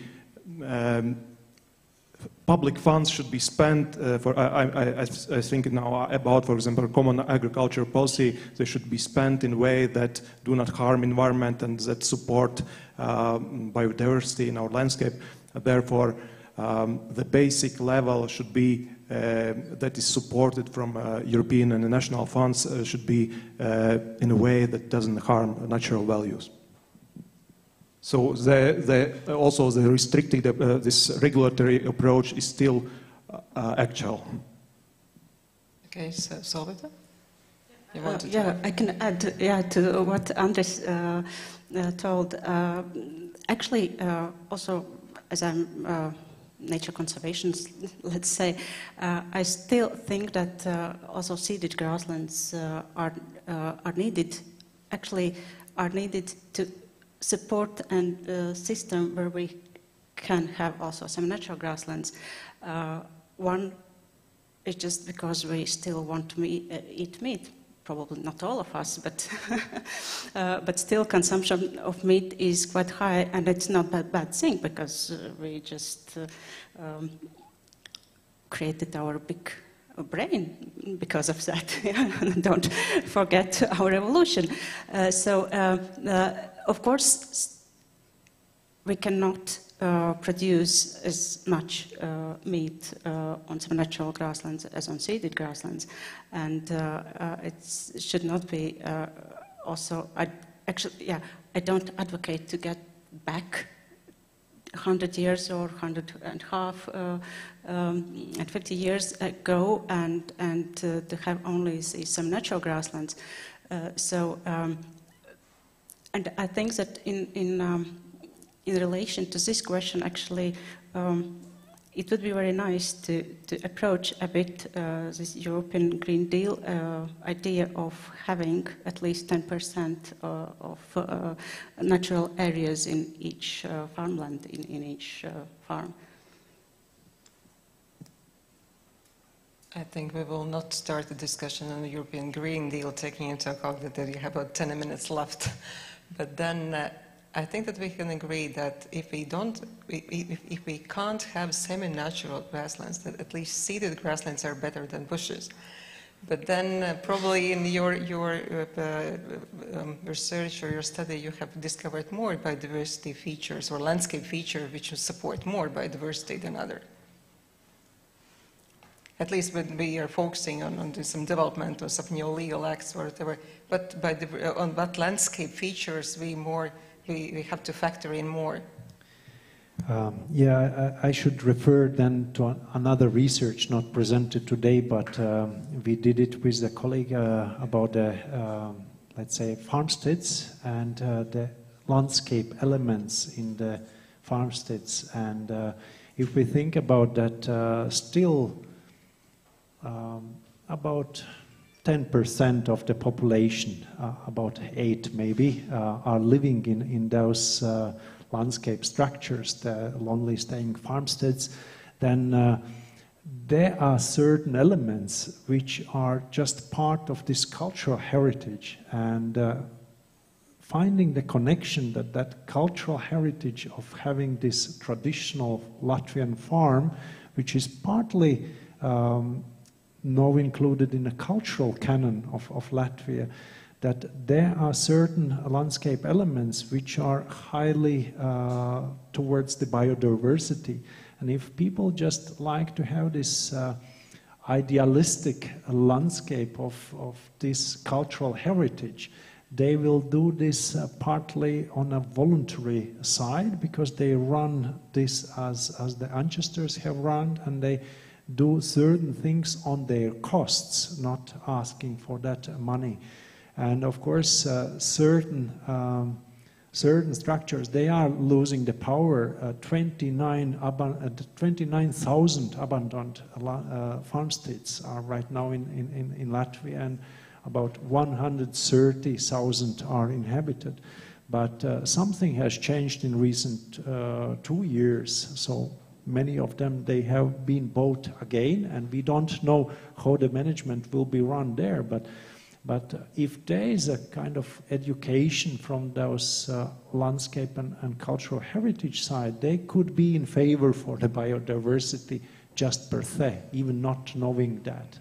I mean, big trees, alleys, orchard gardens, some open spaces like open grasslands, not always like that in the city, cutted like a grass desert. So there are certain trends which could support that, but I'm not sure that could be the mainstream. That is good favor for nature, but still that management should be there and quite proactive to speak that this is reasonable, so not just some nice sides. Do we have more questions on Slido? Yes? They're just thanks. No, there's a question. Is it idealistic landscape good, for example, for nature conservation? What should we say? What is idealistic landscape? Things that everybody at each we have different type of idealistic landscape we see in our minds. So then I would say no, because if 99% of Latvian inhabitants say that idealistic landscape is yellow rape field or yellow dandelion field, I would not be happy. So it's a bit more complex question. What means idealistic landscape? Sometimes some refer to extensive agriculture era, so until mid of 20th century. But I would say that it's not a good idea to refer to one particular point in history and try to reverse everything. It's just not possible. We have to go into future with some more realistic approach and diverse approach. I can comment that for Latvian public, as you've seen my first slide that nature landscape is close to idealistic, and I can, yes, the same, I can add that, as you see from Andr's presentations, that landscape convention predicts that this concept of landscape perception, and for each of us it could be different.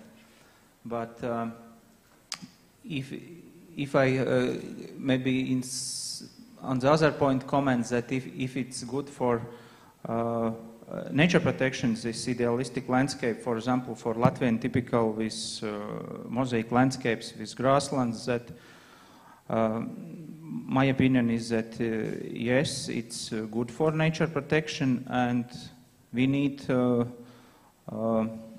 make a systems when,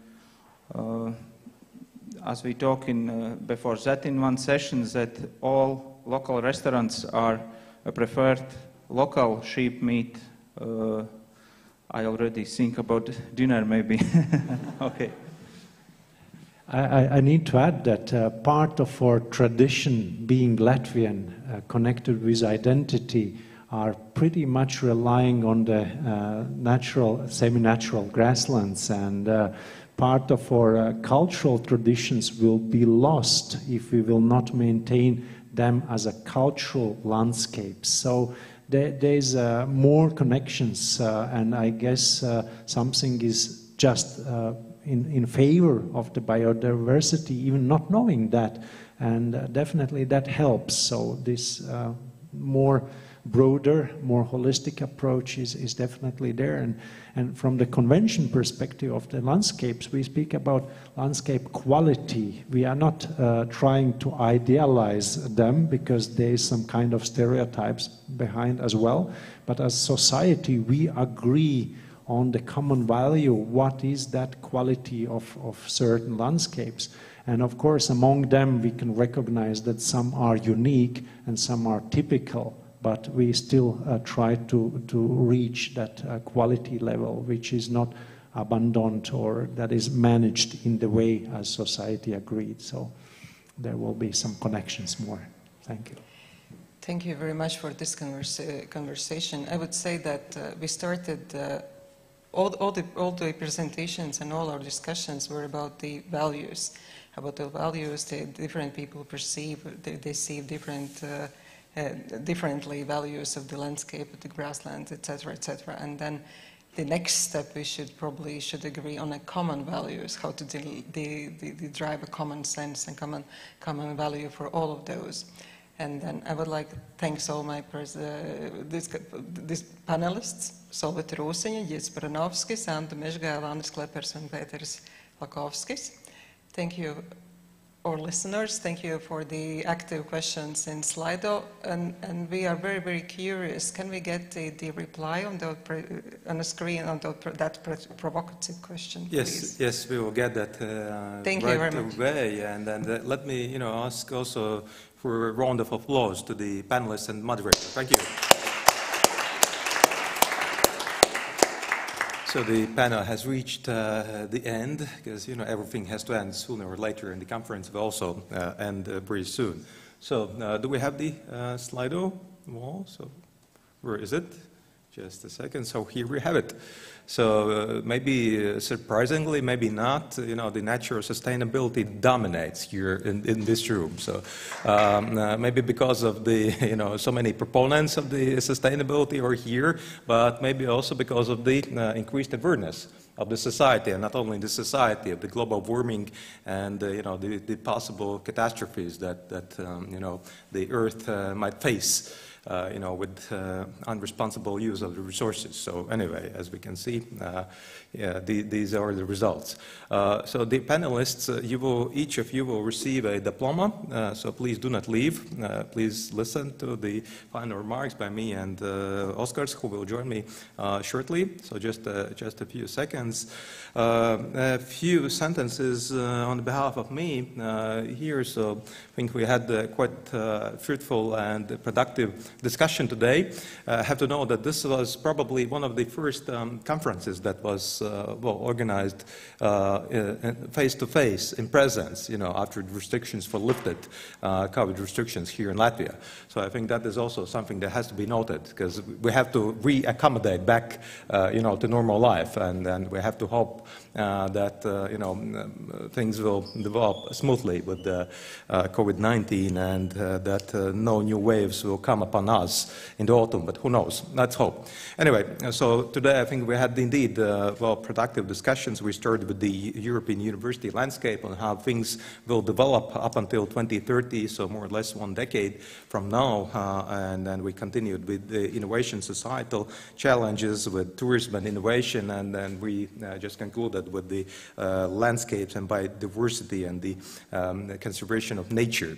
And these were not the only topics that were discussed, because we also had the parallel sessions, and the Student International Conference also took place, so many issues raised, and it's quite clear that many challenges remain, and we will need at least one more scientific conference to resolve those issues, and probably many more.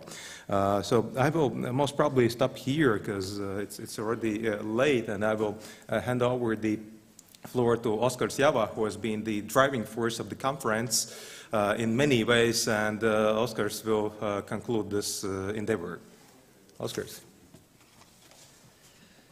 Maris, thank you for giving floor to me, and thank you for managing whole this Room A event, giving floor to everybody else before me today. And thank you for your final remarks on what you heard today. On my final remarks, of course, the first thank you goes to European Regional Development Fund, which made it possible through a project, support for effective participation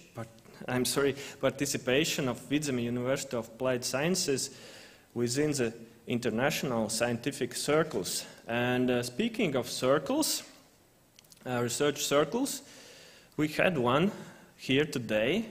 We had researchers and academics for 7 different countries all around the world. The furthest ones were from India, so not only Europe was present, and not close east countries. It was pretty widely participated conference. We had in total more than 20 different institutions presented, not only scientific institutions, but also institutions from industries, different industries, which is nice that we are not alone, but we are doing research for industry, and it really helps them to improve their products and so on. In total, we were here more than 50 people in person present and registered for this event, but there were even more people attending event in person, like bachelor students and master students were coming here, so in total it was more than, I believe, 100 people here, which in time after COVID, which Mars mentioned, it was actually a struggle, and I would say it was a small victory for us to organize such a huge event in this town in a region of Latvia. And yeah, this conference probably you are watching from YouTube right now, and regarding YouTube right now I cannot say exact numbers, because while the event is live you cannot see the total number of attendees, but we will see it later how many we are. And back to thanks, big thanks to my colleagues from marketing department who helped me a lot with Slido, with filming this event. Also IT department for filming, recording sound and making it all possible, and yeah, for of of course, lights and all these nice things we have here. And of course, thanks for scientific committee, which helped me to organize those 7 beautiful panels taking place today. And of course, thanks to organizing committee, which helped me a lot of organizing this event. I hope that you learned something new today, and I'm looking forward for the next conference, hopefully next time, around this time next year, here at Vidzeme University of Applied Sciences, when probably we will have even more panels, and range of panelists will be even brighter and then in size, and yeah, things like that. I hope I said everything important which I wanted to say about this conference. I also learned a lot today, and it was the first time for me to run a panel, to be a panel moderator, which was a big experience, and yeah, I hope that you all gained new experience today, and I wish you all a good evening and good results in science and education. Thank you for your attention, and have a good night. Thank you.